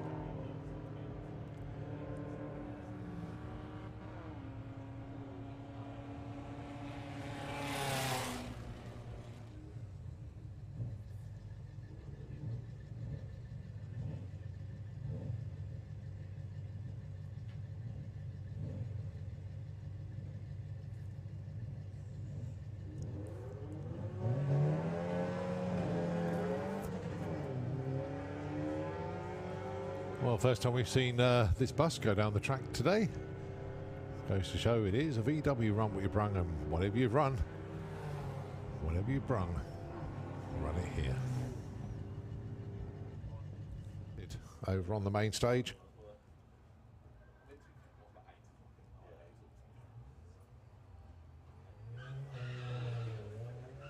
So looking forward to finding out what acts we've had over there later on, and who's actually won it. But Little Bugger's Got Talent on the main stage right now. You're an hour away from Bound and Gagged comedy show, but not in the dance tent at the top end.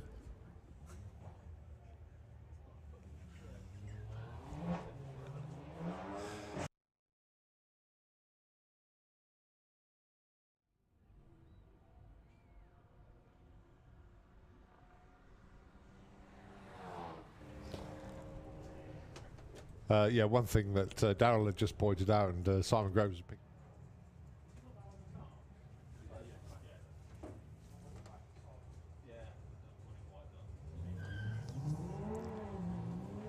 So John Gallant with the Sirocco, complete with his new rims today. Car looking very good indeed. But he's looking for consistency, that's what he's all about today. BM goes through 13.20. John goes through this class, also one that works on the start line as well. So they are testing new systems to make sure that it all works well. And I think that did actually work well. That did I think it's what they were looking for. Ish. Still more adjustments to be made. Well done, gang. Nicely done.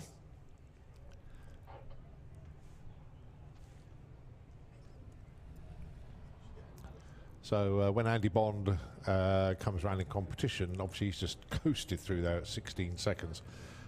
We know Eliminator due on track at 3:05 tomorrow afternoon.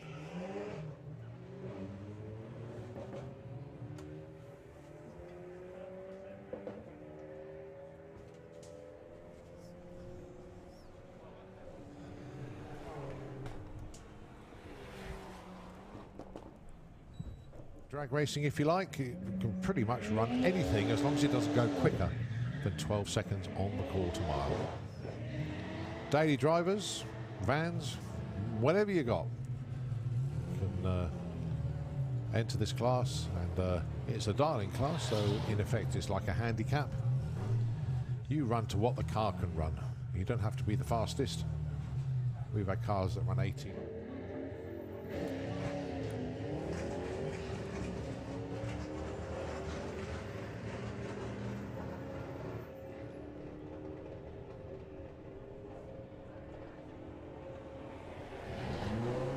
$13.74, just under 100 miles an hour there for Debbie. 1684.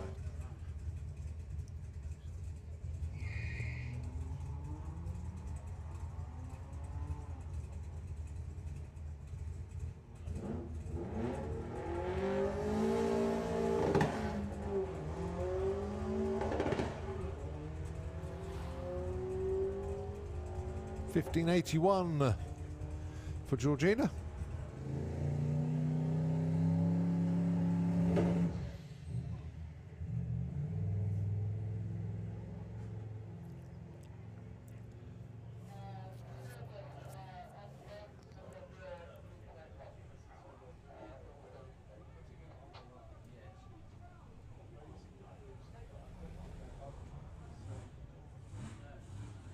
So Andy Bond continuing the test and development with his team.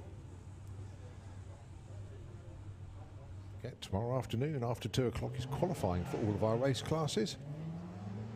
And then Sunday is Eliminations Day, where each round will whittle the field down by half. So we end up with a final with the last 2 standing, which will determine the event winner and the event runner-up. All taking place on Sunday.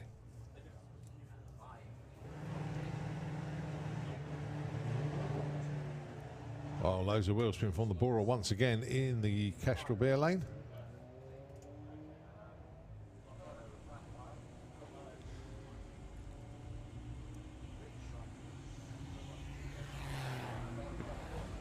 Goes through with a 1654 against a 1786 in the Auto Grid lane. Jonathan Newell with the Seat Leon. Last call, the Lagster. Let's see how he gets on.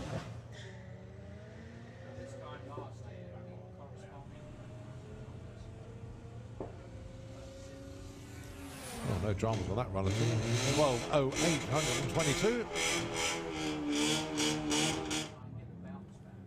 with his VR6. Well, that's not a VR6.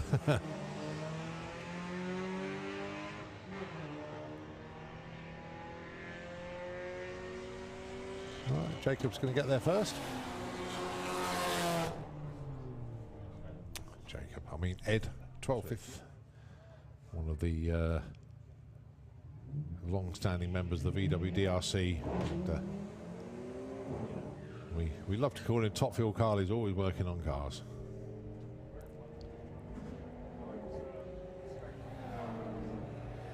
$12.92 and $14.18.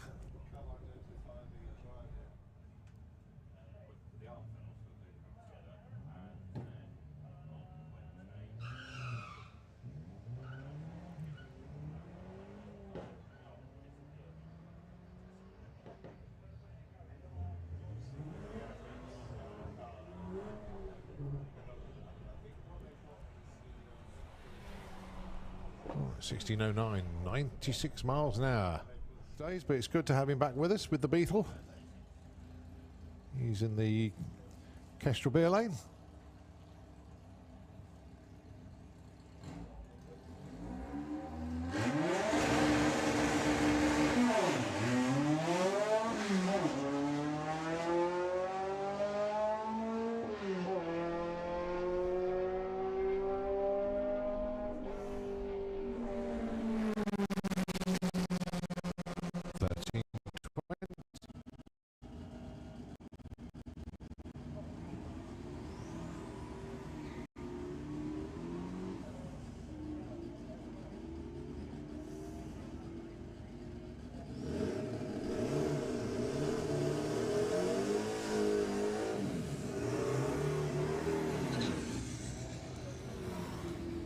Right, a couple more of our racers then taking part in the proceedings this weekend.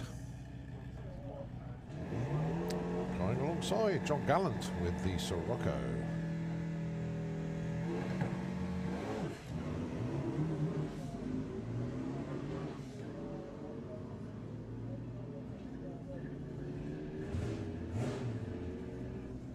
So the Green Goblin out in front. Goes 1387, 113. And it's 1720 again with the Blue Leon. It's not hanging about that one. Best today of 1066. And that's Harvard Daliber with the Beetle. 1063, yeah, that's slightly quicker than that was run earlier.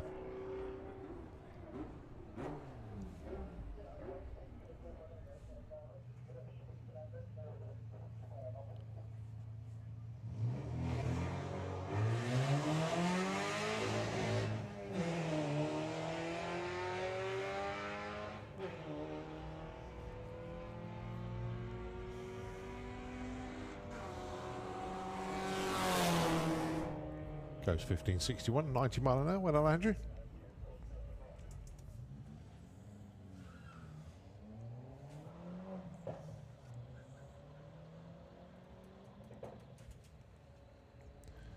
Okay, so going to be a slight pause in proceedings. A little bit of track prep work going on in the Auto Glim lane. The tractor in position, and our track crew are just going to do a little bit of fettling down there. So, just been done by our awesome track crew here at Santa Pod Raceway. Also gives us a chance to gather more cars into the pairing lanes as well. It was getting a little bit thin, but now we've got a few down there. Time now, 4:15. Don't forget, 15 minutes time. Do not bother going up to the dance tent.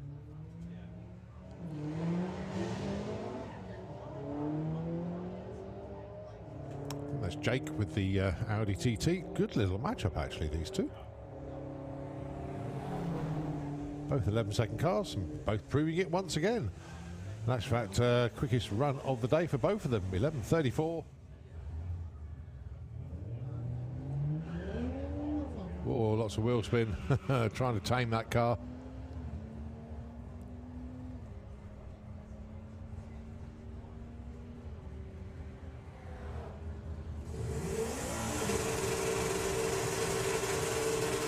Seeing the writing on the back window.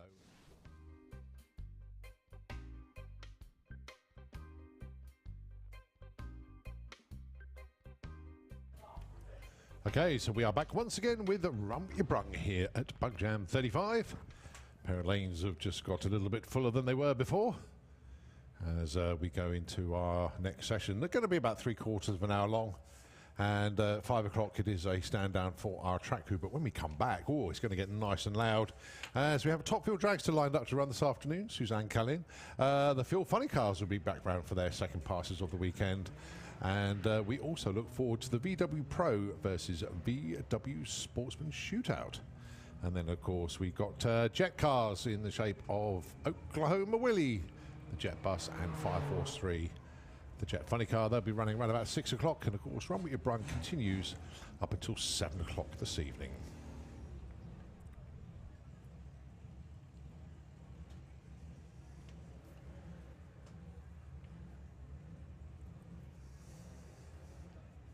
So a few cars that haven't put runs in yet, a few that have. Coming up to the line in the Auto Glim lane, Holly Walters. She'll be taking part in qualifying for Sportsman ET tomorrow. And running in VW Sportsman, that lovely white Beetle. That's Connor Jones with White Pearl.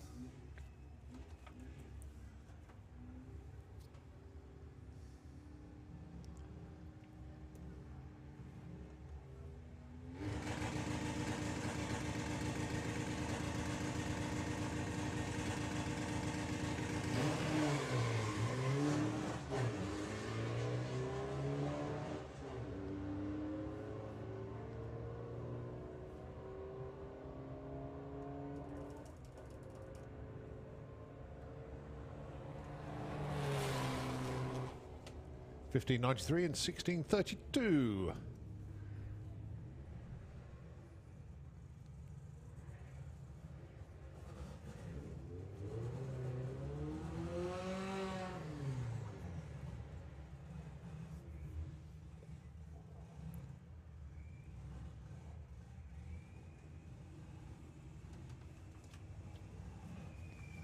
Right, first run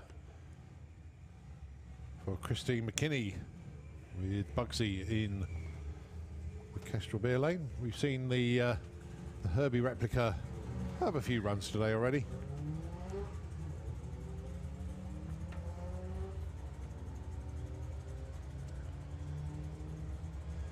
Just a reminder about that set attacker we need moving.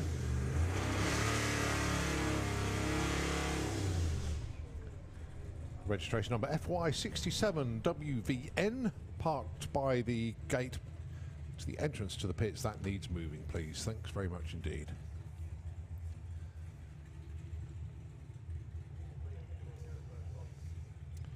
Well, we haven't seen this Audi on track all weekend long. Well, all day long. It's only Friday. Going alongside Ricky Hale. Into the 10s is where this truck needs to go. Went 11.02 on its previous best today. It has already been in the 10s with Ricky behind the wheel. Let's see if we can get it back there on this one. The Audi, unknown quantity at the moment until it does a run, but we'll have a bit of a clue once it gets going as to where this one's ETs are going to be.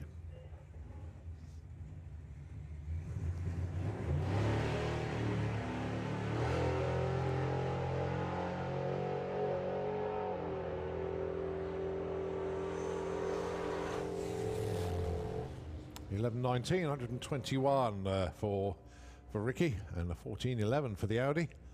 Back end still looking a little bit loose on that truck.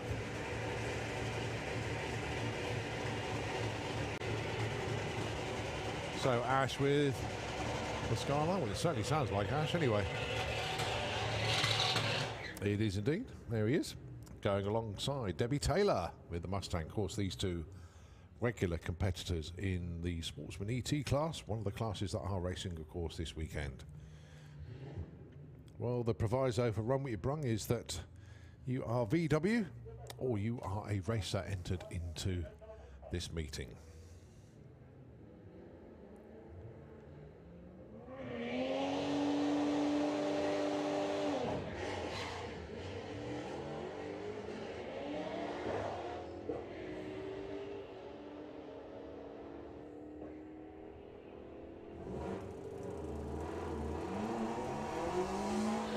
Debbie with a 13.43, Ash with a 15.04.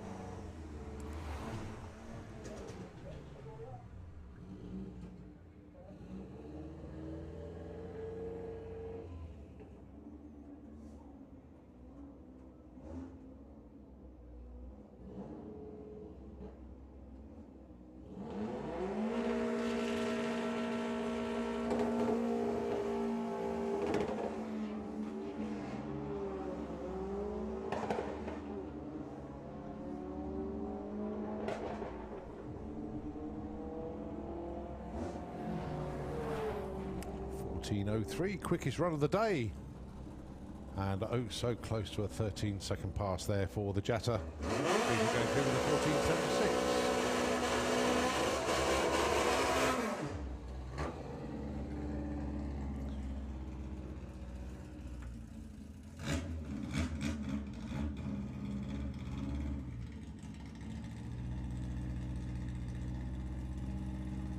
14.76. Right, Frederick with the Beetle taking on Laurie with the Skoda.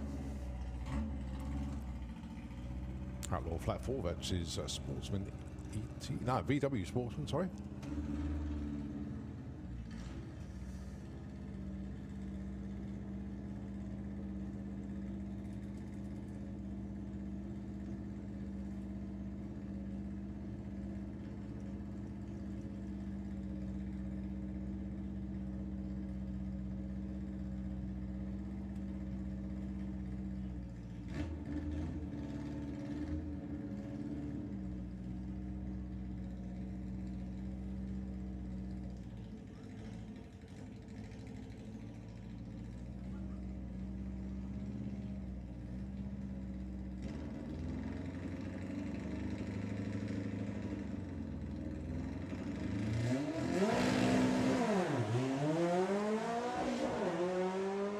Well, both wide awake off the line there.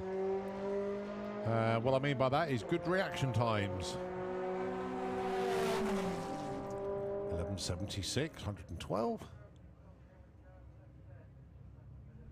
And a 17.29, the quickest run of the day there for Frederick. Nicely done.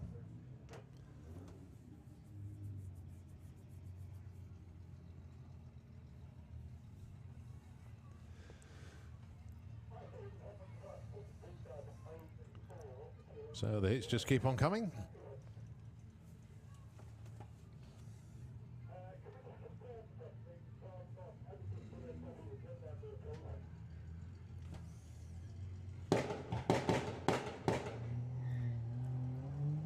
And both of them going 0-1 red. So trying to chop the tree down. That was almost getting the perfect reaction times there, but with the red lights come on, you look to see the reaction time, and both of them say 0.1 of a second.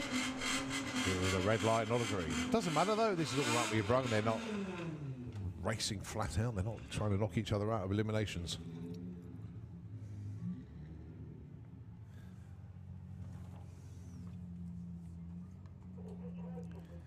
All right, Andrew Bambrick with the Golf. Going alongside Becky Bambrick with Silver Pearl. We saw Becky last night dressed as a bee.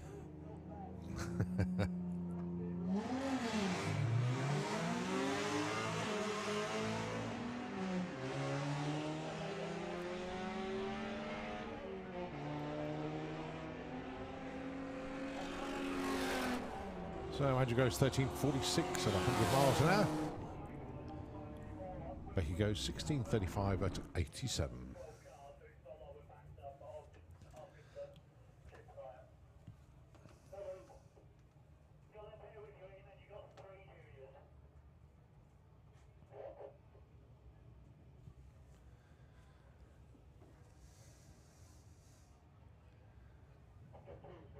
So Jake Fronda with the Audi TT. He's very rapid actually.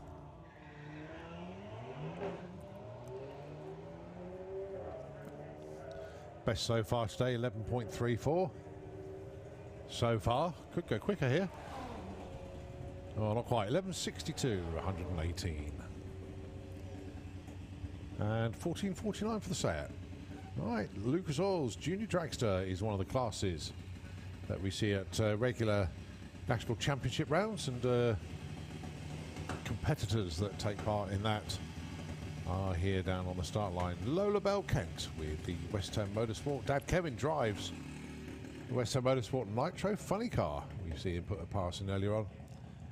And this time going alongside Ted Sullivan with the Bulldog Junior Dragster.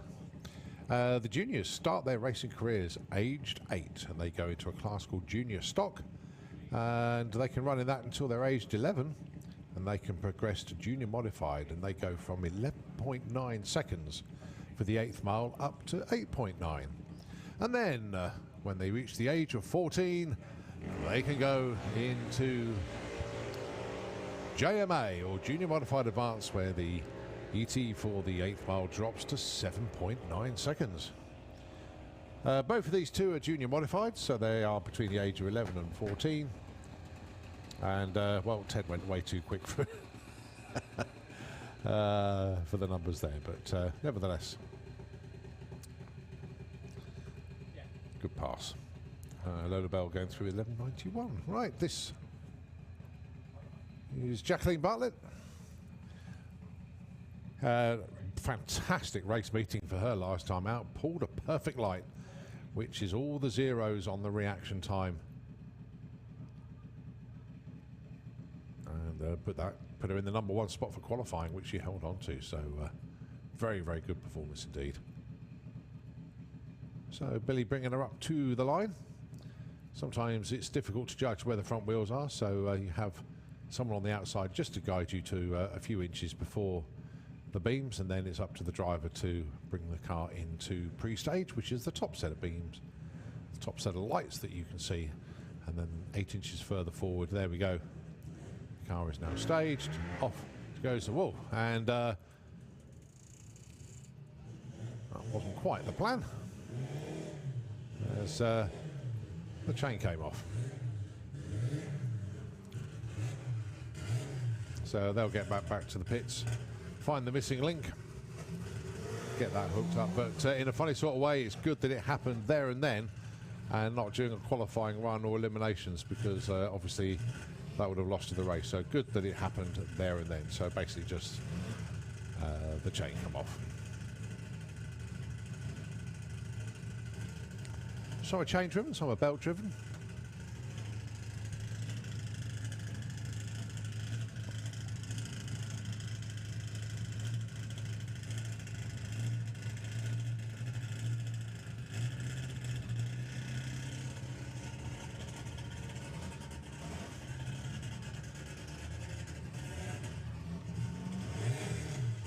So Dave Wheatley brings the double cross Outlaw Flat 4 Beetle up to the line.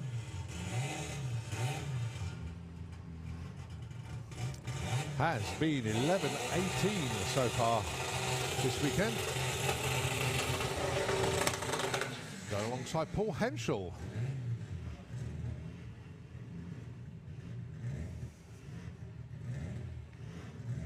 As I said earlier, and I'll say it again, it is just so good to have such a strong showing from Outlaw Flat 4 this weekend. Good number of entries.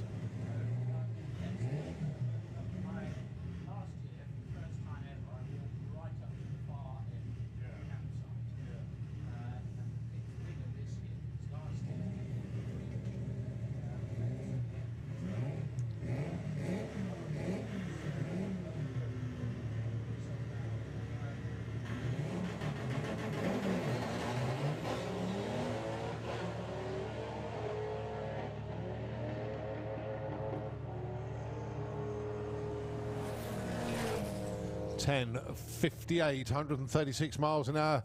Certainly the best run of the day for them. 11:04 at 131. Two outstanding runs, actually, to be fair.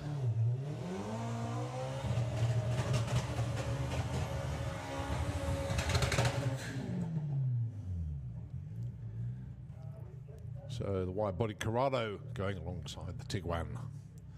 Two Run What You Run cars that's certainly making the most of the day here at Bug Jam 35, day 1 of 3. The main Run What You Run day of the event. Tomorrow, Run What You Run, basically morning only until, well, 1 o'clock. And then we get ready for our human-powered race and presentations of Run What You Run awards. Then, of course, 2 o'clock, it all gets very noisy indeed with the first round of qualifying for Motorsports UK Pro Modified.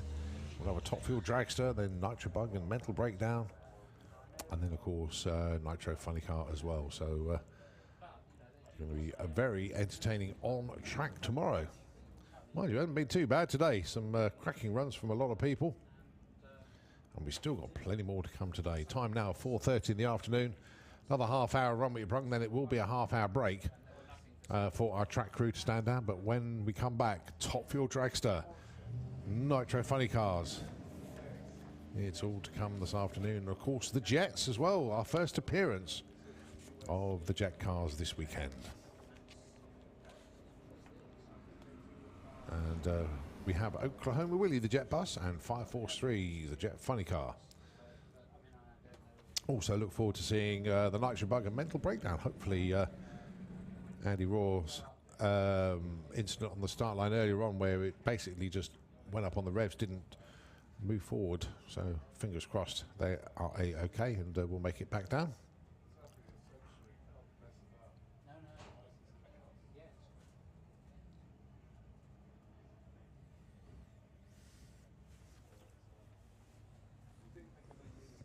Still plenty of vehicles in the pairing lanes. Very, very good to see. Lots of people here, of course, as well.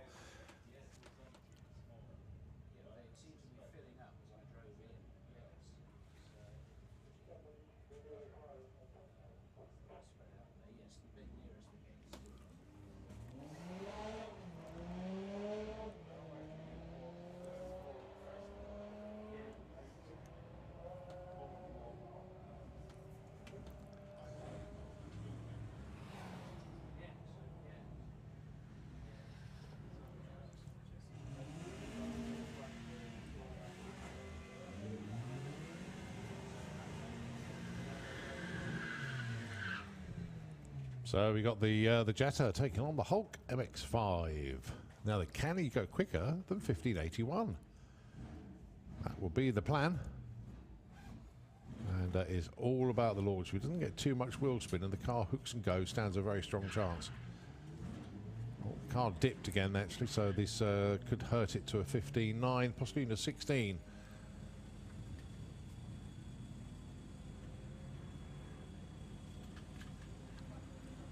Steve approaches the stripe. 1583, not too bad, 86 mile an hour. And it's 1647 at 84.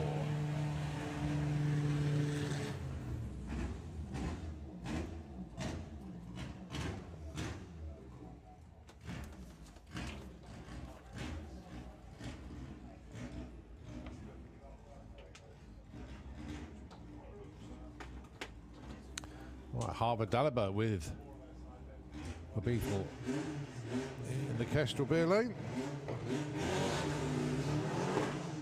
That's launched very nicely indeed.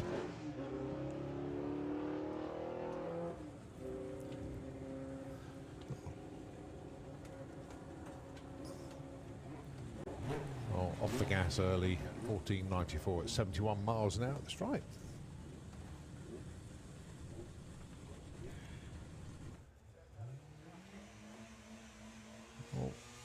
Dave's made it back from Little Bugger's Got Talent. I am back. Hello. Did we have talent? We you know what, we did have Excellent. talent. We did have talent. I must say, a lot better than the adults last year. Really? Oh yeah. Well, that's a given, isn't it? A good well, a good variation as well. You know, we had a few singers in there, we had a few cheerleaders, had a few kind of gymnasts, acrobatic stuff, but it was won by a trio of young girls from Castleford called Dance Jam, and they were all kind of in, I don't want to call it a uniform, but they were all kind of dressed the same. And yeah, they had amazing talent. They got the crowd going. Good stuff. Everyone loved it. Fantastic work. Excellent. And of course, we do it all again tomorrow. Oh, brilliant, brilliant. So well done to the dance trio. Winners of Little Bugger's Got Talent. All the way from Castleford as well. Does that mean they're allowed to stay up late tonight? Maybe, maybe. Oh, brilliant stuff. So is that crowd judged? How does the judging work? Is it like who gets the biggest cheers? Pretty much, yeah. That's the way we do it. Cool. We got our 3 judges as well with their comments to help along with the voting, but no one got buzzed, which is great. Good. You know. But I'm sure. So do you have a Simon Cowell over there? Yes, we have a Simon Cowell. We do have a Simon Cowell, yes. But when it's a Little Buggers, he's not very Simon Cowell-esque. It's tomorrow where the buzzing will come out. Right, okay. But how's it been over here anyway? What have I missed so far? Not a huge amount. Lots of consistent runs from a lot of people. Good. 1 or 2 cars that I hope are okay after maybe doing a little bit of heavy breathing and a bit of smoking as they've been going up the track. So fingers crossed they'll be back around again later on. But all fairly good. Wonderful, Fairly good. wonderful. And of course, we've still got a whole day tomorrow coming up as well, where the live action arena will be in action. Yeah, note of warning, don't park your car in the wrong place because you could get picked up and put in the live action arena and get crushed by a monster truck. Yeah, so give you a time check now, 16:36. Don't forget, Bound and Gag Comedy is ongoing in Fuelers Bar at the moment. So if you want to go and check that out, that is the place to be.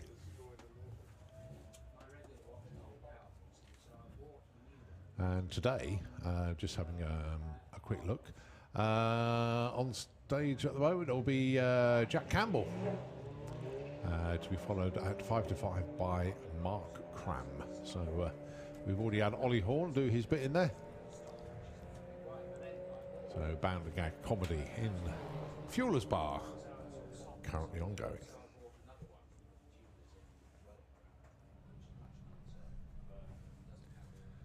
Well, hopefully this Seat's been moved. I'll just give it one more mention just in case security haven't been able to locate the owner. But there's a Seat Ateca by the main gate, FY67WVN. If you haven't moved it yet, please can you go and do so. That's the Seat Ateca, FY67WVN, parked by the pit gate. If you have moved it, thank you very much indeed.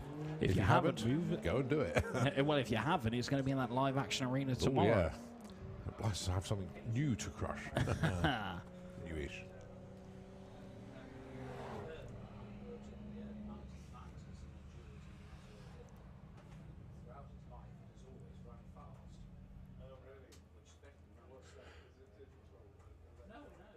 So the Tiguan and the Audi.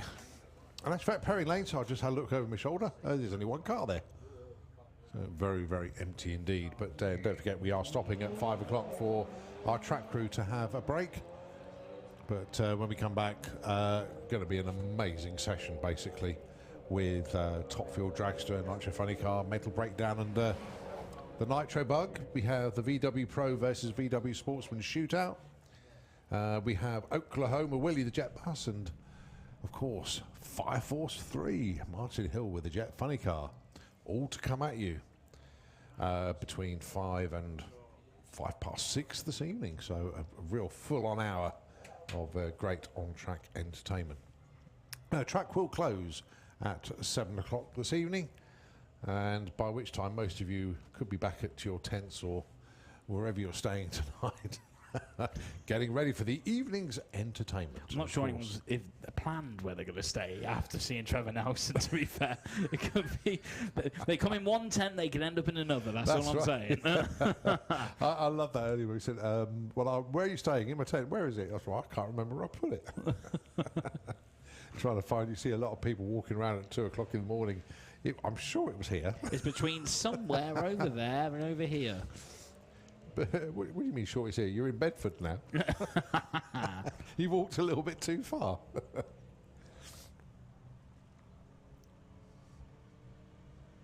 That's all good fun at the end of the day. Yeah, and a great atmosphere around the track as well. It's only Friday. It can only get better. Some real cool stuff up for grabs. I was just looking over at the trader area from here. Obviously, Bug Jam has one of our biggest trader attendances of all of our events, and just looking over there, it looks like fuel drums that have been converted into like stalls and seating pads, and a real cool collection of stuff over there. Obviously, arrival photographs. You can get T-shirts, hats. I was very impressed with the signed memorabilia stall. I was very, very tempted to buy a couple of bits from there. Yeah, I haven't found that yet. That's just literally on the opposite side of the grandstand. Okay. Literally just pretty much as you get towards the main stage and towards the pit stop bar. Okay, yeah. And just around by there. Yeah, we have to go and check that one out. Obviously, you can get loads of VW stuff here, obviously. Oh, there's loads of VW stuff there as well. Yeah, things like doormats. Towels. I've seen towels. But, if you want anything VW or Bug Jam related, there's so much brilliant stuff here. Obviously, all of our food courts are open as well. And whilst you're down there, behind the main grandstand, Total Cooler here. Go and see Jonathan and Adam and have a look at the stuff that they've brought along. Very, very good indeed for the campers, including like portable freezers. I'm not joking, portable freezers. They are cool boxes, but they can go like minus temperatures as well, so they'll act as portable freezers as well. They've got inverters, which are bang up to date technology, all designed and built in the UK, so really, really good stuff there. And I do like their Total Cool system as well. But yeah, pop round and see them. Total Cool behind the main grandstand. And this is what makes Bug Jam so unique to Santa Pod, because there'll be people here who have never come to a drag racing event, but they're only here because it's a V-dub event. That is true, yeah. I bumped into a few people already this weekend that, even though they have been to like a Run With Your Brung, have never seen things like Pro Mods and Top Fuelers before. So, yeah, a baptism really is. It's like cross-event promotion. Yeah, it's like a centre point. If you want to see more of these, come to the European finals. Come to various events. Works very well indeed. 1384, 1391, very closely matched those two. Well, that's right. We got a finish line camera on the live feed, and that was very close between those two. In actual fact, we have a win margin. Well, not that it was a race, but the margin between those two cars as they cross the line, Oh, my word. .0039. That's barely. That's inches. How could We had a race actually at the Summer Nationals, was it, or Easter? No, I think it was Summer Nationals. Two cars, they left the line separately, but they crossed the line together, and the win margin wasn't determined because it was 0.0000. Oh my word! So it was like a dead heat. It's only when the win light came on in one lane we knew who had won. Right. And the win margin was 1.1 millimeters. So it was that. Wow. I mean, it was insane. That's incredible. Unbelievable. And they were teammates as well, which made it more interesting. So Oh, no. it was quite close for the championship points that they were in. So, yeah, I don't think we'll ever get a closer race than that. Well, you can't with 4 zeros on the That's got to be the a timing record. screen. That's It got to was be a record, absolutely. one of the closest.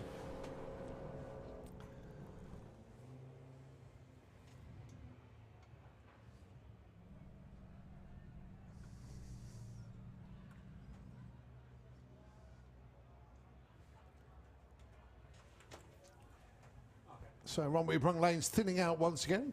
You can see these two cars have literally just done a run and they're coming straight back down and have another go. But if there's nothing in the lanes, then that's what they can do. Let's say, don't forget, heading to a break at 5 o'clock for half an hour. So in about 15 minutes' time. So I'd imagine they'll close the lanes. Well, depending on how many are in there, but probably in about 10 minutes' time. So we'll see how that one goes. But say half an hour for our track crew. Don't forget they're working until 7 o'clock tonight, and then they'll probably have more things to do afterwards as they get ready for tomorrow. And it's a whole different ball game tomorrow. The track action will start at 9:30, I do believe. Yeah, the track opens to Run What You Brung. We definitely dial it up a notch tomorrow, don't we? Yeah, and a few more. We do have Fire Force running at 12 tomorrow. Oklahoma Willie will run just before that. And the Run What We Brung will finish at 5 to 1 as we then get ready for our human-powered race. That's always a great feature of Bug Jam. That's at 1 o'clock tomorrow afternoon. As per usual, gather by the side gate and we'll feed you all in. Oh, we get the weird, the wonderful, and the superb. Oh, it's great, isn't it? It is Everything and absolutely great. anything. And we love the fancy dress. We love the people that go the extra mile, extra quarter mile with their outfits. And I say, don't forget the theme this year, Kings and Queens. Looking forward to seeing what everybody's wearing tonight and tomorrow night. But even in the human-powered race tomorrow. And there's so much you could do with Kings and Queens as well, isn't it? You can do, Oh, yeah. You know, any avenue you want. You can do the Royal Family. You can do Yeah. Game of Thrones. You can do, I suppose, you do Lord of the Rings. I mean, there's You could Kings do- and Queens. You and could that. do chess pieces. You could do chess pieces. Yeah, that'd be great. As you said, you could do pack of cards. Yeah, that'd be great. You could do Pearly Kings and Queens from London, of course. You could do Elvis. Yeah. You could do drag queens. You could. You could. That would make sense, It makes as sense, well. yeah. Just a few ideas. Queen bees. You name it. The list is endless. It's got to be one of the most open themes I think that's ever been done. It's going to be good. It is going to be good. So don't forget, obviously, if you do spot people dressed as kings and queens, take photographs, tag Santa Pod in it. Absolutely. And obviously we do have on-site photographers taking pictures of people, and it just all adds to the fun that is Bug Jam.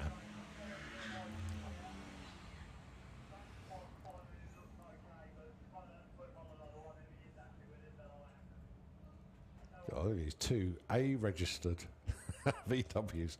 The Jetta and the Golf. Oh, my word.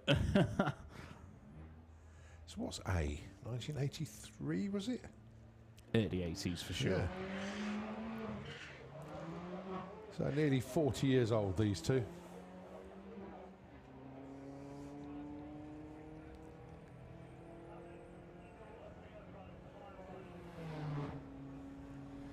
Uh, 1443 and 1670.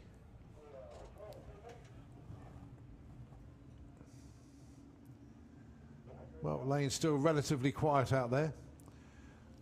Don't forget, if you've had a run down the track at all today or tomorrow, pop round to Blackett Photography. They have their studio next to the pairing lanes. They have various packages up for grabs where you can get digital photographs, hard copy photographs, different sizes. It's all there for you. So Ian is be trackside and Paula will be in the studio. And basically all you need to know is roughly when you ran, and it makes a huge difference. Now then, so you can get a small print for 15 quid of your car on the track, but 2 for 24 or 3 for 30 pounds. Oh, bargain. Then the large versions are 20 quid each, or you get 2 for 32 and 3 for 40. So in other words, the way that works, buy 2, get 1 free at the same price as an individual print. And then you get the digital download images. The first image is 13 quid, then 3 quid each thereafter of the same vehicle. Or a full download. All of your photos from that day will be sent. 35 quid. Ah, Awesome. well, if you're going to do it right.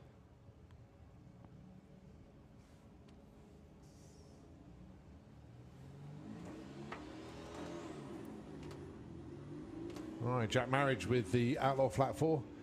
Car went down the track under power on its last run. They're constantly working away on this car, just trying to eke the best out of it. But this is one of those cars that when it comes back next year, will probably be running in the 12. So you know it's, well, that's just 2 seconds quicker than it ran earlier. So it's definitely going in the right direction. Excellent stuff. That's not, so each run, if you keep knocking 2 seconds off it, you'll hit the sweet spot. Well done, guys. Brilliant. Well done. Yeah, it's looked better and better every time we've seen it run down here today.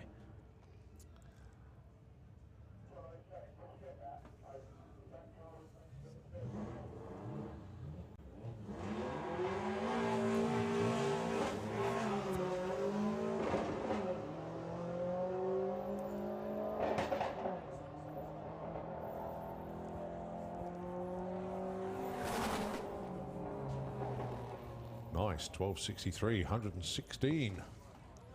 That's quickest run of the day for that Beetle.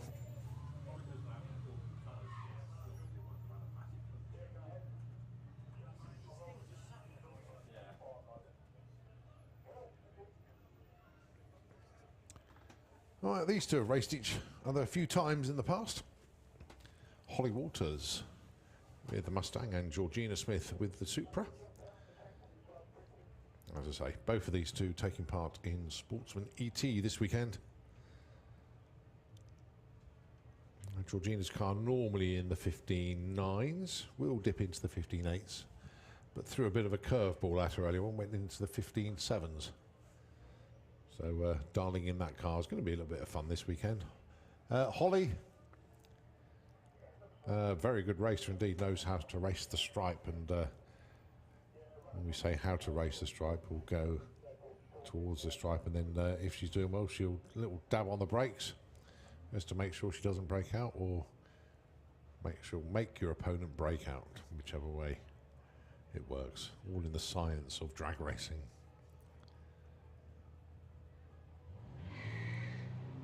And a very nice reaction time as well, 0.5 off the line.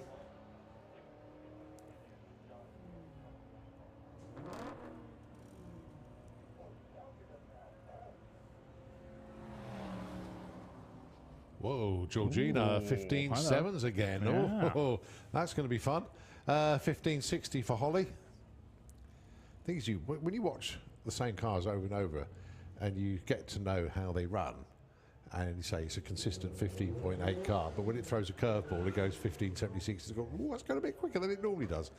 There is a slight tailwind. It's not much. I don't think it's going to make that much of a difference. No. But then they're not going to be slowed down by a headwind. So, but it's not going to make near on a 1/10 of a second difference at the speeds that they're running at. But nevertheless, something to think about.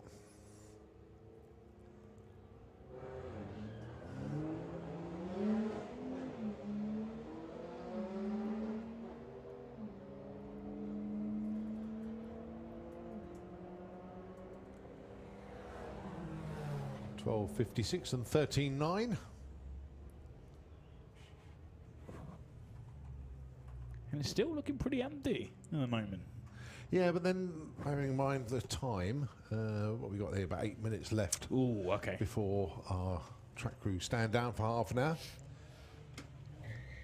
The pairing lanes will go quiet, and then they will fill up with noisy stuff. We like noisy stuff. Some big bangs to get you into the evening.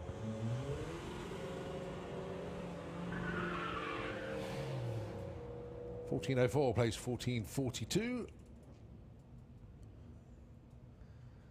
Right, what's this Jetta got for us? Going alongside the Audi TT. Jetta very keen to get it done. Look, gone straight into stage.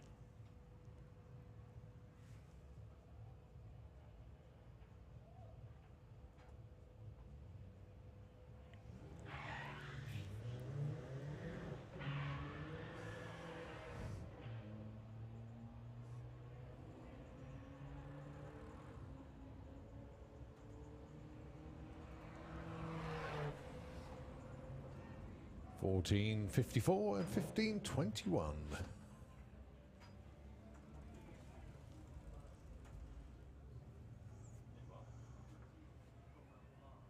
Well, there's still a few of the VW Pro and VW Sportsman competitors putting runs in.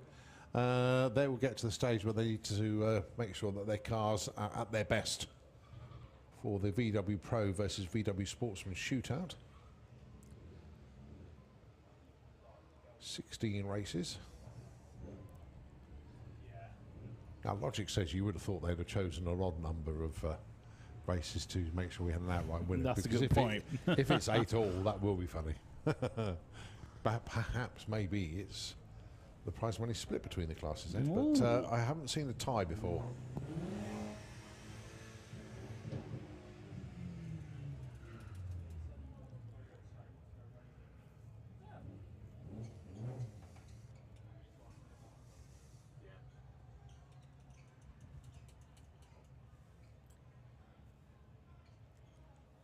Right, so the Jetta, I think, has probably got the most number of runs in of anybody today.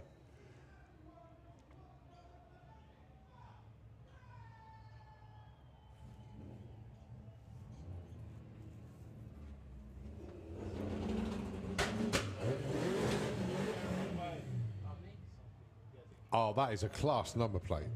I love that. That's amazing. Bye, 911S. Obviously aimed at a Porsche, but we like that. Very smart. And will it be saying by this time or being outdone by the Retro? The Classic doesn't see the by number plate. That's not bad. A 13 and a 15 there.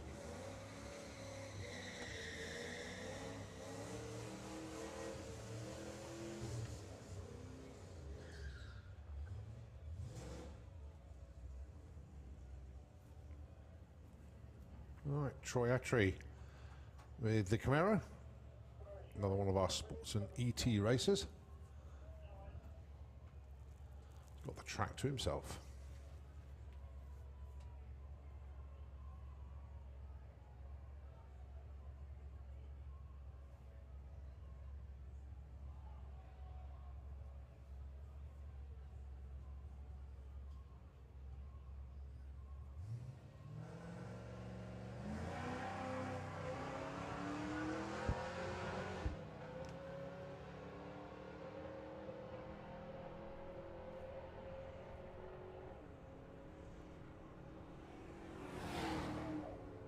$13.91 at 96 miles an hour at the strike there for Troy. A few more of our sportsman racers lined up in the lanes, ready to come round. But as I say, just a few more minutes left.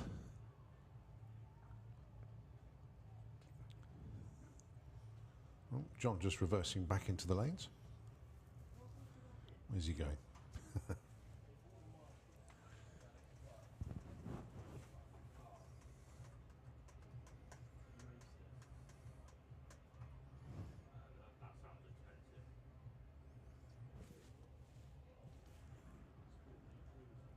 Well, Charlie Robbs is there with the up.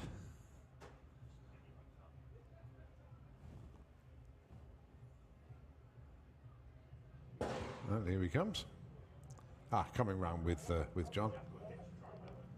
So you can see the front of Charlie's car now, with all the extra pipe work hanging out of it. Word. And then intercooler. Look at the slicks on the front as well. That'll give you an indication. There's a lot of power in that little V-dub. He's missing a headlight because of the pipe work, and obviously a headlamp for those is a sealed unit. You can't get it back in. Yeah, that's and he doesn't want to take a lens apart to try and get it all in there. So that's why he hasn't got a front headlight in there.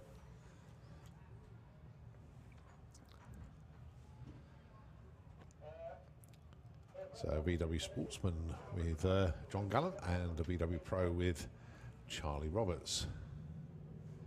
Now, when they come round again, when we see Sportsman versus Pro a little bit later on, they'll have dial-ins. And there will be a head start to the Sportsman car, and the Pro car will need to chase it down.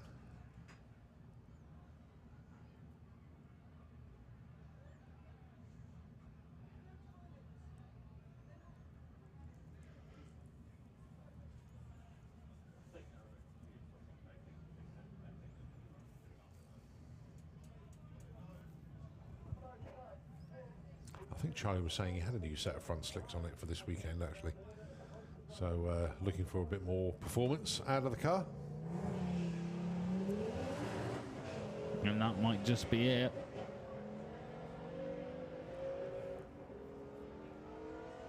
Sounds good. 1180, 121 miles an hour at the stripe.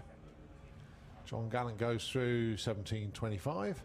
No improvement for either of them, but nevertheless good consistent runs. Right, well, the pairing lanes are now empty. Got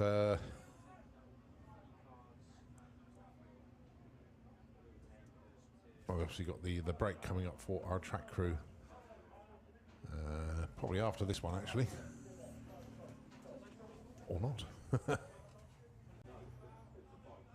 Is that Graham going back? Is he switching lane? But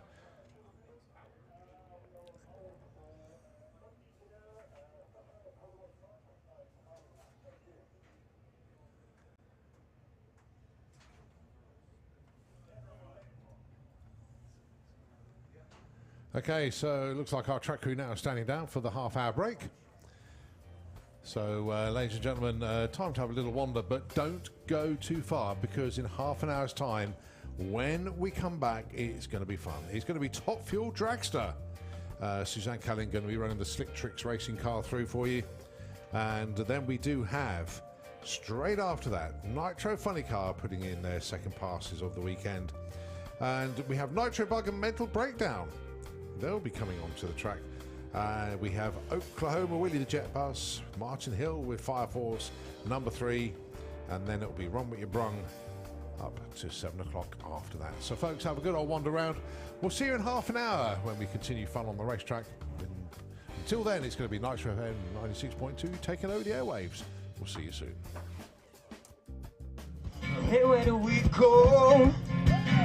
Days when the rain comes down in the hollow, playing new game, laughing around in here, skipping and jumping in a misty mountain fog with our hearts are thumping, and my brown eye cold. You roll my brown of a hop or to stay and so slow, going down the old mine with the chances to real, standing in the sunlight laughing, hiding behind the rainbow walls, sleeping in the starting, holding on to on the phone with you, my brown eye cold. You, oh, my brown eye cold. Do you used to sing. Sha-la-la-la-la-la-la-la-la-la-la-la. Oh, just like that. Sha-la-la-la-la-la-la-la-la-la-la. Oh, yeah. So hard to find my way. Now that I'm all alone, I just saw you just the other day. My heart will feel calm. Casting my memory back there, I'm overcome, thinking about it. Making love in the green, green guys behind the stadium with a brown icon. You are my brown icon. Do you remember well? Do you remember well?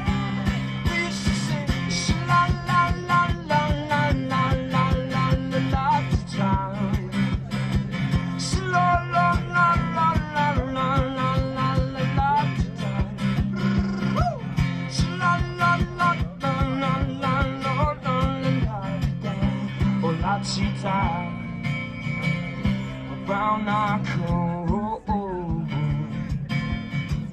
You are my brown icon. You are my brown icon.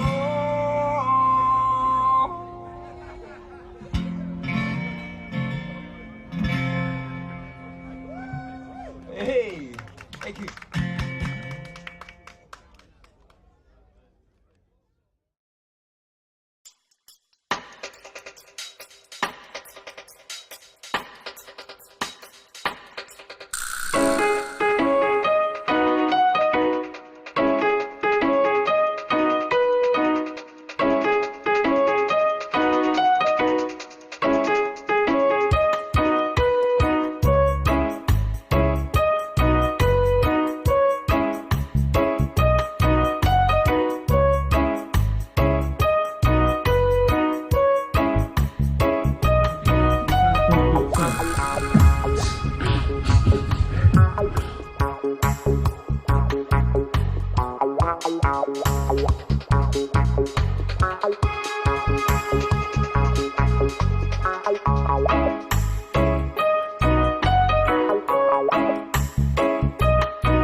It's ready for tomorrow, you know?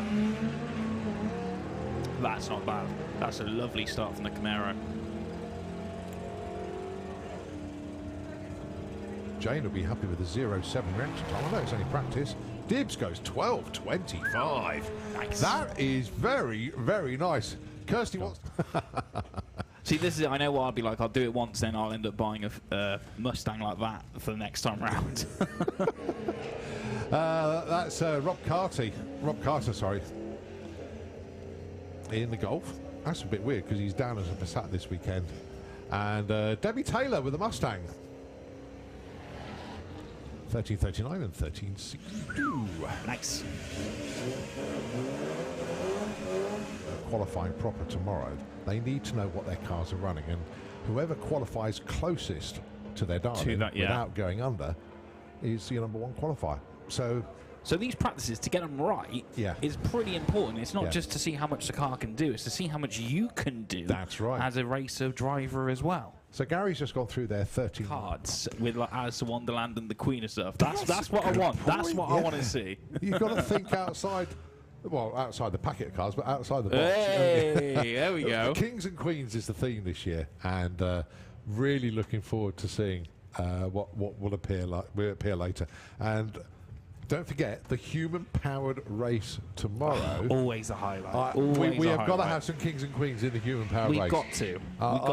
I know we have our usual competitors that take it very seriously, but nevertheless, going to be absolutely fantastic. Right, Steve Mellors back down for another one. Let's see if he can beat his 15.81 from earlier. His reaction time was way better. Oh, way better.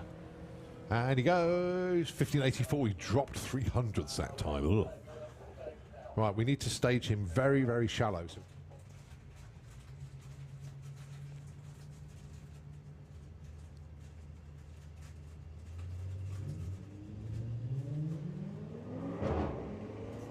Oh, that's nice from that seat up.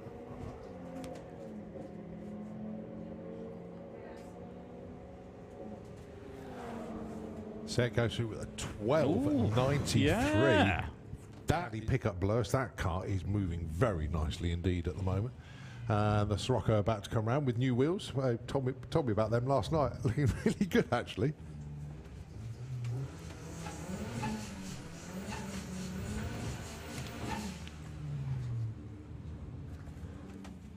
So the H-plated Passat, oh dear, Sirocco roll cage and everything, because he takes part in competition. If you go quicker than 12, you know, you do need what's called a half cage. So obviously that's what Phil does. I think you see he's trying to put as much weight as he possibly can in the front of that as well, but give him that downforce. Look, 11.9 again there. no, they do really, they do, Carl. Ah, look, the bump box is working nicely. That's really good. He thought he might bump through stage, but no, the car's hooked and gone. Yeah, stayed nice. 869, 153. Lovely. Now the fun begins. Now the fun begins. They want to tune that. I could be proved wrong, and they'll suddenly start turning the wick up. But oh, huge wheel spin off the line. So obviously that's going to hurt the ET on the run. But once it's got going, though. Yeah. But it's all about test and development with this car. 12.99, 104, but they lost a bundle of time with a wheel spin at the start. It's brilliantly done. Absolutely brilliant done. It is an engineering masterpiece from Current Racing. Sam and Ollie Young, two young guys, but very, very switched on, very intelligent. And what they built there is quite staggering. Quite staggering. Very quick. Takes part in Street Eliminator. That's still going to do 10 seconds. Yep. Not on this one. There's a bit of a cough and splutter. Could still be in the 11s though. I was going to say, you can barely park it into the lane, and you're telling me that's going to do 10 seconds. Yeah, 11.56, 123. I mean, for someone of that weight, that's not bad though, is it, eh? But yeah, if you give it that much. Getting chock-a-block now, lovely stuff.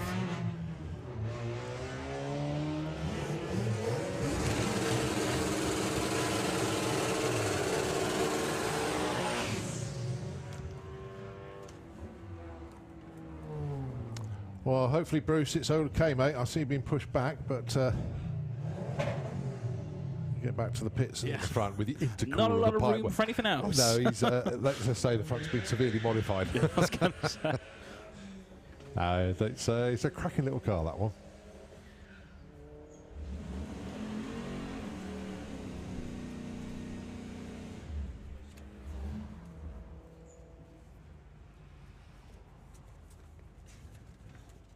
A little bit quicker, we'll be slow, but it will just give him all that information that he needs.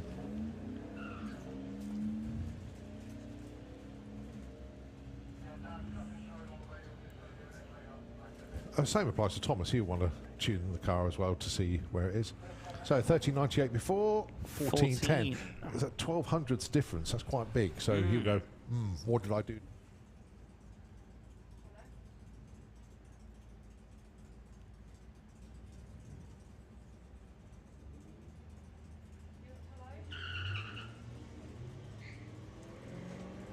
So Steve has already gone 1581, 1584. He would love to get into the 15.7s. He did stage shallow that time, which is good.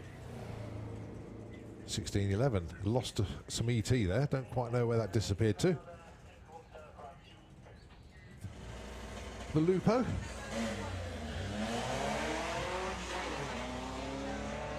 Both looking good actually there.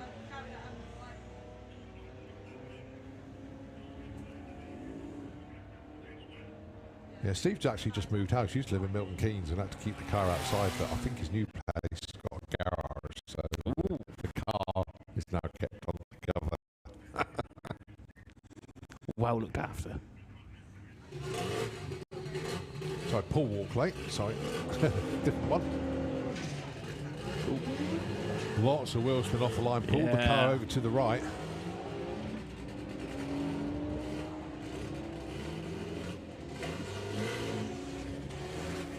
Paul takes it through the stride. 1372 at 103. Okay.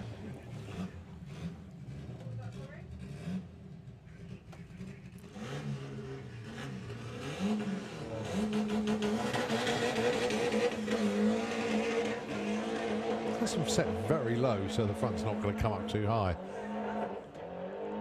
Oh, that's slipping. Yeah. Still goes 11.18, 123. And you think of how much bits there were in that run.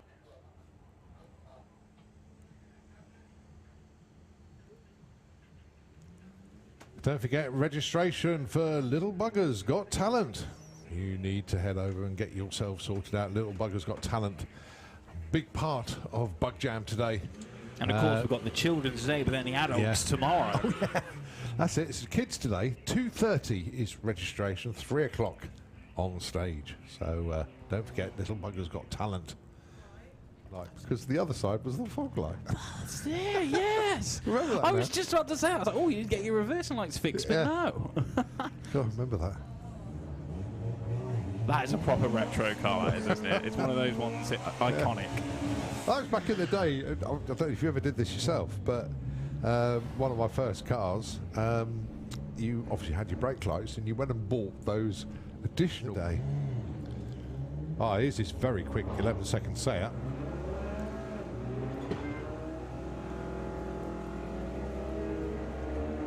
Alongside the Corrado, I think that was. It went through very quickly before I had a chance to have a proper look at it. Going alongside Jane McCready with Ben's van.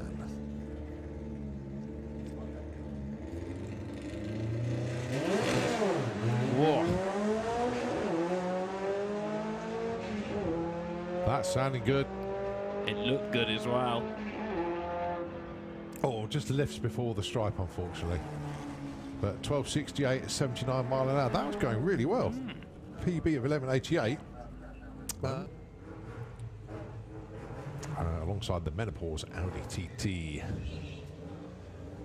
That's moving nicely.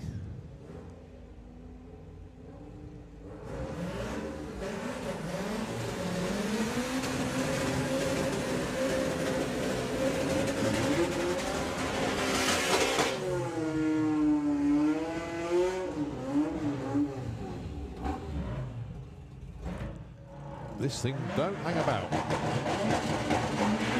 Whoa. Here we go.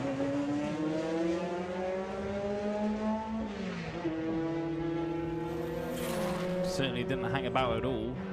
Wow, 966, 144. Lovely, lovely. Lovely O from Steve Mellors. That's what we want. I know he wants to go even quicker than that, but we want a 15.7 because it's little steps. He's been 15.81 so far. Come on, Steve. Controllable wheel spin. That was good. That was probably the best start so far. Yeah, that was good. 228 to 60.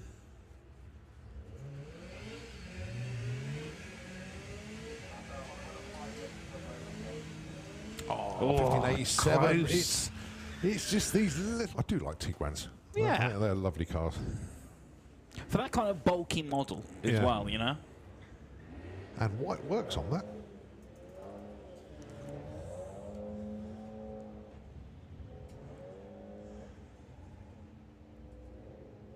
And the car in the autocue lane is obscured by black smoke. We can't see it. 16.56 for the Tiguan, 17.26 for the Cloud.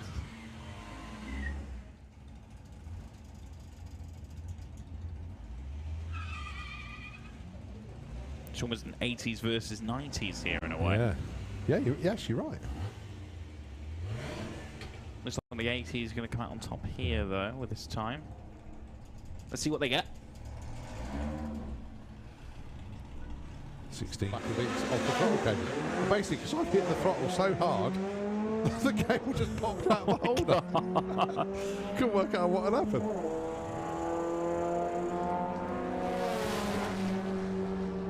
Oh, 11.61. 118 mile an hour. Outlaw flat 4. Right, Debbie Taylor once again with the Mustang. Looking to get into the low 13s, a Mustang. Right, Mark Taylor running away with the quickest run for him. Look at that. 10.68. And a 10.5. We're watching the ET on this one quite closely, actually.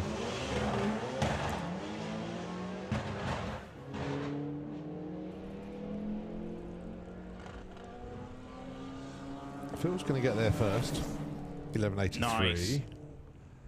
12.09. I think you may see Ben changing classes this weekend because he can't hear me. Did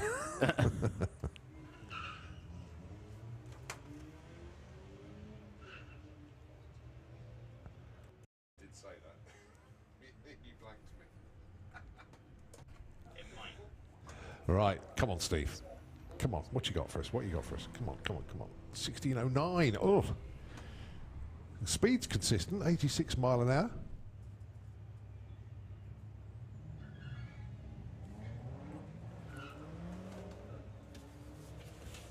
Right, so the Lupo and the TT. Let's have a look in the lanes behind us. Still chock-a-block. That's what you want to see, though, isn't it? Chock-a-block to the brim of people getting involved. And it's only Friday. Still more 2 more days to go of it. Of course, Run What You Brung again tomorrow. Yeah, only up until 1 o'clock.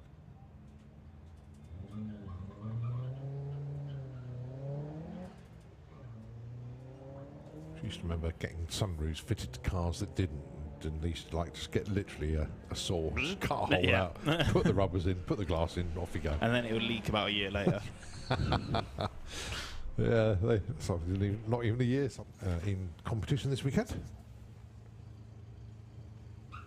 Hey, you're here, why not, eh?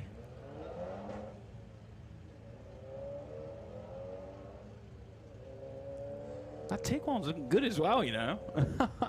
What's that? Good cars. 49. Wow, that's quick. 14.88, 101. What a camper out, and did a Run What You Brung pass. And literally, as the bus left the line, the back door flew open, and his bedding fell out the back. A couple of saucepans and a wall-mounted Swatch clock. Remember those wristwatches? Yeah. Well, a full-size one of them fell out the back. What he's doing with that in the back of the camper, I do not know. But that was so funny. A protest or what? Oh no!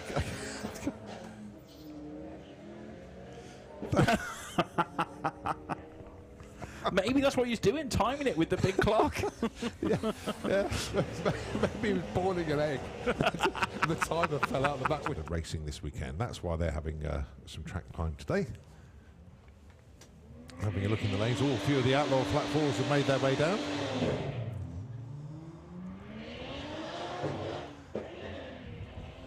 It was a little bit of a slower start from the Skyline, but then once they got into it, overtaking the Supra. Yeah, Asher's, it's getting that car to move off the line. It's got all the power, but it doesn't always apply itself very well. But then it picks up speed.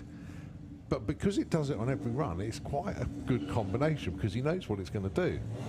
So I see what you mean. He dials the car into what it does. Yeah. Reads the car in a way. So he's actually a very good racer, despite the way the car launches.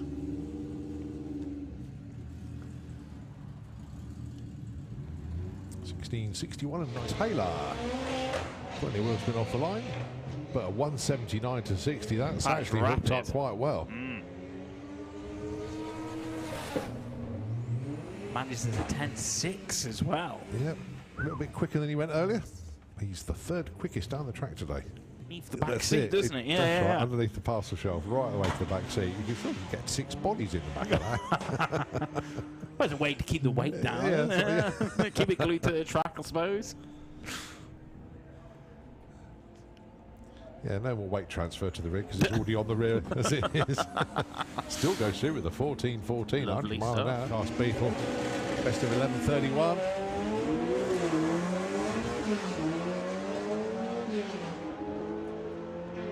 Such a strong entry from Outlaw Flat 4 this weekend. 11.68, great opener there. Because you want to...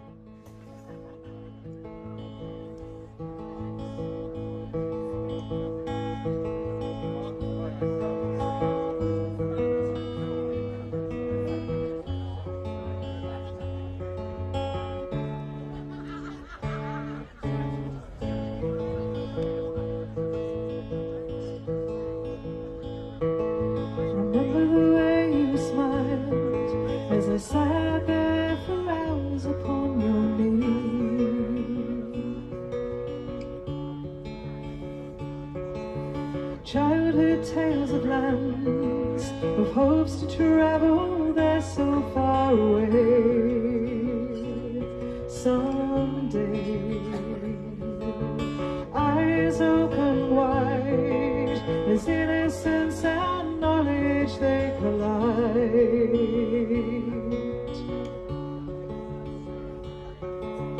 Choices to be made, kaleidoscopic colors into view with you.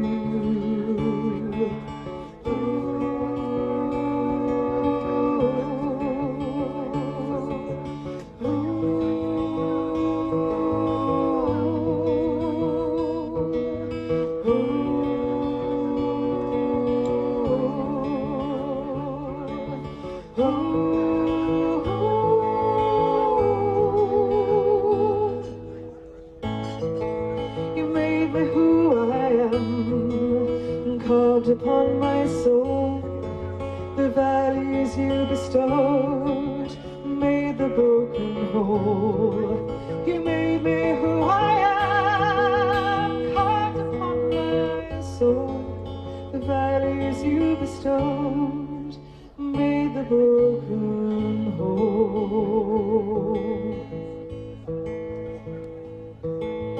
Traveling alone to venture into places never known.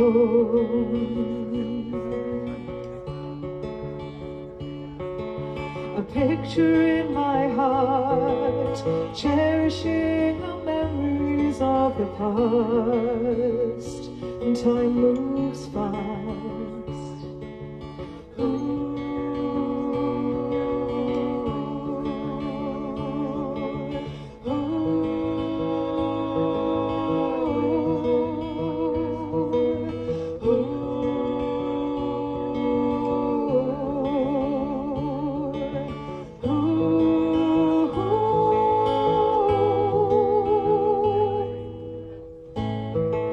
You made me who I am,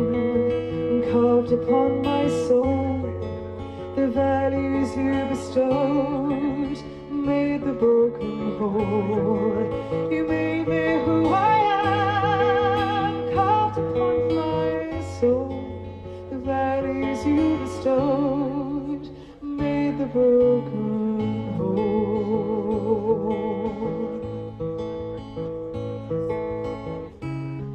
The dancing sunlight shines, reflected in your smile, across the northern skies. Let us sit here for a while.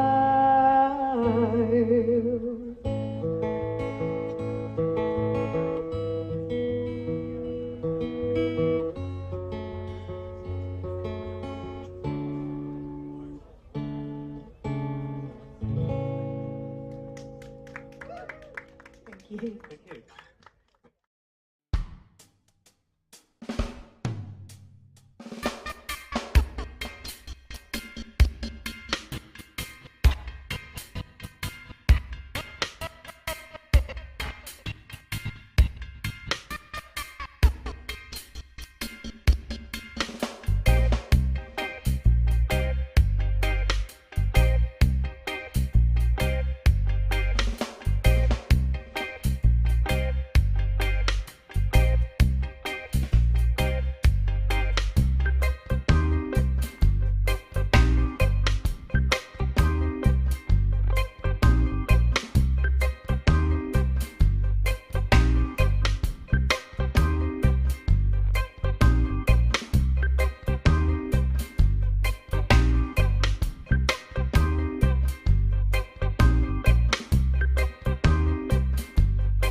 Hey, where do we go? Days when the rain came, down in the hollow, playing the new game, laughing around in here, skipping and jumping in a misty mountain fog, with our hearts are thumping, and my brown eye cold.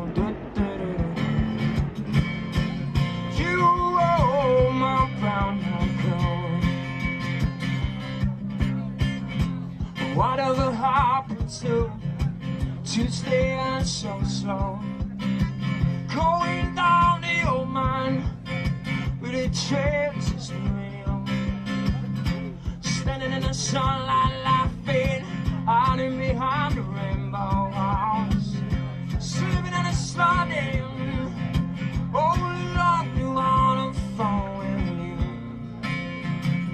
my brown eye cold.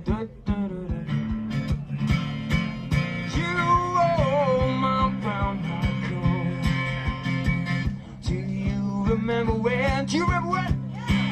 We used to sing sha la la la la la la la la la la la. Oh, just like that. Sha la la la la la la la la la la.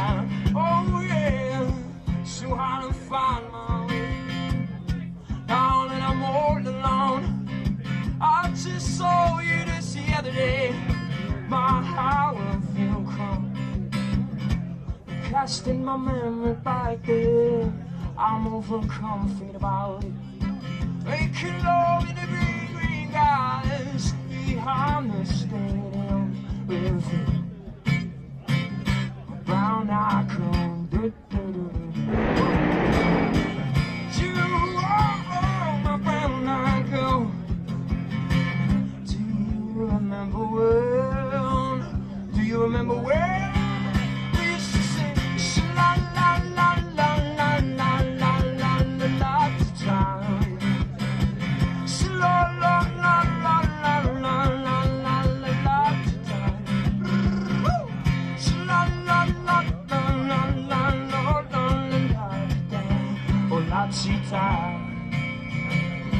Brown eye cold.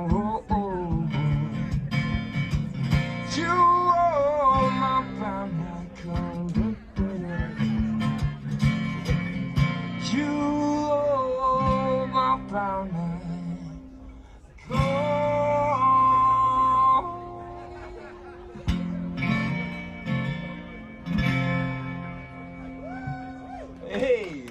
Thank you.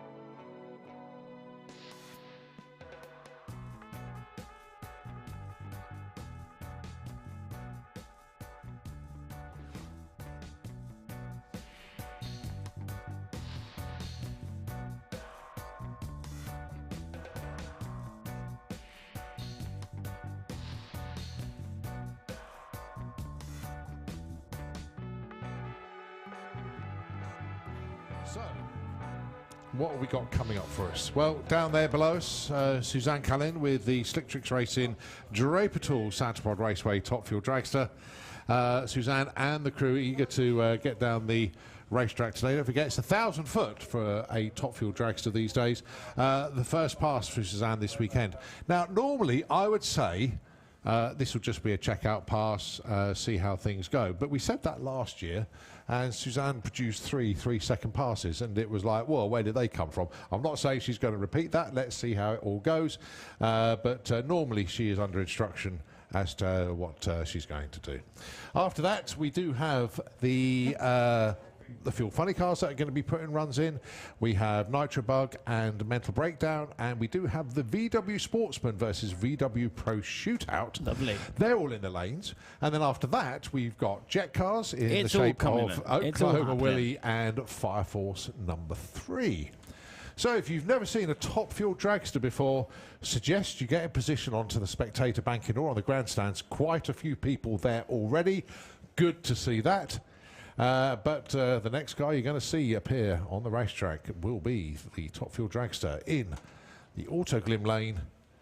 10,000 plus horsepower. Nobody's really measured it. Well, they did a few years ago in the States, and they measured it about 12,000 horsepower.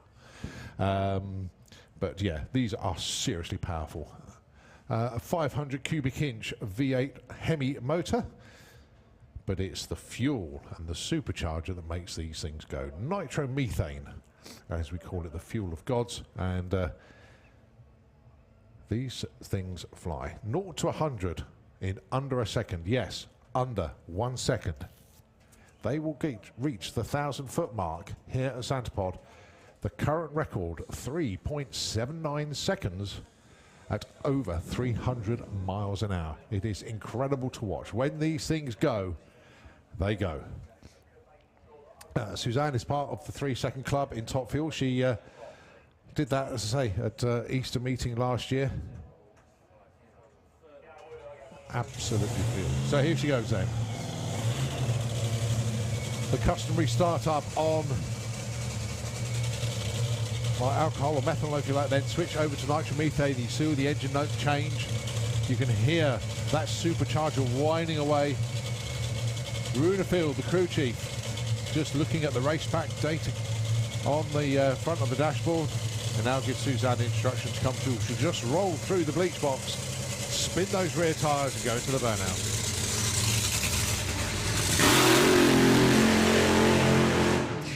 And that, ladies and gentlemen, is a perfect burnout. If you look at those lovely tyre tracks that have just been laid down by those enormous slicks, it's got a lovely launch pad. If the revs go too high on a burnout, the tyres grow too much, that launch pad becomes too thin. It's a bit like an hourglass, and she hasn't got a launch pad, so they use a throttle stop just to control the speed of the burnout. You can see that those fumes just billowing from those pipes there. That is raw nitro, basically.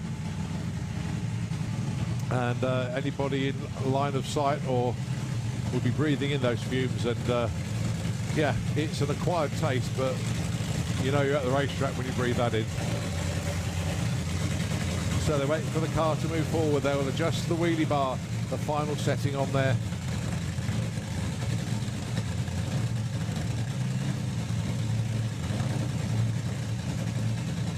Okay, so they take the sock off the fuel intake at the front. It's not a pressurized fuel system. Final check of the wheelie bar. Runer's just doing the final. Checks his there's little air holes on the side of the supercharger he can plug or unplug. That's the final tune. So now it's all down to Suzanne then. Her first run of the weekend at the Santa Pod Raceway. Slick Tricks Draper Tools, Top Fuel Dragster. What she got for us?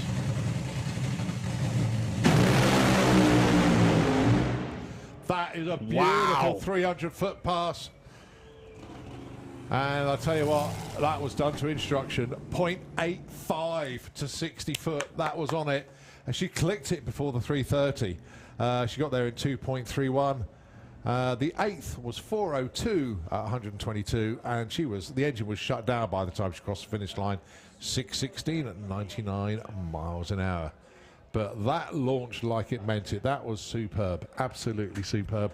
You can see, you can't see, but we can from here, the tyre marks. You can see that she was getting tyre shake, and then where Bob is now, you can see those tyre tracks just getting thinner, and that's where basically the revs were getting higher, and then where she clicked it off at 330, it was just starting to drift a little bit left, but Suzanne had full control over that, no problem at all. Right, here we go, mental breakdown. All right, look at this. Just look at this. If you haven't seen this before, it is mental. Wow. Wayne Allman, who came up to see us earlier on.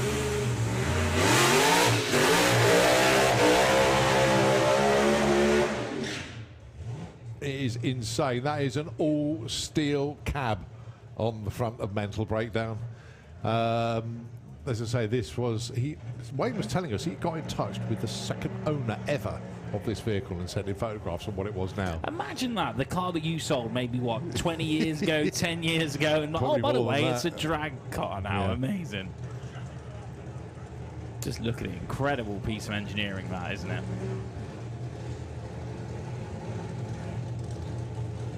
So due to go alongside Andy Raub, and Andy, we know they did that early run with the Nitro Bug.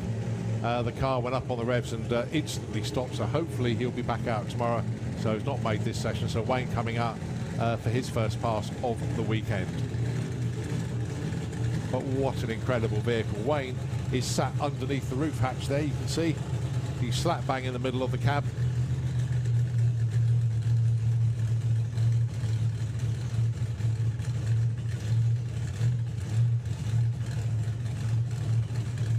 So Wayne's ambition is eventually to run a 6 in this and would love to go over 200 miles an hour.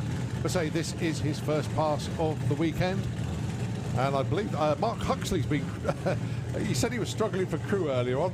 Well, he's picked up a very good one there in the shape of Mark Huxley. What he doesn't know about motorsport is not worth knowing.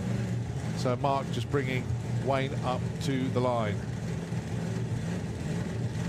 Here we go, mental breakdown.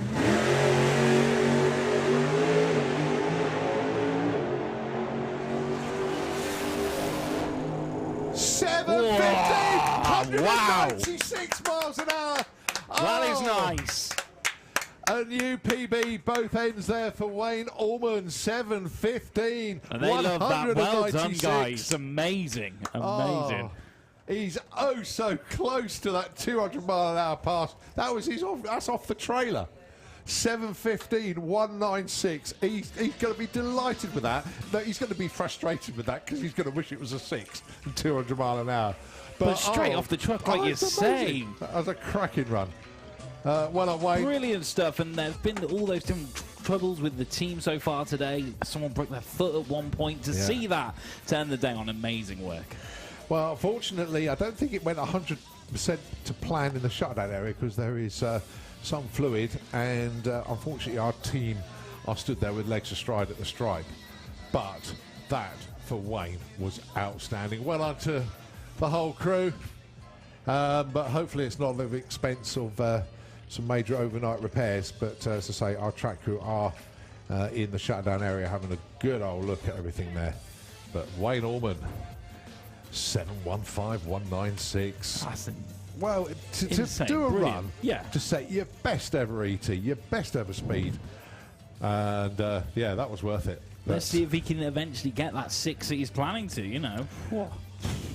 Well, if that's a checkout pass, then this is let's see. It's doable. Awesome.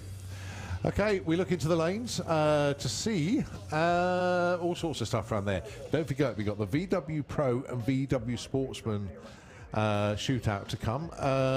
Billy is down there with the new Santa Pod Dragster. That's due to run, and of course we hope to have Nitro Funny Car put their runs in as well. So plenty to come.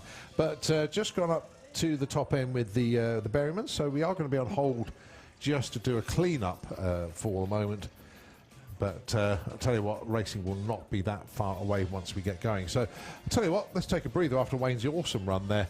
And we're going to give the airways back to Nitro FM 96.2. We will take it back as we've got loads still to come at Bug Jam 35 Day 1.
Hey, where do we go?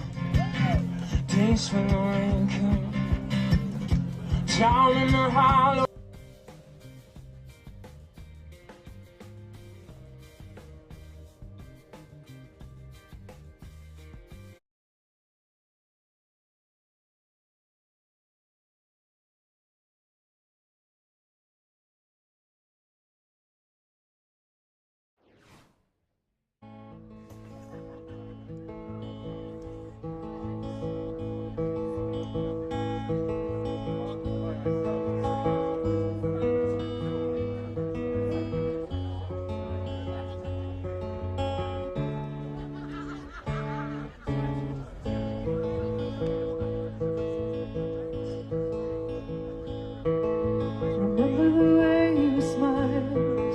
I sat there for hours upon your knee.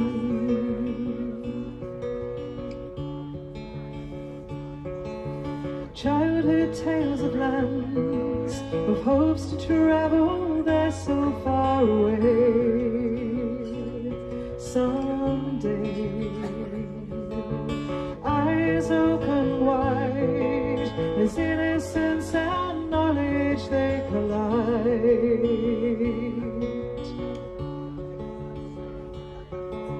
Choices to be made, kaleidoscopic colors into view with you.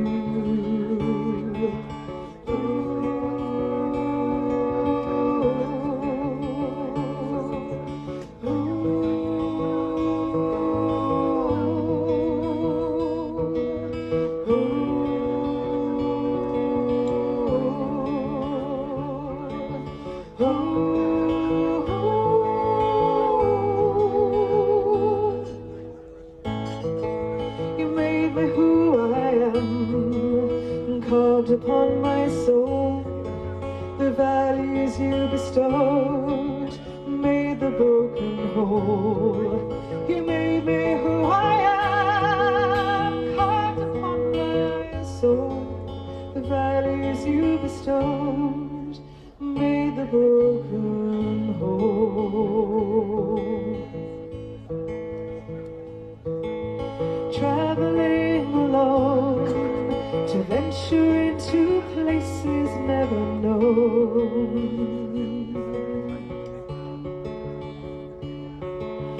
picture in my heart, cherishing the memories of the past, and time moves fast.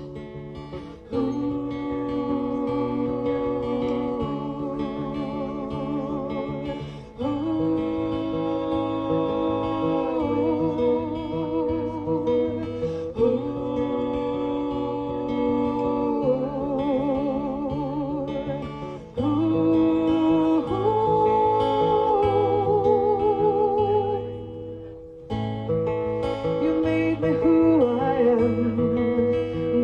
Upon my soul, the values you bestowed made the broken whole. You made me who I am, carved upon my soul, the values you bestowed made the broken whole.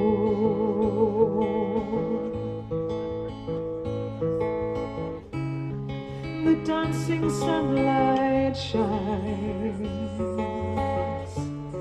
reflected in your smile, across the northern skies.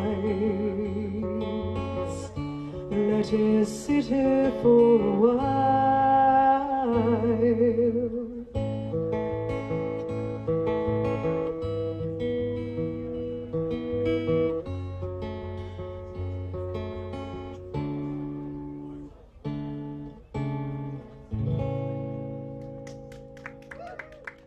Thank you.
Hey, where do we go?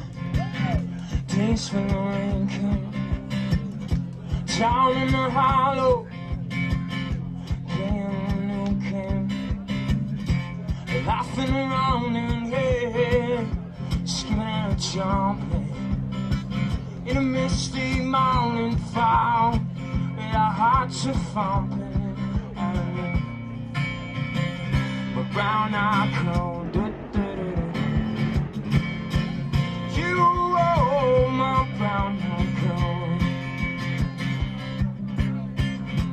Whatever happened to Tuesday and so slow, going down the old mine with a transistor radio, standing in the sunlight laughing, hiding behind the rainbow house, sleeping in a sliding. Oh Lord, you on the phone with you, my brown eye cold.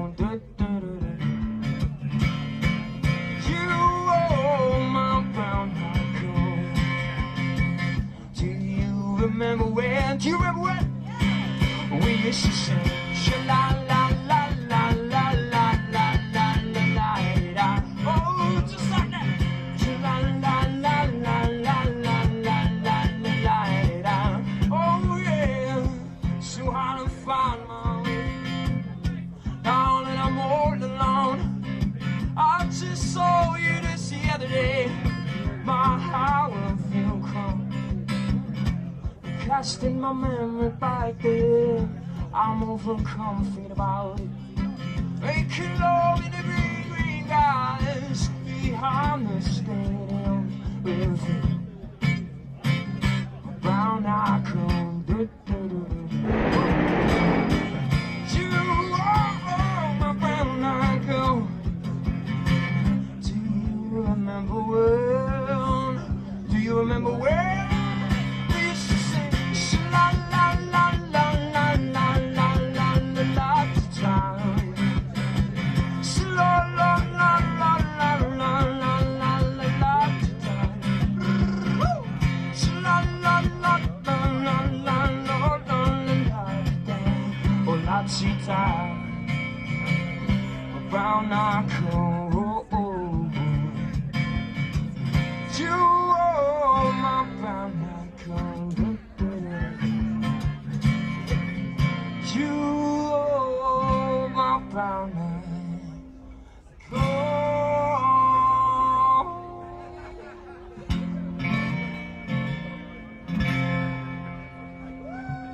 Hey, thank you.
Down into the lanes again with the Outlaw Flat 4, which is good to see.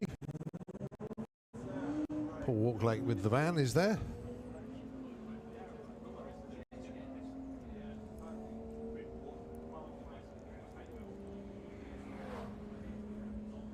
$12.44 and $17.05. The VW Pro entry.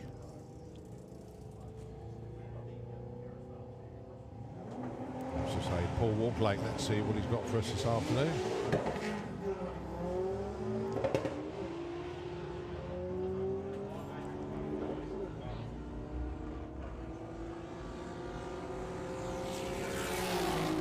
Beetle goes 13.50 and the van goes 13.47 over there. Obviously they need to know when you ran, which is very helpful indeed.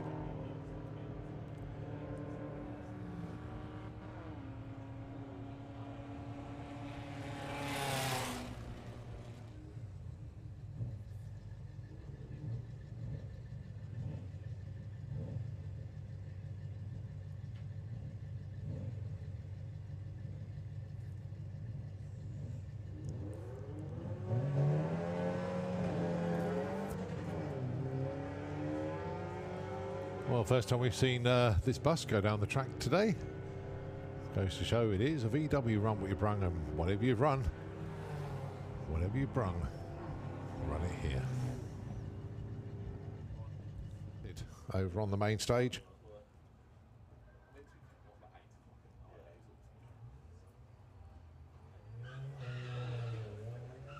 So looking forward to finding out what acts we've had over there later on and who's actually won it.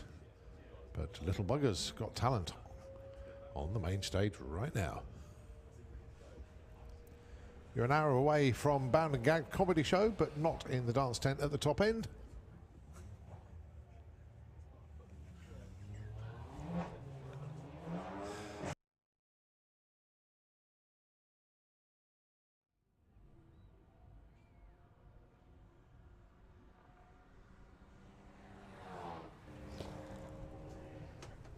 Yeah, one thing that Daryl had just pointed out, and Simon Groves has picked.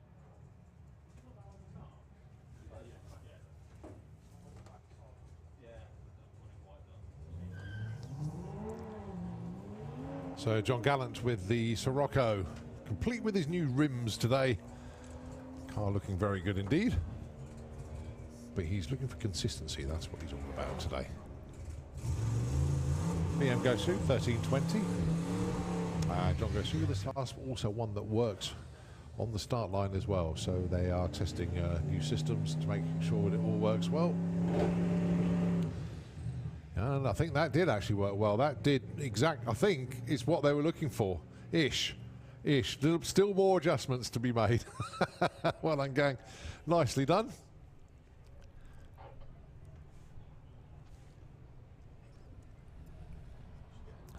So when Andy Bond comes around in competition, obviously he's just coasted through there at 16 seconds.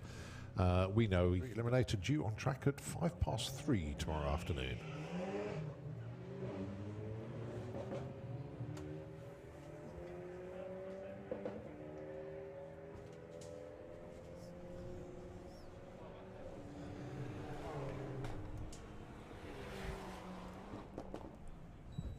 Drag racing, if you like, it can pretty much run anything as long as it doesn't go quicker than 12 seconds on the quarter mile. Daily drivers, vans, whatever you got, you can enter this class, and it's a dialing class, so in effect it's like a handicap. You run to what the car can run. You don't have to be the fastest. We've had cars that run 18.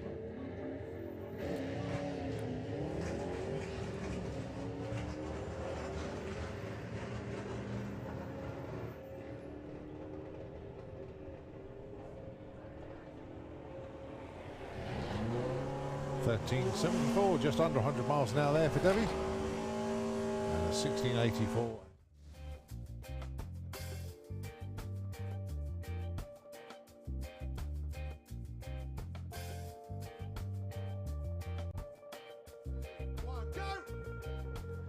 Up the other side, up the banking, stop the car. That was close. Look, you just did it in 3.68. All right. So you're getting there. You are getting there. But you've got more to come. Come on. You can do this. This is Bug Jam 35. You can do it. This is Friday. This is for the hard knocks. Right. At the top end, come on. We're going to have 2 or 3 more goes. We've got to get sub 2 seconds. That's the aim. You Sub ready? 2. Sub 2. Sub 2. 3, 2, 1, go. Go. I'll tell you what, that was. Come on, give us a time, Colin. That was something special. 2.62. You're getting there. Come on then, let's have 2 more goes. I reckon we can do it. I've got to be careful on this because don't want to miss the time. Right, you focus on stopwatching. I'll focus on carrying it over the tower. Do you realise what you've done? You've gone down from 28 seconds to 2. I'll tell you what, there's some teams that in the pits would be proud of that. They'd be very proud of that. Right, at the top end, are you ready? 3, 2, 1, go! That. Oh, that was a great one. That was your quickest. 2.22. Should we do one final one? Come on, we want to see sub 2. We really do want to see a sub 2 here. Come on, let's do it. Right, ladies and gentlemen, this could be the record. Are you ready at the top end? In 3, 2, 1, go! Oh my words. Well, we wanted a sub 2. There could have been a slight reaction time and disadvantage on my fingers, but that was 2.02. Do you want to do one more? Can we get sub 2? Come on, you can do this. The last run, and then we'll continue the very this tomorrow. last this one. Is the last come one. on, come on. You can do this. Right, I'm concentrating on the timer this time. I am not going anywhere else. All right. Ladies and gentlemen, Here we 3, 2, oh, sorry. God. I'm so keen to get the stopwatch going. Right, in 3, 2, 1, go! Oh my word. I just saw the time. You've just seen the time. I just saw the time. Ladies and gentlemen, it's a Bug Jam record, 1.71. Santa Pod, make some noise, come on! 1.71 for a Mexican wave from the top end through the tower and up the grandstand. That is how you do a Mexican wave. Give yourselves a round of applause, folks. Awesome job. Well done. Amazing. A brand new record. We still got 2 more days to go. I know, but... So that ain't going to be beaten. That ain't going to... It's simple. That ain't going to be beaten. This is Bug Jam. Records are to be broken. Absolutely. They will do it. Absolutely. They will do it. 1.7.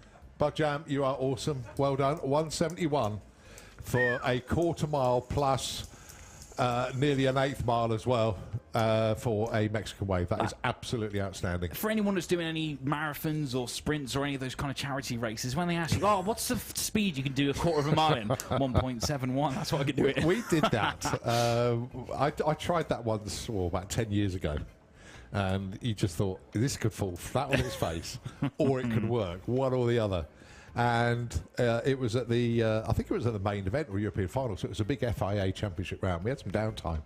We thought, we need to do something. So I thought, well, let's try Mexican Wave. And it was packed. But also, you can see where the pod shop is. All the race trailers were there and everything. Wow. And by the time we did our 6 or 7 pass, the teams had climbed up on top of trailers. Enjoyed it. It was brilliant fun, absolutely brilliant fun. But that's when it all started. And yeah, so we've been doing it ever since then when we had a bit of downtime. But I can't remember, that's possibly the first time we've done it at Bug Jam. But thanks ever so much, everybody. 171 for the Mexican Wave here at Santa Pod. You can go back to your own one now, but we just wanted to see if we could do a record. And we did. Yeah. We did it. But there you go. We sort of give a time out and you think 1.9 seconds. You thought, really? But you've seen it yourself now. Nitro FM, just to let you know what's going on out on track, there is a thing about drag racing called... but there is a bit of a clean-up at the moment at the top end. Wayne Allman with mental breakdown has unfortunately deposited some fluids. We don't know what it is, but we're guessing oil. And they are just cleaning that up at the moment. So once that's all cleaned up at the top end, we'll be good to go once again. And it is going to be Oklahoma Willie. I've been wanting to see this for so long. Which means Martin Hill with Fire Force will not be far behind at all. And there he is, actually, Fire Force making his way forward. And, of course, we've still got the VW Bro versus VW Sportsman shootout. We've still got Billy down there. And hopefully we've still got Nitro Funny Cars to come as well. So it's all still to come. But in the meantime, let's give the airwaves back to people that make sense. Nitro FM at 96.2. It's all yours.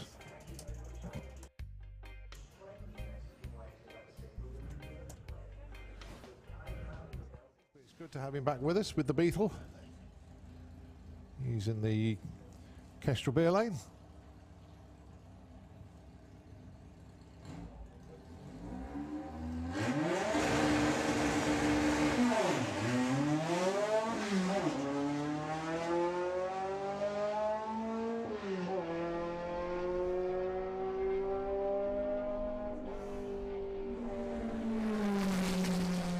$13.20.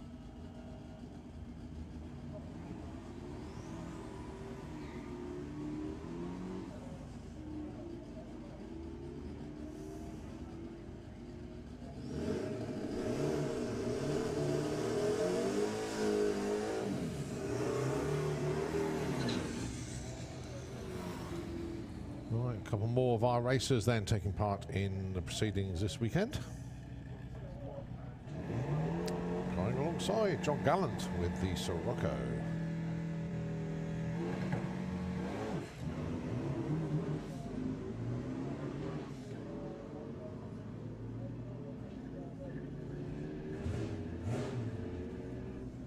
So the Green Goblin out in front.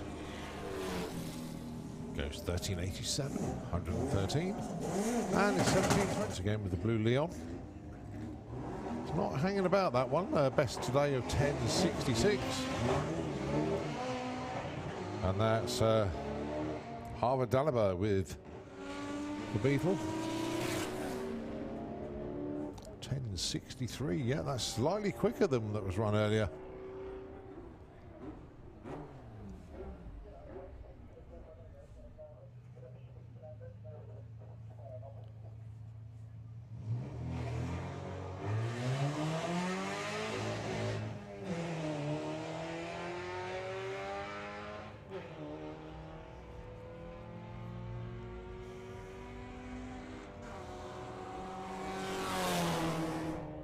Goes 1561, 90 mile an hour. Well done, Andrew.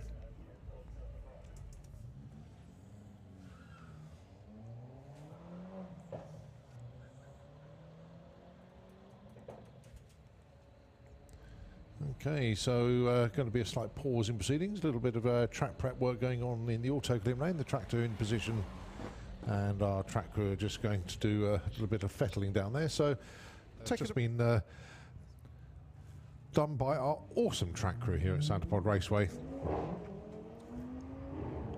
Also gives us a chance to gather more cars into the pairing lanes as well. It was getting a little bit thin, but now we've got a few down there. Time now, 4:45. Don't forget, 15 minutes time. Do not bother going up to the dance tent.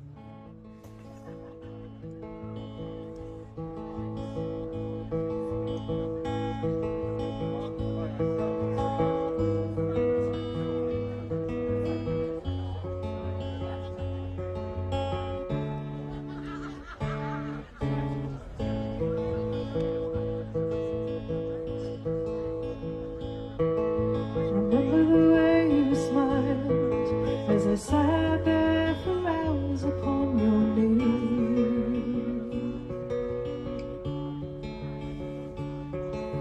Childhood tales of lands, of hopes to travel there so far away. Someday, eyes open wide, as innocence and knowledge they collide.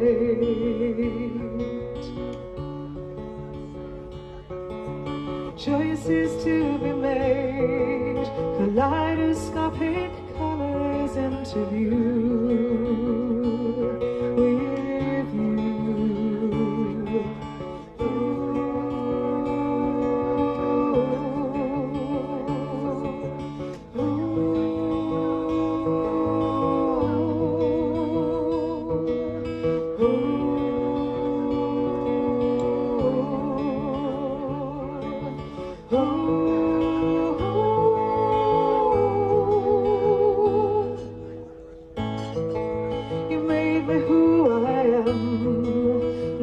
Upon my soul, the values you bestowed made the broken whole. You made me who I am, carved upon my soul, the values you bestowed made the broken whole. Traveling alone to venture into places never known.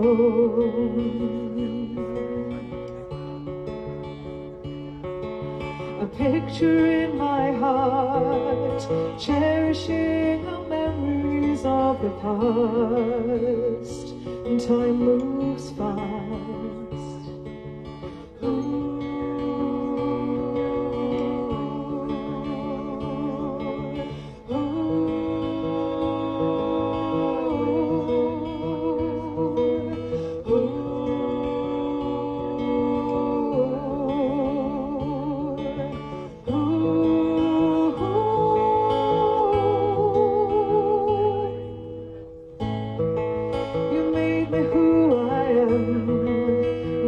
Upon my soul, the values you bestowed made the broken whole. You made me who I am, carved upon my soul, the values you bestowed made the broken whole.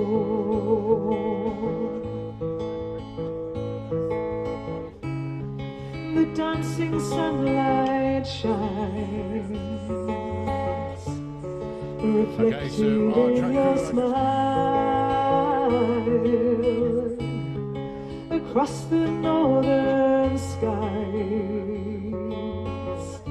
Let us sit here for a while.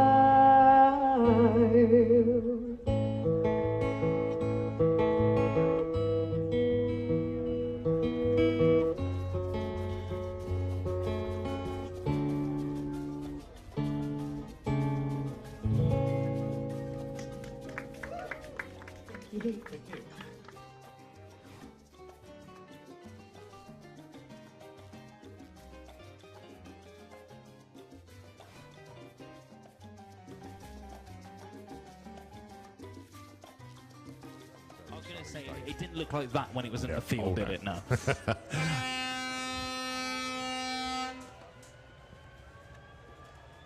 Well, I'm assuming that air horn came from Perry. I hope it did.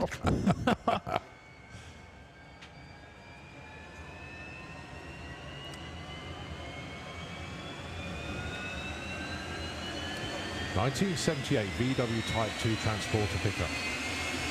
I thought it was older than that. Rolls-Royce Viper 535. Formerly found like in a Strike Master jet of all things. I think it's older than 1978, but there we go. I was going to say, I think the program's wrong.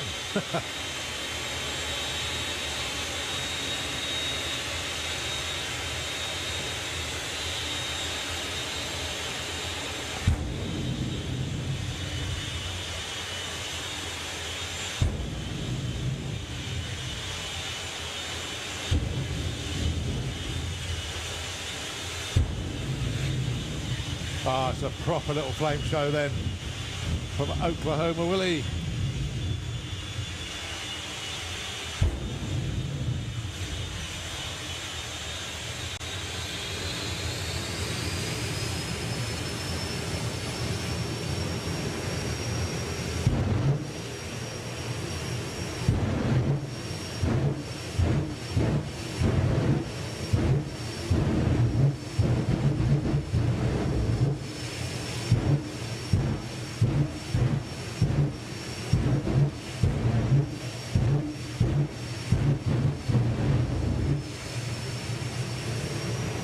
Yeah, this truck originally registered 1958. There we go. Correct information.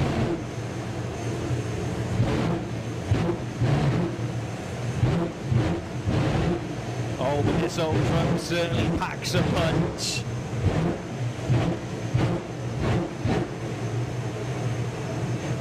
So we're going to see 145 mile an hour. Are we going to see a 10-second pass from Oklahoma Willie? And here we go.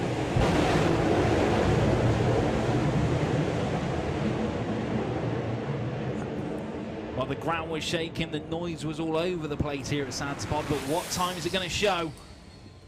Well, it's a 1081, but look at the speed. 151. Wow. Incredible. Very stout run indeed for Perry.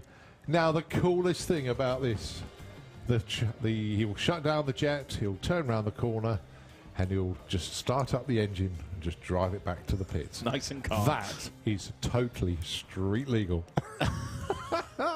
It's brilliant. Absolutely brilliant. Perry, you're a legend, mate. We love seeing that. I wonder how many kids with their, their bumper kits that are just attached on with PVA glue have tried to outdo that at the traffic lights. Yeah, do not pull up behind Perry and annoy him.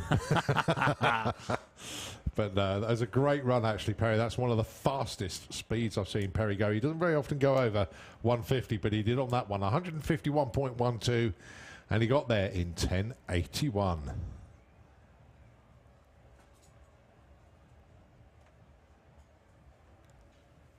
Well, I hope you all enjoyed that. We've got another jet for you. This one's going to be a little bit quicker. This is Martin Hill with Fire Force number 3. Hands up if you haven't seen Fire Force 3 before. There must be some people here that haven't seen this car before. You are in for a treat. Well, it's relatively quiet. It's nice and calm. Don't worry about it. It's all good. Yeah, the front man's not exactly shy. That's one way to put it. Yeah, he's a quiet bloke. And Martin has a habit of doing not what he's told by Richie, the front man. But there we go. It all adds to the fun. This is where we have to hold on to everything in the tower and just make sure that nothing falls over.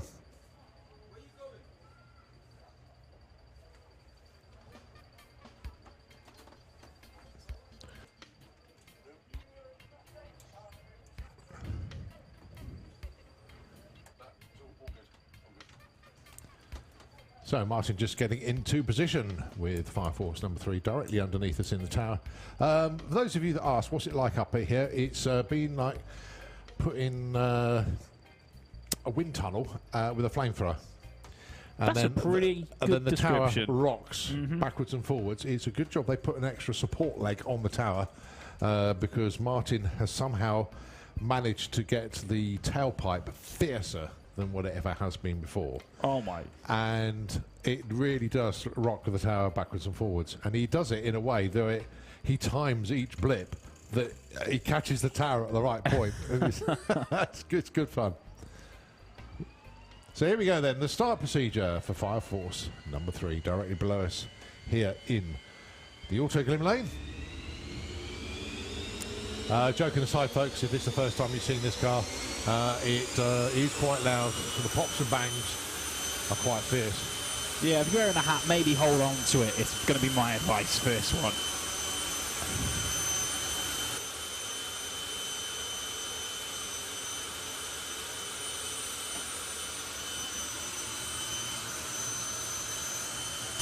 Those of you watching the live feed at home can see Martin strapped into Fire Force number 3 there. And our track crew just making sure that there's no leaks from underneath the car.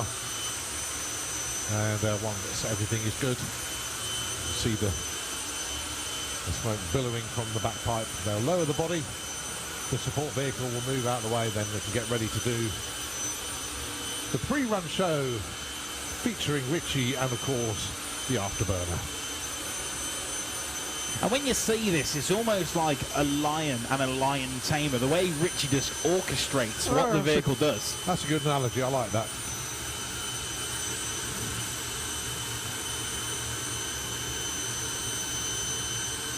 It's kind of like Richie's part of the car in many ways. Well, basically, where the car goes, Richie's there as well. I.e., they do a lot of trips abroad. They've been to Bahrain, they've been to Iceland. They did a car show. I think it was, where it was now, Saudi Arabia. And we got caught in a sandstorm of all things. But cars back home.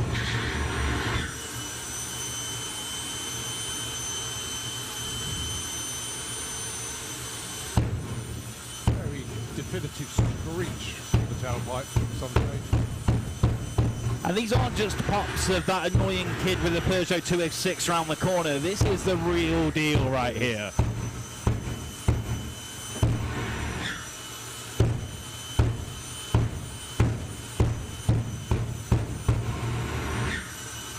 The conductor in his machine just getting that engine moving, getting it ready, warmed up to take on the Santa Pod strip.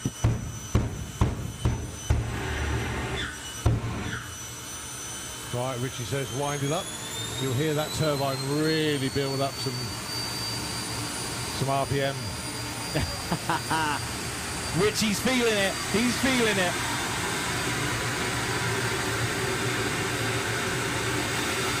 And you just look at the jet at the front of this. The amount of air that is taking into one point is incredible.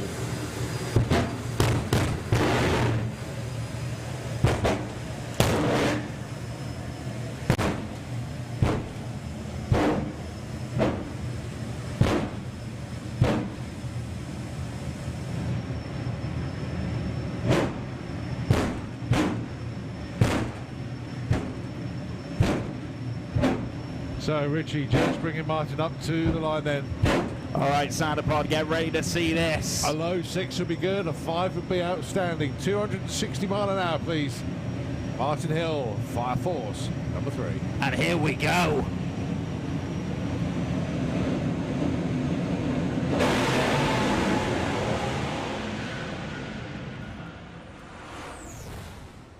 It's into the Woo, 5. nice. 589, 253 miles an hour at the stripe. Outstanding run for Martin Hill with Fire Force number 3. Big cheer for the Fire Force crew, Santa Pod. Absolutely amazing stuff to kick us off here at Bug Jam.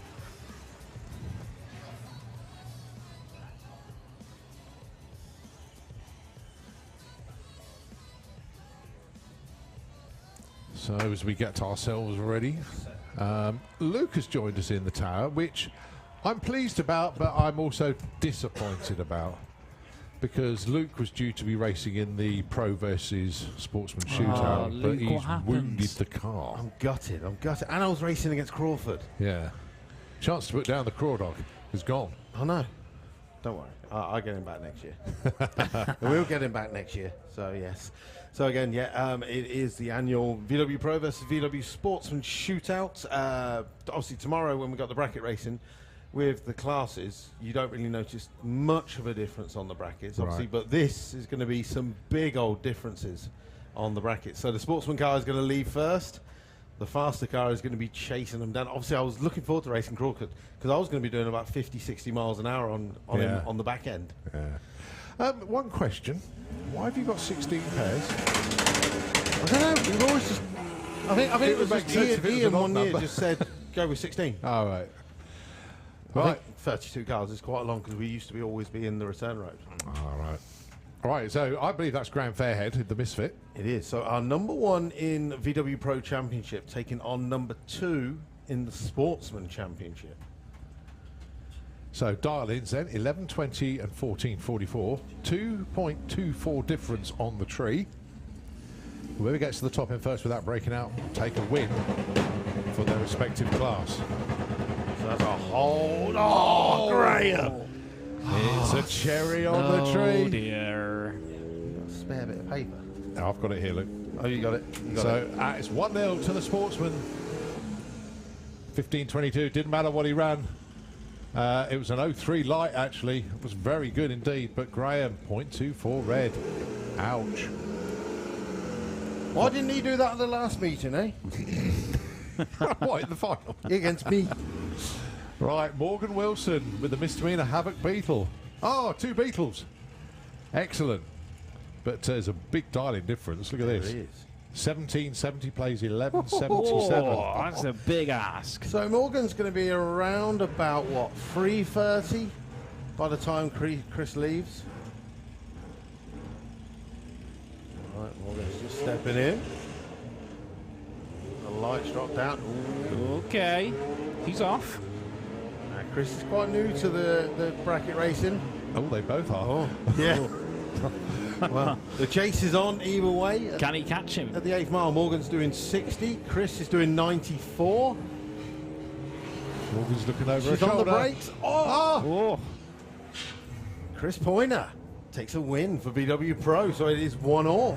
and of course, what they're all playing for is that prize money, It which is. they compete for tomorrow in whichever class wins here. That's it. So there is £250 supplied by BJ Bates Electrical. And then on top of that, there is at least about another £400 on top of that. Wow. Then this all Wow, gets that's- added onto the prize fund for the end of the weekend to the class that wins. That's a fair wedge. That's it. The brioche. This stuck forever, isn't it? this was a call out, so they had paid £10 extra Ah. to have this race. So Daniel Brioche dials in a 12.60, Dave Crowhurst dials in a 9.51. The closing speed on this is going to be a good 40-50 miles an hour. Dave's got to wait. It's going to feel like an eternity. Well, Oh, box for the neutrals. now the question is Daniel going to break out? 12.6 is his personal best, and he goes through with a 12.87 and another win to the VW Sportsman. Sportsman. Oh, Yeah, just kind of deviated off the track slightly. It just as soon as he took off, really, it couldn't really recover in time for the end. well, the first to second shift didn't help there for Dave, because he was flying earlier. He was. yeah, he he put went some down impressive into the numbers ninth. in. Yeah. Well, unfortunately, I say unfortunately, but Rob Carter obviously not here with the twin turbo Passat. Right. That's what was the aim for this weekend. He's been working on it. Unfortunately, he's just waiting on a couple of parts. So his Golf R has come into play. He can Yeah. run that in VW Pro, and he's going to be taking on Lawrence Clark. Now, this is Lawrence's first run of the day. So basically going with the dial from Summer Nationals. Yeah, but the Thunderbug's a well-sorted car, actually. He is. Well, he's up. He's third in the championship, if Yeah. I remember. So 1368 plays 1297. That's quite close, actually. Oh, cherry on the tree for the Pro. Oh. So Lawrence Clark. Oh, and he was asleep. but Thunderbug going to take the win.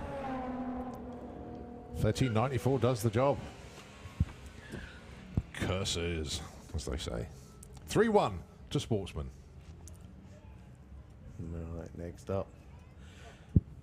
Jake Fronda down there with the Audi TT again. Was hoping to be here in his Mark II Golf that I can't wait to see. Rear wheel drive, 460 cubic inch big block floored in the front. It's going to be, it's full redneck. Unfortunately, for the rest of the season, he's been running this. Well, he started the season when the car wasn't ready, so he went and bought the TTRS. Yeah, just I to race it. Yeah. Right, going alongside, that's Tom Circuit with the Lupo. Again, look at the size of the difference on the tree. 7 seconds. It's going to feel like an eternity. Jake's got to get on the launch control about now. And he forgot. Completely. The curse of the commentator. He fell asleep. Wow. He forgot. I'm going to say, as long as Tom doesn't break out. 1854 and 1830. Commentator's quote of the day, he forgot. 4-1 to VW Sportsman. Sportsman doing an excellent job. Well, so it could be 5 because Tom doesn't lose many of these. No. Well, Tom was entered in VW Pro, and he commented this weekend. He was like, "Do you know what?" He goes, "I've got to go to a wedding. I've got to go to a wedding tomorrow. I haven't got much time to get the car dialed in, so I'm just going to run no nitrous, drop down to Sportsman."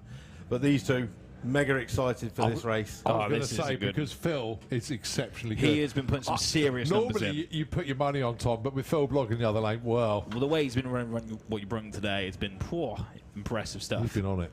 So again, Tom Herbert, the Mark III Golf, he's going to be leaving first. He's going to be chased down by the Mark I Caddy.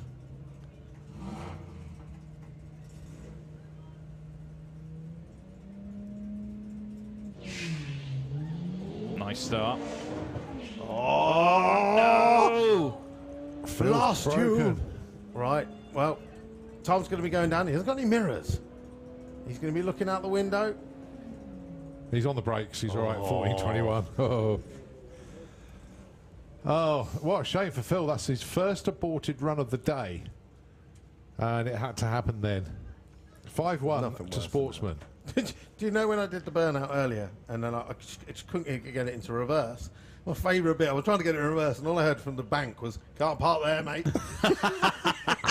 It was literally loud enough that I heard it. Put me off. I'm trying to get reverse. "You can't park there, mate." I was like, shut up.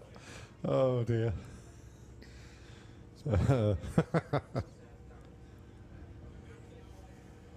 Right, 4 more wins and Sportsman have done it. No. Yeah, first to 9. Well, you know, to be fair, I mean, I think for the past 2 years it's been a VW Pro victory. It has actually, yeah. Sportsman looking good here. Steve Metcalf going along. Oh, this is another good matchup. It's always good when you get 2 similar cars. Obviously 2 VW Beetles here. Now the question is, VW Pro or VW Sportsman? If you're an original air-cooled fan, of course, you're cheering on Steve Metcalf with the Baja. If you like a Subaru in the back of a Beetle, cheering on Ian Dale with a strip burner. Well, the light drops to Steve.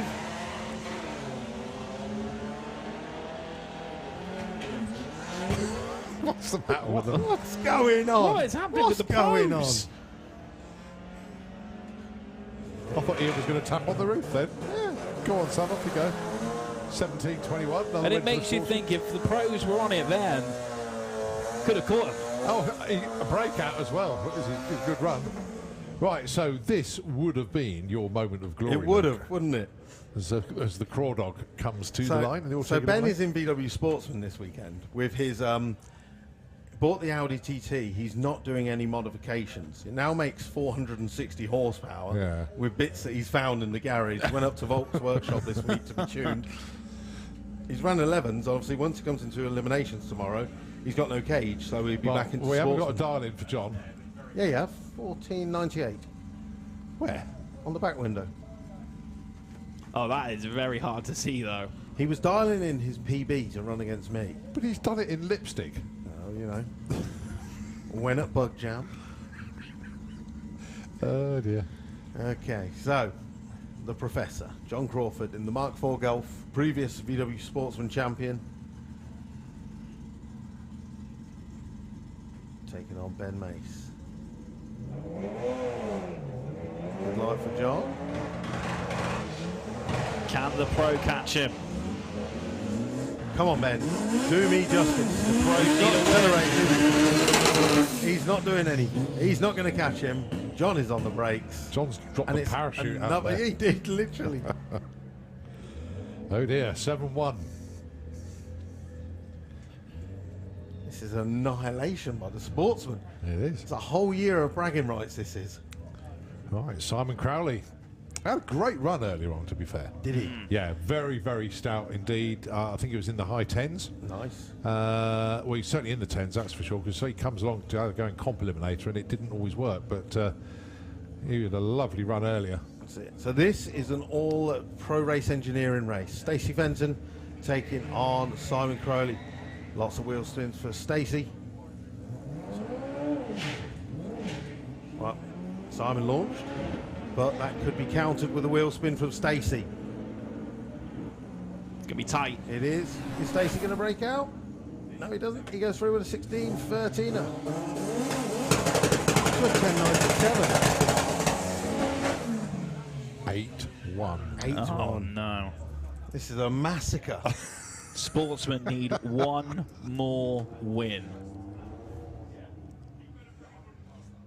Right, is it going to be Patricia the Passat that does the business? All down to Hazel. Or No is it- pressure. Or is it the Blue Leon Racing Machine that's going to fight back? 15-10 plays 10-90. We still got this. We still got this. Actually, we haven't got this because VW Sportsmen have a bye at the end. Oh. Right. Hazel's away. Mark Taylor's into chase mode. The 20 valve turbo Leon has been putting in some good passes today. He is catching Hazel. 109 to 73 at the 8. He drives around Hazel. Pro, take one. 10-16 beats a 15-66. So the win is held off for one more run. Could the comeback be on? I'm just looking forward to Paul Jackson coming round. I can't wait. I can't wait. Well, Is he the wanted, bike? he wanted to call me out, and I said no. I was like, I'm not going to race you. I tried to have literally. I said I only want to race someone with a cage. Right. We could fit one in there. Yeah, right. Anybody's. Ed Keach with the VR6 Turbo Mark III Golf taking on Danny Bean, I believe that is. Ed's on the two-step a little bit too early. Bogs down Gets on the away right with it. side. He's got the better light. He's catching him. And the Caught. 1,000 foot, he drives around him. Is this the point where Ed breaks out? No, he doesn't. Yes, he takes the win. So God, another one. we even heard the crowd. The comeback is on. 8-3 now.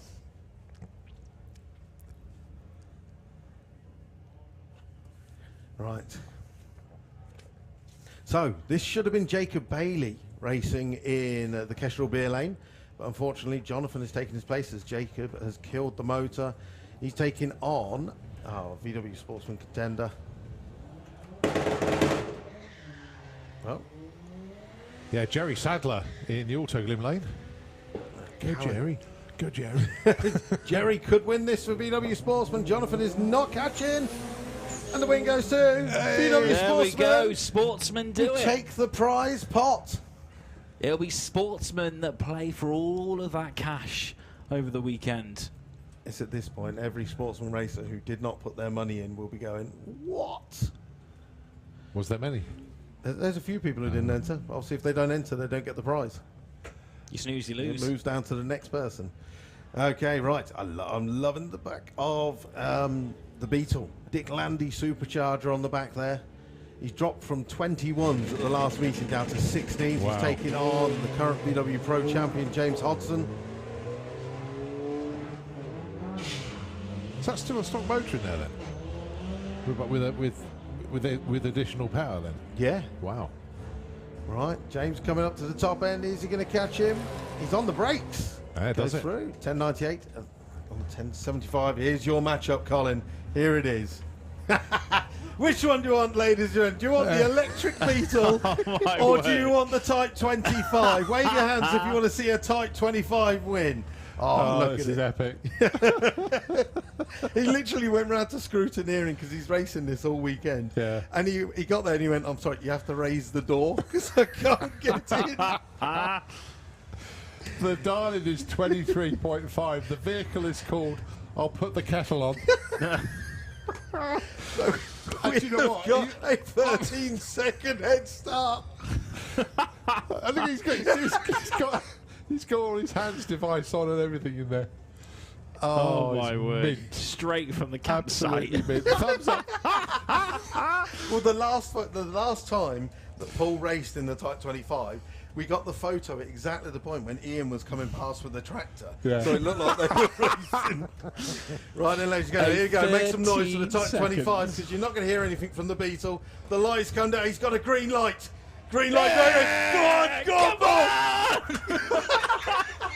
A 13-second head start. Here comes the lights. They're coming. Sam, he's waiting. Here we go. Chase mode is on. Paul is at the half track doing 42 miles an hour. Sam is coming down at the 8th mile doing 107. Paul is going down. With a 24.7. He crossed the stripe at 50 mile an hour. Yes, 50 miles an hour. Come on. Exactly 50 miles. Sam was probably doing 50 at the 3:30. Oh, brilliant. We loved it. Absolutely love it. He was miles off his dialing, but to be fair, Sam had a lot of wheel spin off the line with the Beetle. But oh, what entertainment that was. Now, this is a buy run. Unfortunately, one of our cars is broken. Paul Walkley couldn't make it down. Oh, with the VW, with the caddy caddy, now. yeah. Oh. It's overheating. He thinks it's a faulty thermostat, so we're taking the thermostat off of Jacob's car, and hopefully that'll be back out again tomorrow. Fingers crossed. And then the final run in the VW Pro VW Sportsman Shootout, sponsored by BJ Bates Electrical. Thank you very much, Gareth, for putting in some money into the pot yet again. And again, to all the racers that put in this. So, around about £400-500 is going onto the top of the winnings this weekend. VW Sportsman, John Gallant, taking on Charlie Roberts with the V5 Turbo up. Again, good old weight, look at that, nearly 6 seconds on the tree.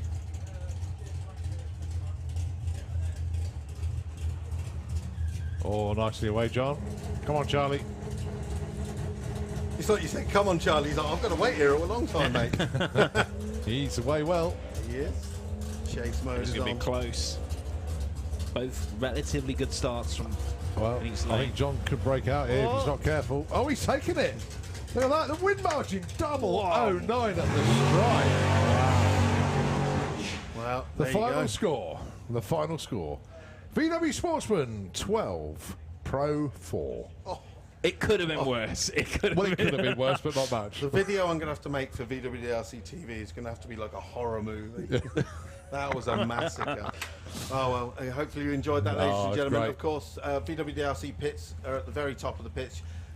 One of the new additions to Bug Jam is you're going to be walking through the Pro Mod pits. So while you're awe-inspired looking at these V8 Pro Mods, please continue walking and come up to the VWDRC pits. We've got elapsed times, our magazine we're giving out for free. We've got mugs that are £5. We've got t-shirts, hoodies. Come meet the racers. If you want to get involved with drag racing, come and speak to any racer. They're all happy to talk about the cars and how to get racing. Good Amazing, stuff. yeah, a little bit behind the scenes and stuff. That's what we want to see. And I'm going to head up there now. And I mean, it's probably been about 2 hours since I left, so the motor might be in. Well, Luke, thank you so much for joining us, mate. Very much appreciated. Always welcome. Look forward to seeing you tomorrow when I'm down there. Good stuff, mate. Good All the best. stuff. Well done. All right. Good entertainment, that. An Paul absolute Jackson, our massacre. new hero. I'll put the kettle on. I love it. That's not looking bad. Yeah, planned launch. That is Billy Everett going through with the latest addition to the Slick Tricks junior team. Well, the Slick Tricks team, I should say. That's not a junior, that one. That's a full-blown race car. And as we said earlier, what you'll see a lot of today is people just getting that starting right, and then they're going to build it up and up and up as the weekend goes on. Right, a junior dragster. Slightly smaller than the normal dragster. Yeah. So you'll see they'll try and take the one tyre marks where have been left before from previous cars instead of trying to take up the whole of their trackside to give them that extra grip. Yeah. Right, it's the Miss Stig dragster of Ellie May Brown down on the start line in the Autoglim lane, going alongside Lola Belkent for West End Motorsports. Oh, nice 0-8 for Lola. 0-1 red, unfortunately, for Ellie. Yeah, it just went ever so slightly early in the Autoglim lane. Yeah. And if that was a permit event, it was a bit too quick as well, but there we go. All good fun. And that's right, no, it wouldn't matter actually, because Ellie is a 790 racer there. Not that it matters, but that was.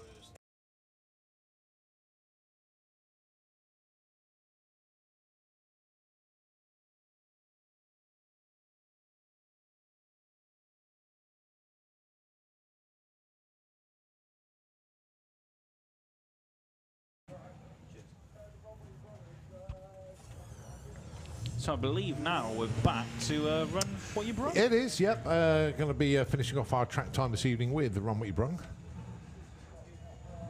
Big thanks to you if you joined us already today for all the action we've had for you on the track. Of course, loads more coming up over this huge weekend of Bug Jam 35 years. Incredible.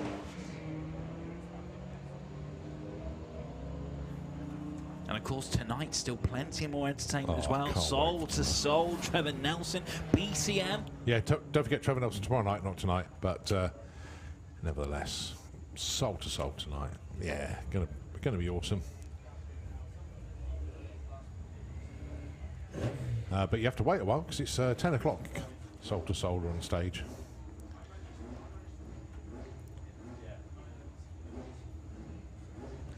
It's RPJ Band, the Rick Parfitt Junior Band, at 8 o'clock on the main stage.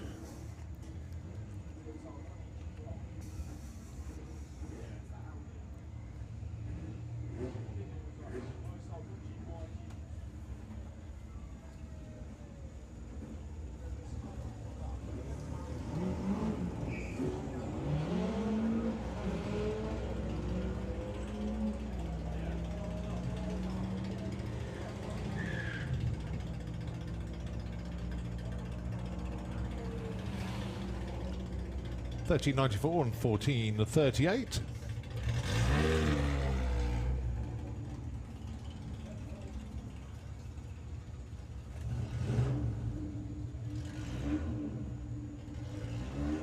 All right, Paul Bate with the Orange Street Beast down there in the Autoglim lane.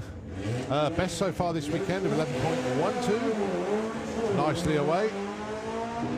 Yeah, bounced off the start line, but still really good looking for the time here of the quarter mile. 11.04, they'll That's take not that. bad. Getting close to the 10s.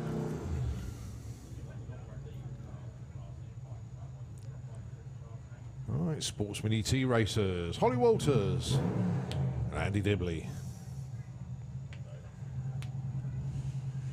Well, fair to say Dibs come into this event looking to run a 12 and knock that out the ballpark on his first run. Now he's got the bit between his teeth, just wants to go even faster.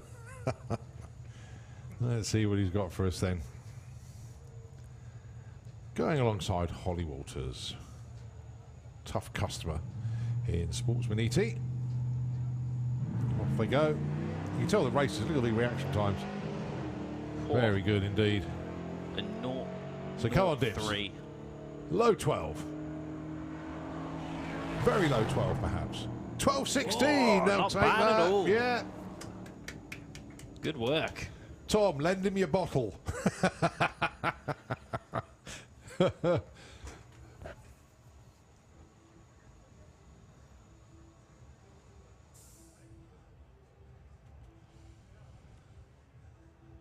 12:16. If you'd have told Andy Dibley you'd run a 12:16 today before he even came here, you go, yeah, right. But no, that was it. 12:16. Very, very nice run indeed. Okay, the Bluebird is going out, which means we've got some Larry stuff in the lanes. Oh, yes, I've just seen what's around there. Mark Sheridan is down there with the twin-turbo Hemi Cuda from Top Speed Automotive Street Eliminator. He's going to need a little bit of help getting the power down on the track. And there is a tow vehicle down there. I don't know which one it is. But I can imagine it's some loud stuff tucked around the corner. We'll find out very, very shortly indeed. But in the meantime, Nitro FM are always there for us. And when we go quiet, they take over. And this is another one of those moments. 96.2, the airwaves are yours.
Hey, where do we go?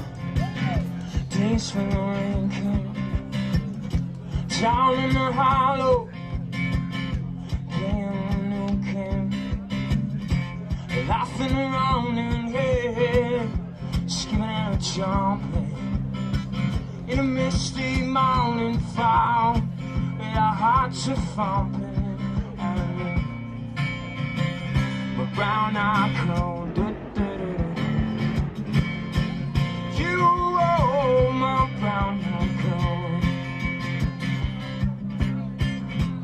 Whatever happened to Tuesday and so slow, going down the old mine with a chances radio, standing in the sunlight laughing, hiding behind the rainbow house, sleeping in a Sunday.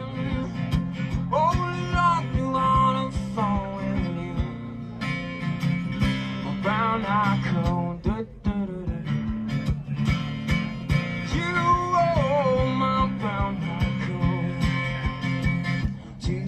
Remember when? Do you remember when? We used to sing sha la la la la la la la la la la. Oh, just like that. Sha la la.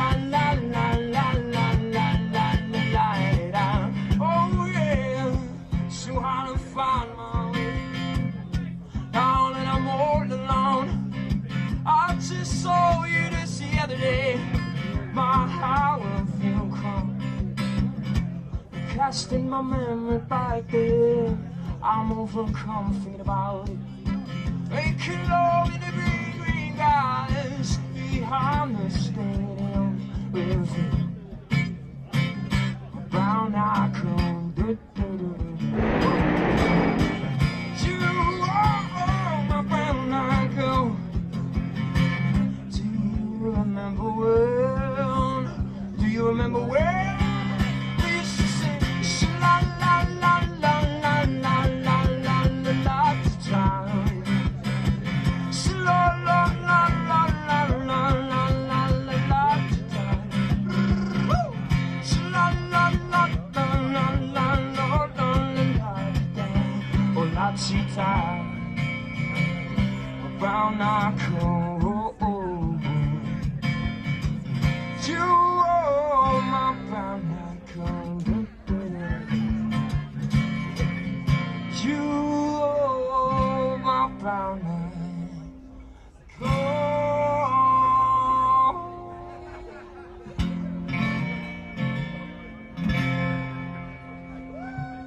Hey, thank you.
Well, as you can see, our track crew have done some prep out there. They've put some extra glue down, and that is in preparation for what's coming up next. Nitro Funny Car are in the house.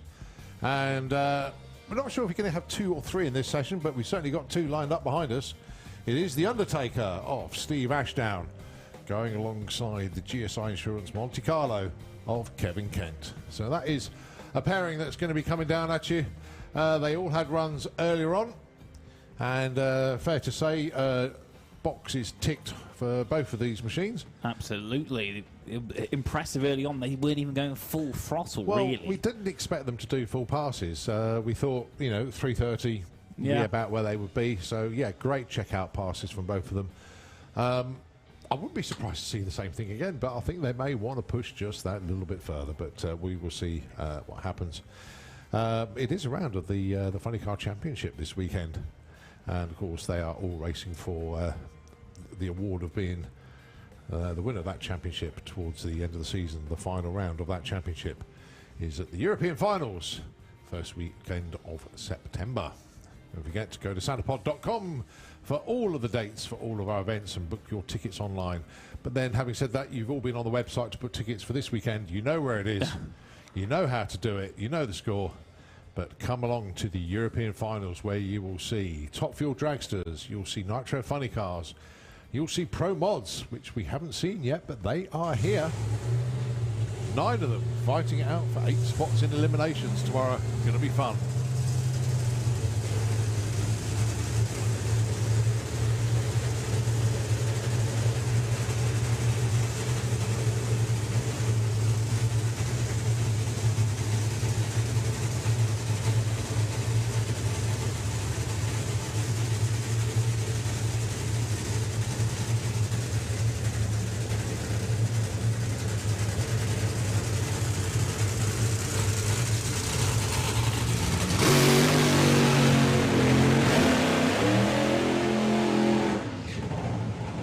Once again, two lovely crisp burnouts from both cars. Perfectly executed, don't want those revs too high. Stretches the rods in the engine a bit too much, uses too much fuel, but more importantly puts too much heat into everything. And that launch pad is narrowed by too high revs on the burnout. And the tyre tracks aren't wide enough to launch from.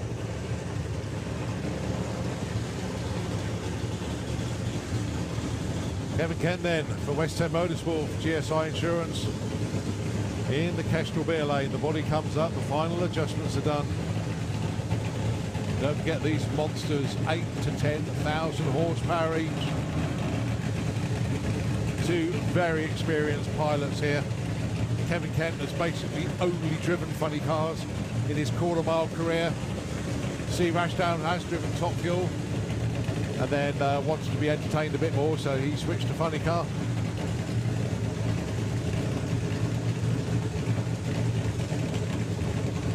So the Shockwave team, the Undertaker team coming forward. Dave Bryant, crew chief, bringing Steve up to the line. They always look over, the two crew chiefs always look at each other just to make sure that the opponent is ready. And then it's down to the drivers. Bring the cars into pre-stage. In they go, and then off they go.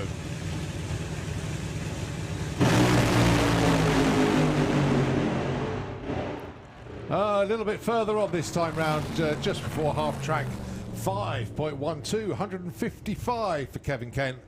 And a 583, 122 for Steve Ashdown. Kevin went red. He was very keen to get the job done and put a cherry on the tree. It doesn't matter. It's just all numbers at the end of the day. But 0.95 to 60 for Kevin, 0.98 for Steve Ashdown.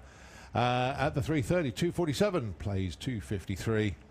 But at the 8th mile, Kevin Kent, I mean, these aren't record numbers, but to give you an indication, he got from 0 to 175 in 3.7 seconds. That'll do. Top Fuel, well, if they're on it, that would have been way over 200 mile an hour. Oh, way yeah, over. Easy. This is it. This is just practicing, just getting those little, getting the reps in, as they say. Yeah, it's tomorrow when the fun really starts, because that is actual qualifying, but good checkout passes for the fuelers. So, back into Run Whitty Brung. Some interesting cars in the lanes. Some of the top speed automotive street eliminator cars are in the lanes. Well done to the crews as they go to the top end to pick up Kevin Kent and Steve Ashdown respectively. Well done, gang. Most importantly, it was 2 clean passes, which was the good news. I think we got one of them stuck in the shutdown area. Yeah, it is Kevin Kent in the Kestrel beer lane. He needs to be removed from the top end before we send anything else down. And look what is coming around the corner here. Woo! Yeah. Well, you got the Ned bug, and oh, Ricky Hale's got a passenger. Going to do a passenger run with the truck, so won't be going absolutely flat out. I can also see Ash Simons in the lanes with the Skyline. A few of our VW sports and racers. Ollie Whitehouse is down there with the Beetle. Good to see him. And of course, Mark Sheridan with the twin turbo Hemi Cuda is down there.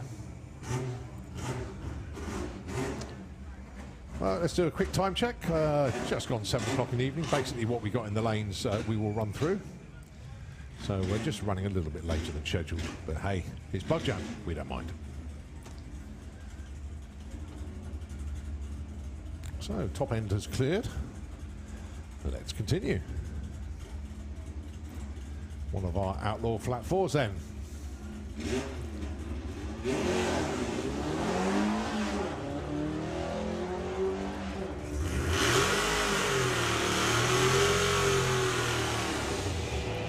So Halford Delabar just going through. Gets a 12.80. That's his quickest by a country mile. Good effort, sir. 12.80, 105. Stout. Right, Ricky and passenger. The great thing is, got race harnesses for 6 people in that truck. Not that he's ever taken 6 people as a passenger. I was going to say, he should start selling experiences down the strip with them, shouldn't he? Ash with the Skyline.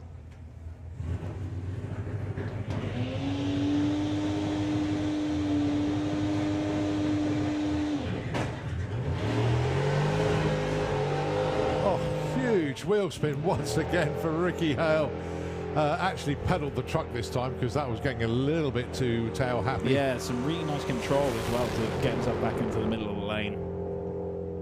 1285 120, places 1381 104. But yeah, wheel spin all the way to the 330 there for Ricky.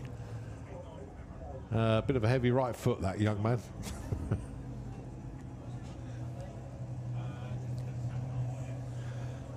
Right, as we got to the Lupo and the Audi TT, that is automotive pornography.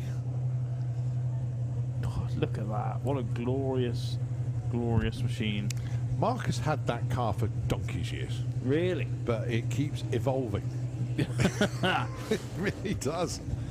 It's a bit like... He used to run a big supercharged engine in there, and now decided to go the twin turbo route.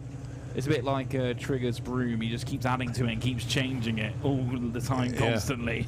But it's an absolute work of art. What Brian and H have put together with this car, it's just epicness in every proportion. The main chassis work done by Andy Robinson Race Cars.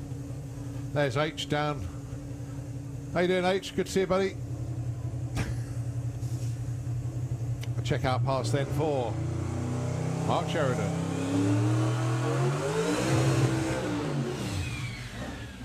Well, that came up on the boost on the burnout. Wow.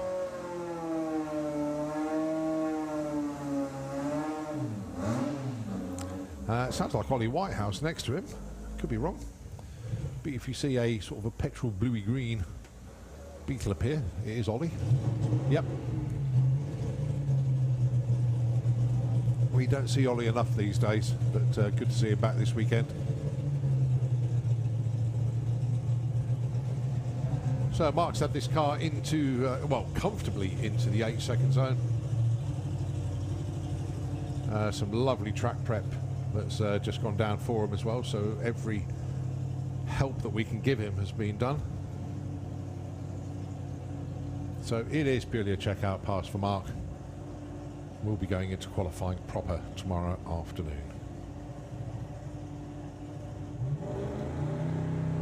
So he's going to build up the boost, bump it in.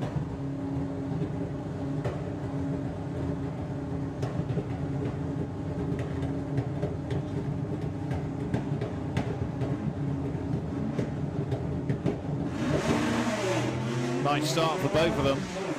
Yeah, Ooh. Same thing that happened before. Yeah. He just blazes the tyres, the power comes in.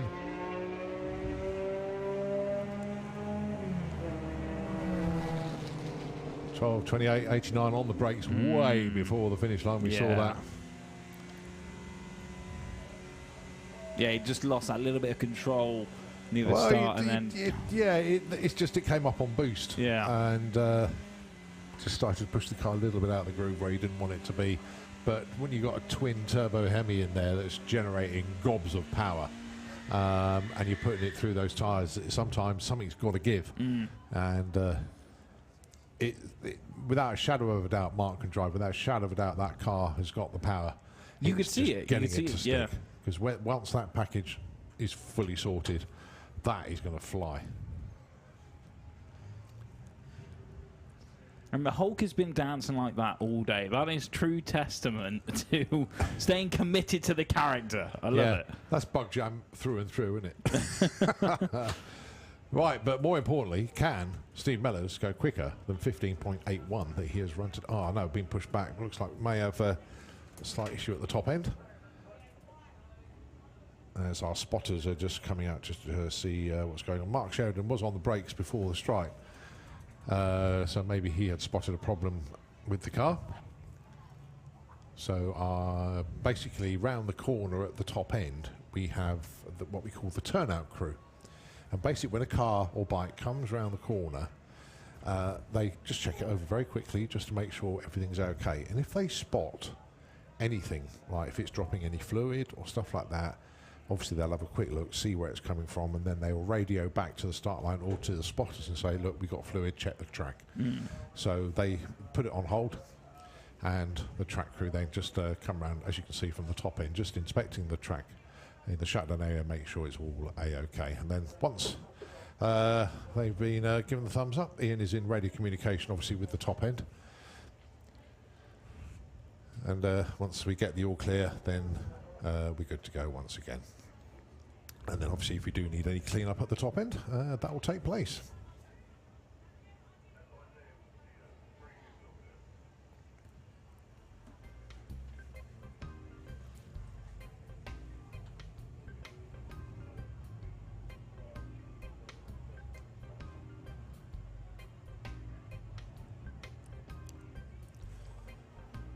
So it's like pause, wait to see you. Well, we're having a good old look. Let's have a quick look behind us. See, Steve Mellows is down there. That rather rapid Jetta. I don't quite know what that is. Yeah. And one Beetle left in the lanes. I think they're the only vehicles left to run tonight, to be honest. As we have gone over our time schedule. But as I say, it looks like we've just got forecast to run through and then we'll be done for the day. And then everybody back to their tents, caravans, motorhomes, whatever. Get yourselves ready for this evening. But yeah, we're good to go once again. So, Steve Mellors. Crew happy. Steve messaged me. He said he's doing this just for fun. Big burnout. Here he goes. He's balling them hides right below us. Don't break the transmission, Steve. Here's the big burnout. It's a rolling burnout as well. There he comes. Well, Steve. Now, the trouble is, if he goes into the 15.7s here, he's going to realise that a big burnout works. Yeah. And he'll be doing it all the time. And then he will be eating tyres like... Like the Hulk. Like I eat hamburgers. Here we go then, let's see. Going alongside the Audi.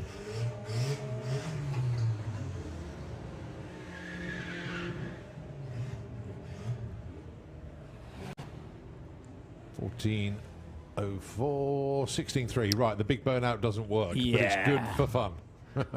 The tyre fund is safe. Yeah.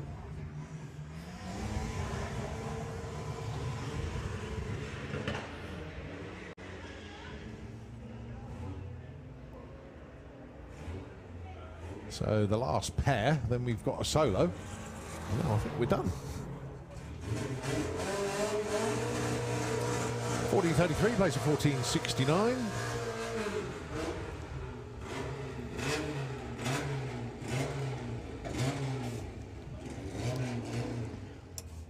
Okay, last one then.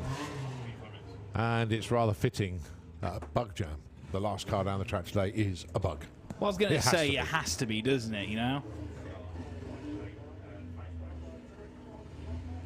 So, day one here at Bug Jam 35, coming to an end with a bug. Registered in 1966, I think, this one.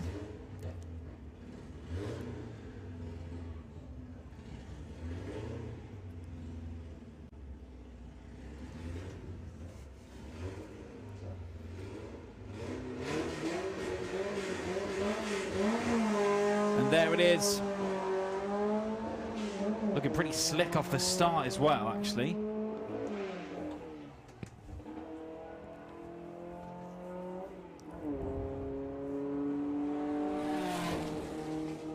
$15.29. Yeah, 15. Yeah, that's not bad. Not bad at all. And that is that. Yeah, that is a wrap. Our track crew are standing down now. Well done to them. And well done to you. Thank you for joining us on day one of Bug Jam Santa Pod. It's been brilliant to have you so far, but still plenty more fun on the way, Colin. Well, Bug Jam has got it all. The little buggers were good today. Let's see they how... were talented. Yeah, see how the big buggers get on tomorrow. I imagine not as well.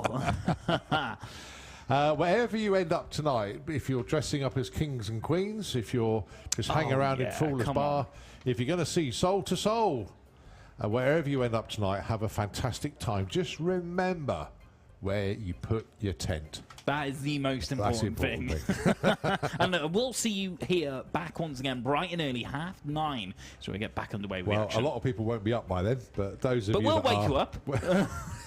we certainly will. Okay, so we're going to sign off from the tower. Thanks ever so much indeed. Have a great evening. Nitro FM are going to take over the airwaves. But Dave, we'll see you tomorrow. We'll see you tomorrow, Cole. And Nitro FM, I know you've got some good tunes lined up for us tonight. Have fun. See you tomorrow.